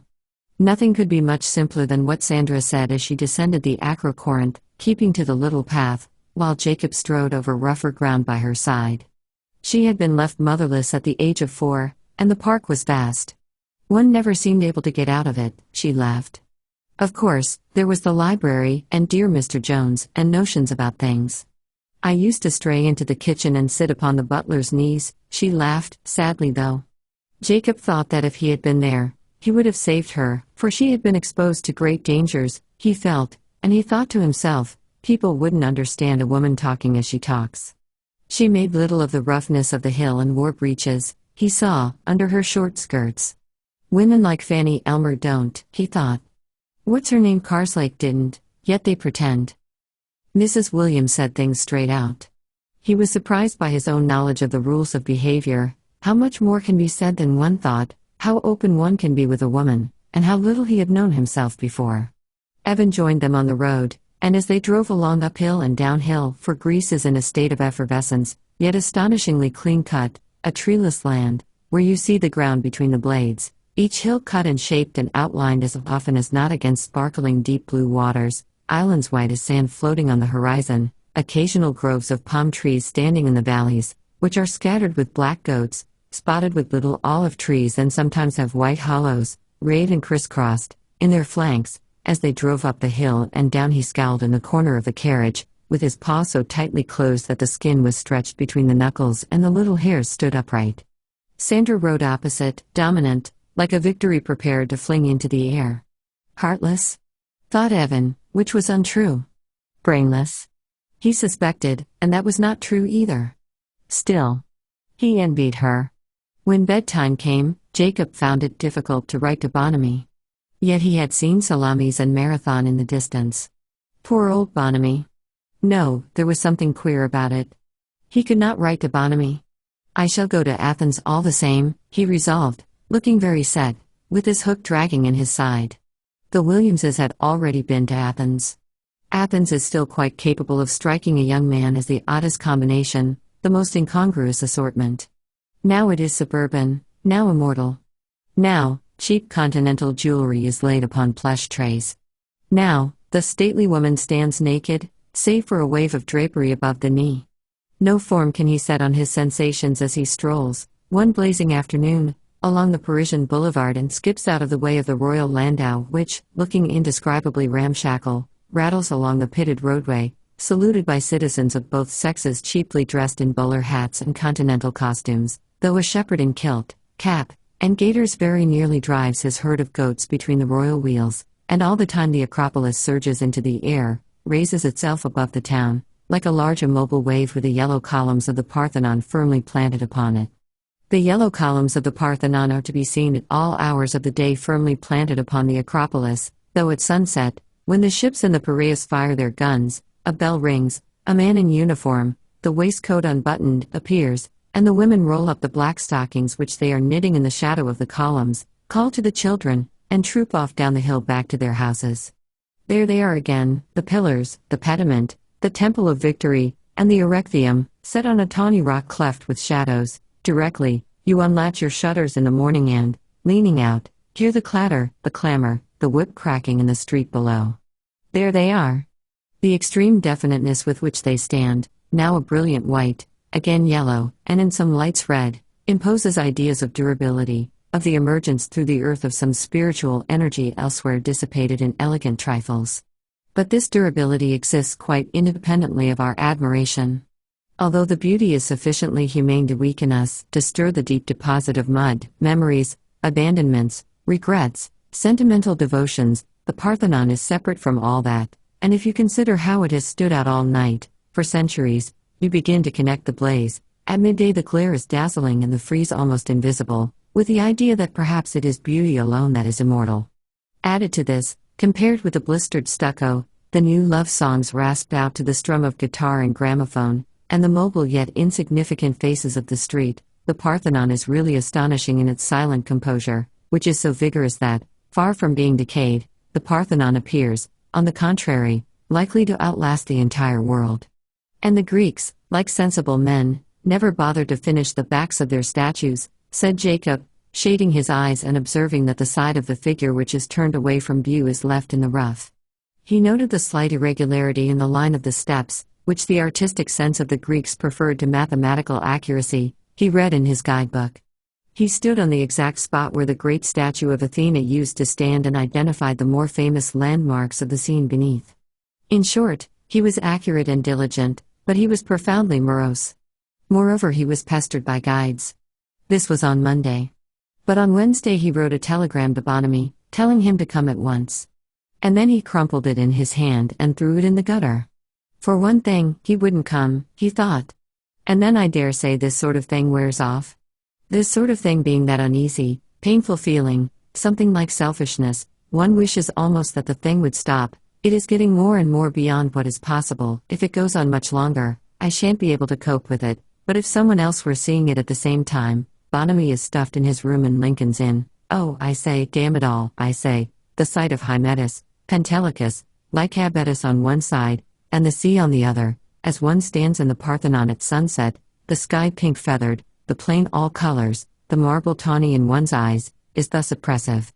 Luckily, Jacob had little sense of personal association. He seldom thought of Plato or Socrates in the flesh. On the other hand, his feeling for architecture was very strong. He preferred statues to pictures, and he was beginning to think a great deal about the problems of civilization, which were solved, of course, so very remarkably by the ancient Greeks, though their solution is no help to us. Then the hook gave a great tug in his side as he lay in bed on Wednesday night, and he turned over with a desperate sort of tumble, remembering Sandra Wentworth Williams, with whom he was in love. The next day, he climbed Pentelicus. The day after he went up to the Acropolis. The hour was early, the place almost deserted, and possibly there was thunder in the air. But the sun struck full upon the Acropolis. Jacob's intention was to sit down and read, and, finding a drum of marble conveniently placed, from which Marathon could be seen, and yet it was in the shade, while the Erechtheum blazed white in front of him, there he sat. And after reading a page, he put his thumb in his book. Why not rule countries in the way they should be ruled? And he read again. No doubt his position there overlooking Marathon somehow raised his spirits. Or it may have been that a slow capacious brain has these moments of flowering. Or he had, insensibly, while he was abroad, got into the way of thinking about politics. And then, looking up and seeing the sharp outline, his meditations were given an extraordinary edge. Greece was over, the Parthenon was in ruins, yet there he was. Ladies with green and white umbrellas passed through the courtyard, French ladies on their way to join their husbands in Constantinople. Jacob read on again. And laying the book on the ground, he began, as if inspired by what he had read, to write a note upon the importance of history, upon democracy, one of those scribbles upon which the work of a lifetime may be based, or again, it falls out of a book 20 years later, and one can't remember a word of it. It is a little painful. It had better be burnt. Jacob wrote, began to draw a straight nose, when all the French ladies opening and shutting their umbrellas just beneath him exclaimed, looking at the sky, that one did not know what to expect, rain or fine weather. Jacob got up and strolled across to the Erechtheum. There are still several women standing there holding the roof over their heads. Jacob straightened himself slightly to ensure stability and balance, which affected the body first. These statues annulled things so. He stared at them, then turned, and there was Madame Lucy engraved perched on a block of marble with her kodak pointed at his head. Of course, she jumped down, in spite of her age, her figure, and her tight boots, having, now that her daughter was married, lapsed with a luxurious abandonment, grand enough in its way, into the fleshy grotesque. She jumped down, but not before Jacob had seen her. Damn these women, he thought. And he went to fetch his book, which he had left lying on the ground in the Parthenon. How they spoil things, he murmured, leaning against one of the pillars, pressing his book tight between his arm and his side. As for the weather, no doubt the storm would break soon. Athens was under a cloud. It is those damned women, said Jacob, without any trace of bitterness but rather with sadness and disappointment that what might have been should never be. This violent disillusionment is generally to be expected in young men in the prime of life, sound of wind and limb, who will soon become fathers of families and directors of banks. Then, making sure that the Frenchwomen had gone and looking cautiously around him, Jacob strolled over to the Erechtheum and looked rather furtively at the goddess on the left-hand side holding the roof on her head. She reminded him of Sandra Wentworth Williams. He looked at her, then looked away. He looked at her, then looked away. He was extraordinarily moved, and with the battered Greek nose in his head, with Sandra in his head, with all sorts of things in his head, off he started to walk right up to the top of Mount Hymettus, alone, in the heat.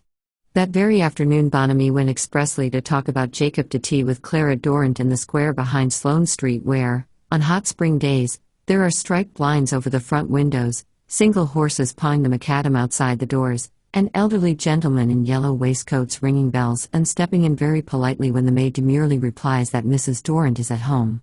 Bonamy sat with Clara in the sunny front room with the barrel organ piping sweetly outside, the water cart going slowly along spraying the pavement, the carriages jingling, and all the silver and chintz, brown and blue rugs and vases filled with green boughs striped with trembling yellow bars. The insipidity of what was said needs no illustration. Bonamy kept on gently returning quiet answers and accumulating amazement at an existence squeezed and emasculated within a white satin shoe, Mrs. Dorrant meanwhile enunciating strident politics with Sir Somebody in the back room, until the virginity of Clara's soul appeared to him candid, the depths unknown, and he would have brought out Jacob's name had he not begun to feel positively certain that Clara loved him, and could do nothing whatever. Nothing whatever, he exclaimed as the door shut, and, for a man of his temperament, he got a very queer feeling as he walked through the park, of carriages irresistibly driven, of flower beds uncompromisingly geometrical, of force rushing round geometrical patterns in the most senseless way in the world. Was Clara, he thought, pausing to watch the boys bathing in the Serpentine, the silent woman? Would Jacob marry her? But in Athens in the sunshine, in Athens, where it is almost impossible to get afternoon tea, and elderly gentlemen who talk politics talk them all the other way round, in Athens sat Sandra Wentworth Williams, veiled, in white, her legs stretched in front of her, one elbow on the arm of the bamboo chair, blue clouds wavering and drifting from her cigarette. The orange trees that flourish in the square of the Constitution, the band, the dragging of feet, the sky, the houses, lemon and rose-colored, all this became so significant to Mrs. Wentworth Williams after her second cup of coffee that she began dramatizing the story of the noble and impulsive Englishwoman who had offered a seat in her carriage to the old American lady at Mycenae, Mrs. Duggan, not altogether a false story, though it said nothing of Evan, standing first on one foot, then on the other, waiting for the women to stop chattering. "I am putting the life of Father Damien into verse," Mrs. Duggan had said, for she had lost everything in the world, husband and child and everything, but faith remained. Sandra, floating from the particular to the universal, lay back in a trance. The flight of time which hurries us so tragically along, the eternal drudge and drone, now bursting into fiery flame like those brief balls of yellow among green leaves, she was looking at orange trees, kisses on lips that are to die, the world turning in mazes of heat and sound, though to be sure there is the quiet evening with its lovely pallor, for I am sensitive to every side of it, Sandra thought, and Mrs. Duggan will write to me forever, and I shall answer her letters. Now the royal band marching by with the national flag stirred wider rings of emotion, and life became something that the courageous mount and ride out to sea on, the hair blown back, so she envisaged it, and the breeze stirred slightly among the orange trees, and she herself was emerging from silver spray, when she saw Jacob. He was standing in the square with a book under his arm, looking vacantly about him. That he was heavily built and might become stout in time was a fact. But she suspected him of being a mere bumpkin. "There is that young man," she said, peevishly, throwing away her cigarette, "that Mr. Flanders." "Where?" said Eben. "I don't see him." "Oh, walking away, behind the trees now." "No, you can't see him?" "But we are sure to run into him," which, of course, they did. But how far was he a mere bumpkin? How far was Jacob Flanders at the age of 26 a stupid fellow? It is no use trying to sum people up. One must follow hints, not exactly what is said, nor yet entirely what is done. Some, it is true, take ineffaceable impressions of character at once. Others dally, loiter and get blown this way and that. Kind old ladies assure us that cats are often the best judges of character. A cat will always go to a good man, they say, but then, Mrs. Whitehorn, Jacob's landlady, loathed cats. There is also the highly respectable opinion that character-mongering is much overdone nowadays. After all, what does it matter, that Fanny Elmer was all sentiment and sensation, and Mrs. Dorrant hard as iron.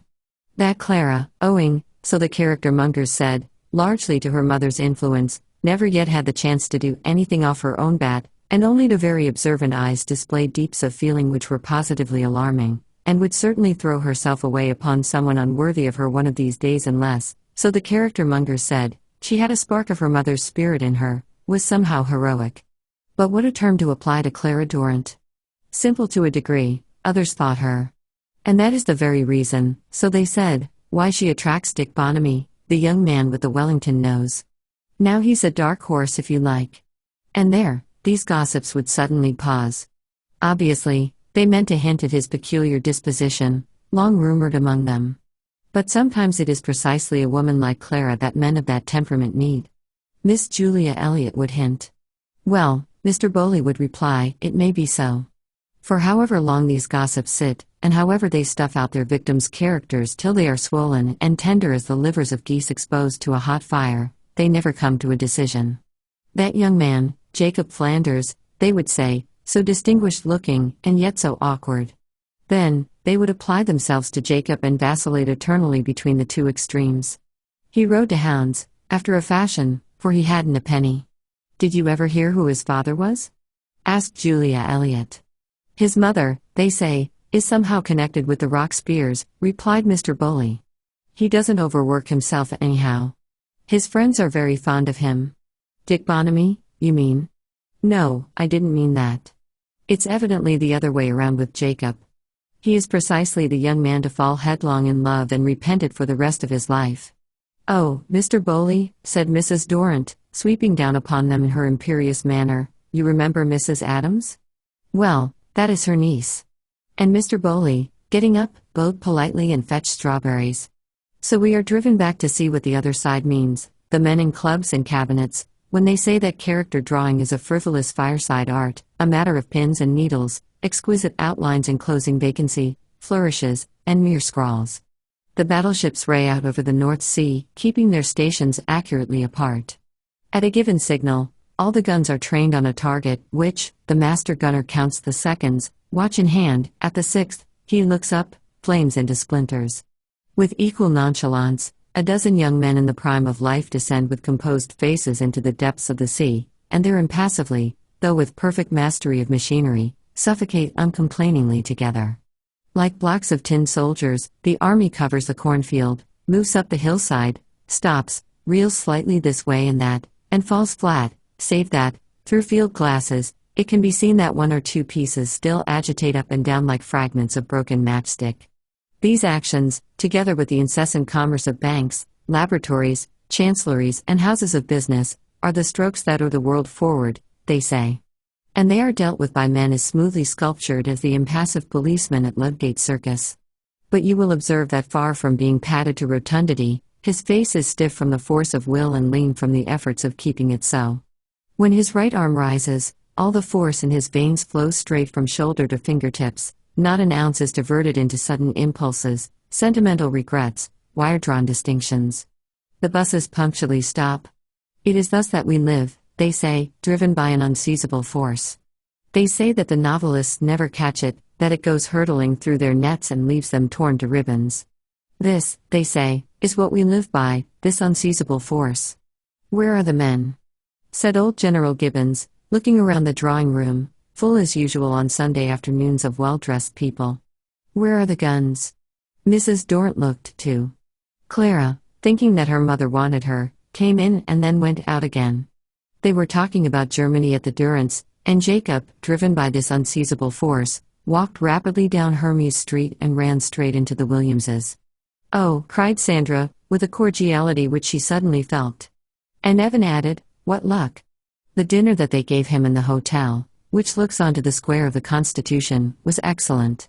Plated baskets contained fresh rolls. There was real butter. And the meat scarcely needed the disguise of innumerable little red and green vegetables glazed in sauce. It was strange, though. There were the little tables set out at intervals on the scarlet floor with the Greek king's monogram wrought in yellow. Sandra dined in her hat, veiled as usual. Evan looked this way and that over his shoulder, imperturbable yet supple, and sometimes sighed. It was strange, for they were English people who came together in Athens on a May evening. Jacob, helping himself to this and that, answered intelligently, yet with a ring in his voice. The Williamses were going to Constantinople early next morning, they said. Before you are up, said Sandra. They would leave Jacob alone, then. Turning very slightly, Evan ordered something, a bottle of wine, from which he helped Jacob, with a kind of solicitude, with a kind of paternal solicitude, if that were possible. To be left alone, that was good for a young fellow. Never was there a time when the country needed more men. He sighed. And you have been to the Acropolis? Asked Sandra. Yes, said Jacob. And they moved off to the window together while Evan spoke to the head waiter about calling them early. It is astonishing, said Jacob in a gruff voice. Sandra opened her eyes very slightly. Possibly, Her nostrils expanded a little, too. "At 6:30 then," said Evan, coming towards them, looking as if he faced something and facing his wife and Jacob standing with their backs to the window. Sandra smiled at him. "And, as he went to the window and had nothing to say," she added, in broken half-sentences. "Well, but how lovely, wouldn't it be? The Acropolis, Evan, or are you too tired?" At that, Evan looked at them, or, since Jacob was staring ahead of him, at his wife, surlily, sullenly, yet with a kind of distress, not that she would pity him. Nor would the implacable spirit of love, for anything he could do, cease its tortures. They left him, and he sat in the smoking room, which looks out onto the Square of the Constitution. "Evan is happier alone," said Sandra. "We have been separated from the newspapers. Well, it is better that people should have what they want. You have seen all these wonderful things since we met. What impression? I think that you are changed." "You want to go to the Acropolis," said Jacob. "Up here then. One will remember it all one's life," said Sandra. "Yes," said Jacob. "I wish you could have come in the daytime." "This is more wonderful," said Sandra, waving her hand. Jacob looked vaguely. "But you should see the Parthenon in the daytime," he said. "You couldn't come tomorrow, it would be too early? You have sat there for hours and hours by yourself?" "There were some awful women this morning," said Jacob. "Awful women?" Sandra echoed. "French women." "But something very wonderful has happened," said Sandra. 10 minutes, 15 minutes, half an hour, that was all the time before her. "Yes," he said. "When one is your age, when one is young. What will you do? You will fall in love, oh yes. But don't be in too great a hurry. I am so much older." She was brushed off the pavement by parading men. "Shall we go on?" Jacob asked. "Let us go on," she insisted. For she could not stop until she had told him, or heard him say, or was it some action on his part that she required? Far away on the horizon, she discerned it and could not rest.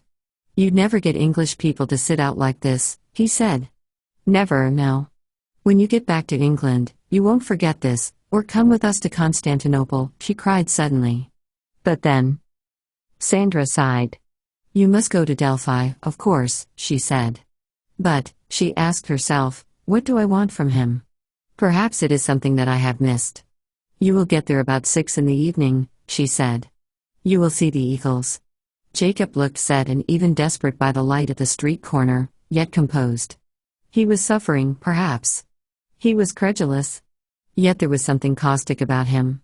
He had in him the seeds of extreme disillusionment, which would come to him from women in middle life. Perhaps if one strove hard enough to reach the top of the hill it need not come to him, this disillusionment from women in middle life. "The hotel is awful," she said. The last visitors had left their basins full of dirty water.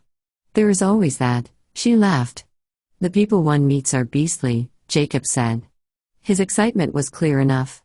"Write and tell me about it," she said. "And tell me what you feel and what you think. Tell me everything." The night was dark. The Acropolis was a jagged mound. "I should like to, awfully," he said. "When we get back to London, we shall meet." "Yes. I suppose they leave the gates open?" he asked. "We could climb them," she answered wildly. Obscuring the moon and altogether darkening the Acropolis, the clouds passed from east to west. The clouds solidified, the vapors thickened, the trailing veils stayed and accumulated. It was dark now over Athens, except for gauzy red streaks where the streets ran, and the front of the palace was cadaverous from electric light. At sea, the piers stood out, marked by separate dots, the waves being invisible, and promontories and islands were dark humps with a few lights. "I'd love to bring my brother, if I may," Jacob murmured. "And then when your mother comes to London," said Sandra. The mainland of Greece was dark, and somewhere off Euboea, a cloud must have touched the waves and spattered them, the dolphins circling deeper and deeper into the sea. Violent was the wind now rushing down the Sea of Marmara between Greece and the plains of Troy. In Greece and the uplands of Albania and Turkey, the wind scours the sand and the dust, and sows itself thick with dry particles. And then it pelts the smooth domes of the mosques, and makes the cypresses, standing stiff by the turbaned tombstones of Mohammedans, creak and bristle. Sandra's veils were swirled about her. "I will give you my copy," said Jacob. "Here. Will you keep it?" The book was the poems of Donne. Now, the agitation of the air uncovered a racing star. Now, it was dark. Now, one after another, lights were extinguished. Now, great towns, Paris, Constantinople, London, were black as strewn rocks. Waterways might be distinguished. In England, the trees were heavy in leaf. Here, perhaps in some southern wood, an old man lit dry ferns, and the birds were startled. The sheep coughed, one flower bent slightly towards another. The English sky is softer and milkier than the Eastern. Something gentle has passed into it from the grass-rounded hills, something damp. The salt gale blew in at Betty Flanders's bedroom window, and the widow lady, raising herself slightly on her elbow, sighed like one who realizes but would fain ward off a little longer, oh, a little longer, the oppression of eternity. But to return to Jacob and Sandra. They had vanished. There was the Acropolis, but had they reached it? The columns and the temple remain, the emotion of the living breaks fresh on them year after year, and of that, what remains? As for reaching the Acropolis, who would say that we ever do it, or that when Jacob woke the next morning, he found something hard and durable to keep forever? Still, he went with them to Constantinople. Sandra Wentworth Williams certainly woke to find a copy of Donne's poems upon her dressing table. The book would be on the shelf in the English country house, and Sally Duggan's Life of Father Damien in verse would join it one of these days. There were 10 or 12 little volumes already. Strolling in at dusk, Sandra would open the books, and her eyes would brighten, but not at the print, and subsiding into the armchair she would suck back again the soul of the moment, or, for sometimes she was restless, would pull out book after book and swing across the whole space of her life like an acrobat from bar to bar. She had had her moments. Meanwhile, the great clock on the landing ticked, and Sandra would hear time accumulating and ask herself, what for? What for? What for? What for? Sandra would say, putting the book back, strolling to the looking-glass and pressing her hair. And Miss Edwards would be startled at dinner, as she opened her mouth to admit roast mutton, by Sandra's sudden solicitude. Are you happy, Miss Edwards? A thing Sissy Edwards hadn't thought of for years. What for? What for? Jacob never asked himself any such questions, to judge by the way he laced his boots, shaved himself, to judge by the depth of his sleep that night, with the wind fidgeting at the shutters and half a dozen mosquitoes singing in his ears. He was young, a man. Sandra was right when she judged him to be credulous. At 40, it might be a different matter. Already, he had marked the things he liked in Donne, and they were savage enough. However, you might place passages of the purest poetry in Shakespeare beside them. But the wind was rolling the darkness through the streets of Athens, rolling it, one might suppose, with a sort of trampling energy of mood that forbids too close an analysis of the feelings of any single person or inspection of features. All faces, Greek, Levantine, Turkish, English, would have looked much the same in that darkness. At length, the columns and the temples whiten, yellow, turn rose, and the pyramids and St. Peter's arise, and at last, sluggish St. Paul's looms up. The Christians have the right to rouse most cities with their interpretation of the day's meaning. Then, less melodiously, dissenters of different sects issue a cantankerous emendation. The steamers, resounding like gigantic tuning forks, state the old fact, how there is a sea coldly, greenly, swaying outside. But nowadays, it is the thin voice of duty, piping in a white thread from the top of a funnel, that collects the largest multitudes, and night is nothing but a long-drawn sigh between hammer strokes, a deep breath. You can hear it from an open window even in the heart of London. But who, save the nerve-worn and sleepless, or thinkers standing with hands to the eyes on some crag above the multitude, see things thus in skeleton outline, bare of flesh? In Surbiton the skeleton is wrapped in flesh. The kettle never boils so well on a sunny morning, says Mrs. Grandage, glancing at the clock on the mantelpiece. Then, the grey Persian cat stretches itself on the window seat and buffets a moth with soft, round paws. And before breakfast is half over, they were late today, a baby is deposited in her lap, and she must guard the sugar basin while Tom Grandage reads the golfing article in the Times, sips his coffee, wipes his mustaches, and is off to the office, where he is the greatest authority upon the foreign exchanges and marked for promotion. The skeleton is well wrapped in the flesh. Even this dark night when the wind rolls the darkness through Lombard Street and Fetter Lane and Bedford Square, it stirs, since it is summertime and the height of the season, plane trees spangled with electric light, and curtains still preserving the room from the dawn. People still murmur over the last word said on the staircase or strain, all through their dreams, for the voice of the alarm clock. So when the wind roams through a forest, innumerable twigs stir, hives are brushed, insects sway on grass blades, the spider runs rapidly up a crease in the bark, and the whole air is tremulous with breathing, elastic with filaments. Only here, in Lombard Street and Fetter Lane and Bedford Square, each insect carries a globe of the world in his head, and the webs of the forest are schemes evolved for the smooth conduct of business, and honey is treasure of one sort and another, and the stir in the air is the indescribable agitation of life. The color returns, it runs up the stalks of the grass, blows out into tulips and crocuses, solidly stripes the tree trunks, and fills the gauze of the air in the grasses and pools. The Bank of England emerges, and the monument, with its bristling head of golden hair, and the dray horses crossing London Bridge show grey and strawberry and iron-coloured. There is a whir of wings as the suburban trains rush into the terminus. And the light mounts over the faces of all the tall blind houses, slides through a chink and paints the lustrous bellying crimson curtains, the green wine glasses, the coffee cups, and the chairs standing askew. Sunlight strikes in upon shaving glasses and gleaming brass cans, upon all the jolly trappings of the day, the bright, inquisitive, armored, resplendent summer's day, which has long since vanquished chaos, which has dried the melancholy medieval mists, drained the swamp and stood glass and stone upon it, and equipped our brains and bodies with such an armory of weapons that merely to see the flash and thrust of limbs engaged in the conduct of daily life is better than the old pageant of armies drawn out in battle array upon the plain. Chapter 13. The height of the season, said Bonamy. The sun had already blistered the paint on the backs of the green chairs in Hyde Park, peeled the bark off the plane trees, and turned the earth to powder and to smooth yellow pebbles. Hyde Park was circled incessantly by turning wheels. The height of the season, said Bonamy sarcastically. He was sarcastic because of Clara Dorrant, because Jacob had come back from Greece very brown and lean, with his pockets full of Greek notes, which he pulled out when the chairman came for pence because Jacob was silent. He has not said a word to show that he is glad to see me, I thought. Bonamy bitterly. The motor cars passed incessantly over the bridge of the Serpentine, the upper classes walked upright or bent themselves gracefully over the palings, the lower classes lay with their knees cocked up, flat on their backs, the sheep grazed on pointed wooden legs, small children ran down the sloping grass, stretched their arms, and fell. Very urbane, Jacob brought out. Urbane on the lips of Jacob had mysteriously all the shapeliness of a character which Bonamy thought daily more sublime, devastating, terrific than ever, though he was still, and perhaps would be forever, barbaric, obscure. What superlatives! What adjectives!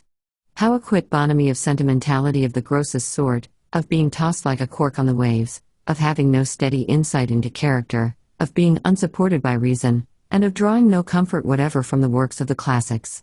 The height of civilization, said Jacob. He was fond of using Latin words.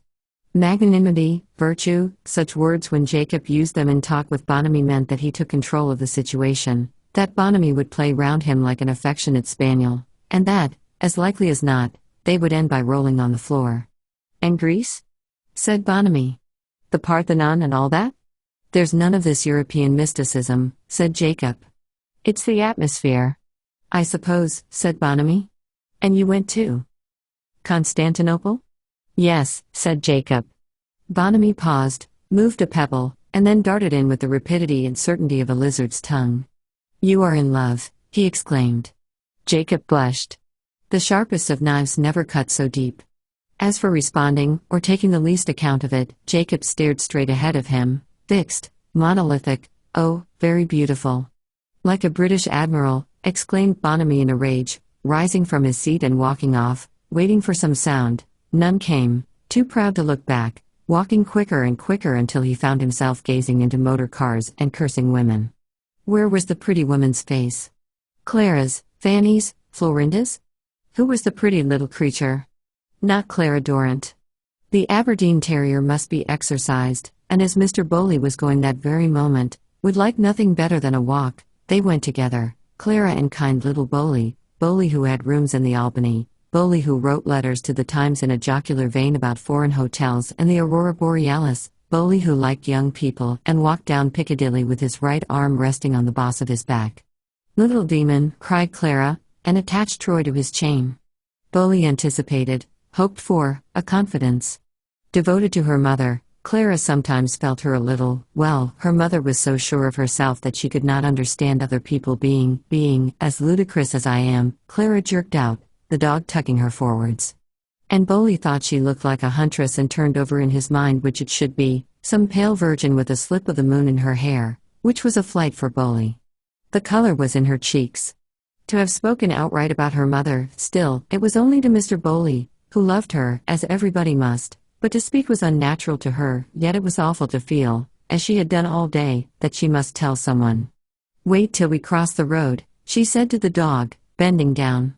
Happily, she had recovered by that time. "She thinks so much about England," she said. "She is so anxious." Bowley was defrauded as usual. Clara never confided in anyone. "Why don't the young people settle it, eh?" he wanted to ask. "What's all this about England?" A question poor Clara could not have answered since, as Mrs. Dorrant discussed with Sir Edgar the policy of Sir Edward Grey, Clara only wondered why the cabinet looked dusty and Jacob had never come. Oh, here was Mrs. Cowley Johnson.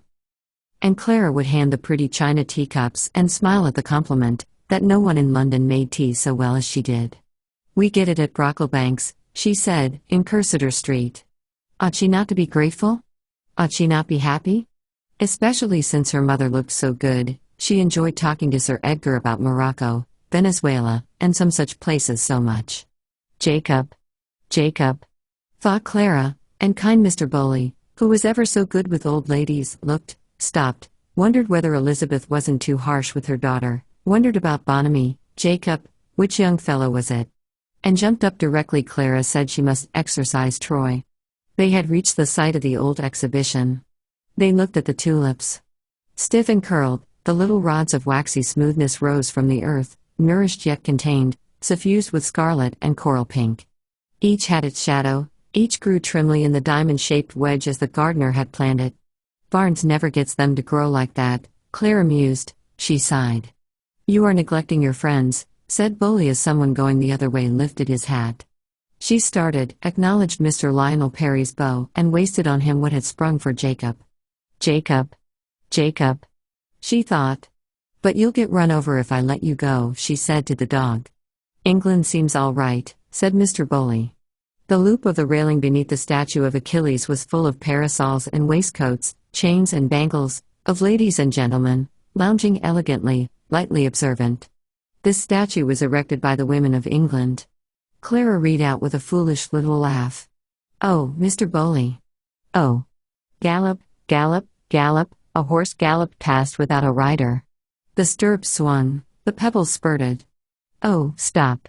Stop it, Mr. Bowley," she cried, white, trembling, gripping his arm, utterly unconscious, the tears coming. "Tut tut," said Mr. Bowley in his dressing room an hour later. "Tut tut." A comment that was profound enough, though inarticulately expressed, since his valet was handing his shirt studs. Julia Elliott, too, had seen the horse run away and had risen from her seat to watch the end of the incident, which, since she came from a sporting family, seemed to her slightly ridiculous. Sure enough, the little man came pounding behind with his breeches dusty, looked thoroughly annoyed, and was being helped to mount by a policeman when Julia Elliott, with a sardonic smile, turned towards the Marble Arch on her errand of mercy. It was only to visit a sick old lady who had known her mother and perhaps the Duke of Wellington, for Julia shared the love of her sex for the distressed, liked to visit deathbeds, threw slippers at weddings, received confidences by the dozen, knew more pedigrees than a scholar knows dates, and was one of the kindliest, most generous, least continent of women. Yet 5 minutes after she had passed the statue of Achilles, she had the rapt look of one brushing through crowds on a summer's afternoon when the trees are rustling, the wheels churning yellow, and the tumult of the present seems like an elegy for past youth and past summers, and there rose in her mind a curious sadness, as if time and eternity showed through skirts and waistcoats, and she saw people passing tragically to destruction. Yet, heaven knows, Julia was no fool. A sharper woman at a bargain did not exist. She was always punctual. The watch on her wrist gave her 12 minutes and a half to reach Bruton Street. Lady Congreve expected her at 5. The gilt clock at Verrace was striking 5. Florinda looked at it with a dull expression, like an animal. She looked at the clock, looked at the door, looked at the long glass opposite, disposed of her cloak, and drew closer to the table, for she was pregnant, no doubt about it, Mother Stewart said, recommending remedies, consulting friends, sunk, caught by the heel, as she tripped so lightly over the surface. Her tumbler of pinkish sweet stuff was set down by the waiter, and she sucked, through a straw, her eyes on the looking-glass, on the door, now soothed by the sweet taste. When Nick Bromham came in, it was plain, even to the young Swiss waiter, that there was a bargain between them. Nick hitched his clothes together clumsily, ran his fingers through his hair, and sat down to an ordeal nervously. She looked at him and set off laughing. The young Swiss waiter, standing with crossed legs by the pillar, laughed too. The door opened. In came the roar of Regent Street, the roar of traffic, impersonal, unpitying, and sunshine grained with dirt. The Swiss waiter must see to the newcomers. Bromham lifted his glass. "He's like Jacob," said Florinda, looking at the newcomer. "The way he stares." She stopped laughing. Jacob, leaning forward, drew a plan of the Parthenon in the dust in Hyde Park, a network of strokes at least, which may have been the Parthenon or, again, a mathematical diagram. And why was the pebble so emphatically ground in at the corner? It was not to count his notes that he took out a wad of papers and read a long flowing letter which Sandra had written 2 days ago at Milton Dower House with his book before her and in her mind the memory of something said or attempted, some moment in the dark on the road to the Acropolis which, such was her creed, mattered forever. He is, she mused, like that man in Molière. She meant Alceste. She meant that he was severe. She meant that she could deceive him. Or could I not? She thought, putting the poems of Donne back in the bookcase. Jacob, she went on, going to the window and looking over the spotted flower beds across the grass where the piebald cows grazed under beech trees, Jacob would be shocked. The perambulator was going through the little gate in the railing. She kissed her hand, directed by the nurse. Jimmy waved his. "He's a small boy," she said, thinking of Jacob. "And yet, Alceste? What a nuisance you are." Jacob grumbled, stretching out first one leg and then the other and feeling in each trouser pocket for his chair ticket. "I expect the sheep have eaten it," he said. "Why do you keep sheep?" "Sorry to disturb you, sir," said the ticket collector, his hand deep in the enormous pouch of pence. "Well, I hope they pay you for it," said Jacob. "There you are." "No. You can stick to it? Go and get drunk." He had parted with half a crown, tolerantly, compassionately, with considerable contempt for his species. Even now, poor Fanny Elmer was dealing, as she walked along the Strand, in her incompetent way with this very careless, indifferent, sublime manner he had of talking to railway guards or porters or Mrs. Whitehorn when she consulted him about her little boy who was beaten by the schoolmaster. Sustained entirely upon picture postcards for the past 2 months, Fanny's idea of Jacob was more statuesque, noble, and eyeless than ever. To reinforce her vision, she had taken to visiting the British Museum, where, keeping her eyes downcast until she was alongside the battered Ulysses, she opened them and got a fresh shock of Jacob's presence, enough to last her half a day. But this was wearing thin. And she wrote now poems, letters that were never posted, saw his face in advertisements on hoardings, and would cross the road to let the barrel organ turn her musings to rhapsody. But at breakfast, she shared rooms with the teacher. When the butter was smeared about the plate, and the prongs of the forks were clotted with old egg yolk, she revised these visions violently, was, in truth, very cross, was losing her complexion, as Marjorie Jackson told her, bringing the whole thing down, as she laced her stout boots, to a level of mother wit, vulgarity, and sentiment, for she had loved too, and been a fool. "One's godmothers ought to have told one," said Fanny, looking in at the window of Bacon, the map seller, in the Strand, told one that it is no use making a fuss, this is life, they should have said, as Fanny said it now, looking at the large yellow globe marked with steamship lines. "This is life. This is life," said Fanny. A very hard face, thought Miss Barrett, on the other side of the glass, buying maps of the Syrian desert and waiting impatiently to be served. Girls look old so soon nowadays. The equator swam behind tears. "Piccadilly?" Fanny asked the conductor of the omnibus and climbed to the top. After all, he must come back to her. But Jacob might have been thinking of Rome, of architecture, of jurisprudence, as he sat under the plane tree in Hyde Park. The omnibus stopped outside Charing Cross, and behind it were clogged omnibuses, vans, motor cars, where a procession with banners was passing down Whitehall, and elderly people were stiffly descending from between the paws of the slippery lions, where they had been testifying to their faith, singing lustily, raising their eyes from their music to look into the sky, and still their eyes were on the sky as they marched behind the gold letters of their creed. The traffic stopped, and the sun, no longer sprayed out by the breeze, became almost too hot. But the procession passed, the banners glittered far away down Whitehall, the traffic was released, lurched on, spun to a smooth continuous uproar, swerving round the curve of Cockspur Street, and sweeping past government offices and equestrian statues down Whitehall to the prickly spires, the tethered grey fleet of masonry, and the large white clock of Westminster. 5 strokes, Big Ben intoned, Nelson received the salute. The wires of the Admiralty shivered with some faraway communication. A voice kept remarking that prime ministers and viceroys spoke in the Reichstag, entered Lahore, said that the emperor travelled, in Milan they rioted, said there were rumors in Vienna, said that the ambassador at Constantinople had an audience with the Sultan, the fleet was at Gibraltar. The voice continued, imprinting on the faces of the clerks in Whitehall. Timothy Dorrant was one of them, something of its own inexorable gravity as they listened, deciphered, and wrote down. Papers accumulated, inscribed with the utterances of Kaisers, the statistics of rice fields, the growling of hundreds of workpeople, plotting sedition in back streets, or gathering in the Calcutta bazaars, or mustering their forces in the uplands of Albania, where the hills are sand-colored, and bones lie unburied. The voice spoke plainly in the square, quiet room with heavy tables, where one elderly man made notes on the margin of typewritten sheets, his silver-topped umbrella leaning against the bookcase. His head, bald, red-veined, hollow-looking, represented all the heads in the building. His head, with the amiable pale eyes, carried the burden of knowledge across the street, laid it before his colleagues, who came equally burdened, and then the 16 gentlemen, lifting their pens or turning perhaps rather wearily in their chairs, decreed that the course of history should shape itself this way or that way, being manfully determined, as their faces showed, to impose some coherency upon Rajas and Kaisers and the muttering in bazaars, the secret gatherings, plainly visible in Whitehall, of kilted peasants in Albanian uplands, to control the course of events. Pitt and Chatham, Burke and Gladstone looked from side to side with fixed marble eyes and an air of immortal quiescence which perhaps the living may have envied, the air being full of whistling and concussions, as the procession with its banners passed down Whitehall.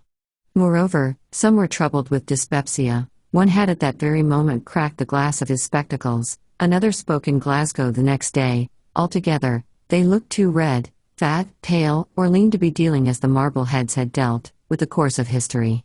Timmy Dorrant in his little room in the Admiralty, going to consult a blue book, stopped for a moment by the window and observed the placard tied round the lamp-post. Miss Thomas, one of the typists, said to her friend that if the cabinet was going to sit much longer, she should miss her boy outside the Gaiety. Timmy Dorrant, returning with his blue book under his arm, noticed a little knot of people at the street corner, conglomerated as though one of them knew something, and the others, pressing round him, looked up, looked down, looked along the street. What was it that he knew? Timothy, placing the blue book before him, studied a paper sent round by the Treasury for information. Mr. Crawley, his fellow clerk, impaled a letter on a skewer. Jacob rose from his chair in Hyde Park, tore his ticket to pieces, and walked away. Such a sunset, wrote Mrs. Flanders in her letter to Archer at Singapore. One couldn't make up one's mind to come indoors, she wrote. It seemed wicked to waste even a moment. The long windows of Kensington Palace flushed fiery rose as Jacob walked away, a flock of wild ducks flew over the Serpentine, and the trees stood against the sky, blackly, magnificently. Jacob, wrote Mrs. Flanders, with a red light on her page, is hard at work after his delightful journey. The Kaiser, the faraway voice remarked in Whitehall, received me in the audience. Now I know that face, said the Reverend Andrew Floyd, coming out of Carter's shop in Piccadilly, but who the dickens? And he watched. Jacob turned round to look at him but could not be sure. Oh, Jacob Flanders, he remembered in a flash. But he was so tall, so unconscious, such a fine young fellow. I gave him Byron's works, Andrew Floyd mused and started forward as Jacob crossed the road but hesitated, let the moment pass, and lost the opportunity. Another procession, without banners, was blocking Long Acre. Carriages, with dowagers in amethyst and gentlemen spotted with carnations, intercepted cabs and motorcars turned in the opposite direction, in which jaded men in white waistcoats lolled, on their way home to shrubberies and billiard rooms in Putney and Wimbledon. Two barrel organs played by the curb and horses coming out of aldridges with white labels on their buttocks straddled across the road and were smartly jerked back. Mrs. Dorrant, sitting with Mr. Wortley in a motor car, was impatient lest they should miss the overture. But Mr. Wortley, always urbane, always in time for the overture, buttoned his gloves and admired Miss Clara. "Ashamed to spend such a night in the theatre," said Mrs. Dorrant, seeing all the windows of the coachmakers in Long Acre ablaze. "Think of your moors," said Mr. Wortley to Clara. "Ah. But Clara likes this better," Mrs. Dorrant laughed. "I don't know, really," said Clara, looking at the blazing windows. She started. She saw Jacob. "Who?" asked Mrs. Dorrant sharply, leaning forward. But she saw no one.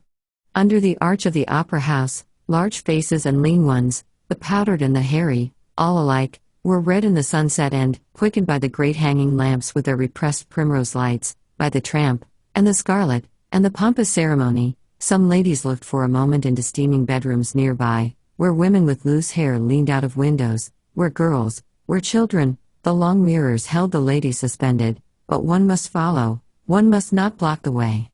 Clara's moors were fine enough.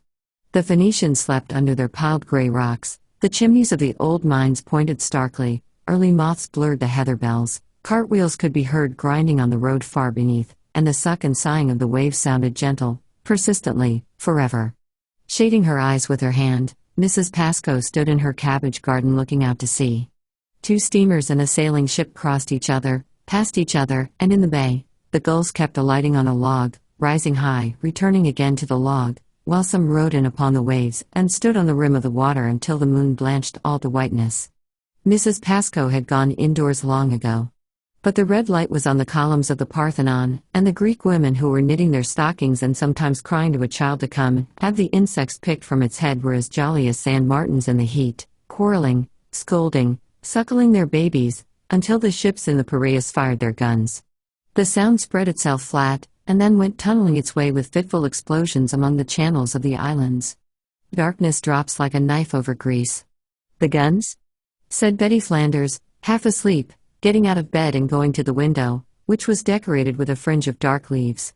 "Not at this distance," she thought. "It is the sea."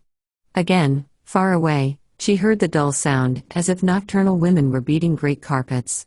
There was Morty lost, and Seabrook dead, her sons fighting for their country. But were the chickens safe? Was that someone moving downstairs? Rebecca with a toothache?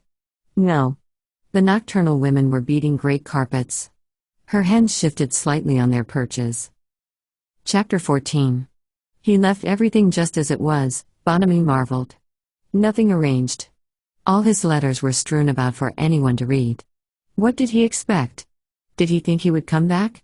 He mused, standing in the middle of Jacob's room. The 18th century has its distinction. These houses were built, say, 150 years ago. The rooms are shapely, the ceilings high, over the doorways, a rose or a ram's skull is carved in the wood.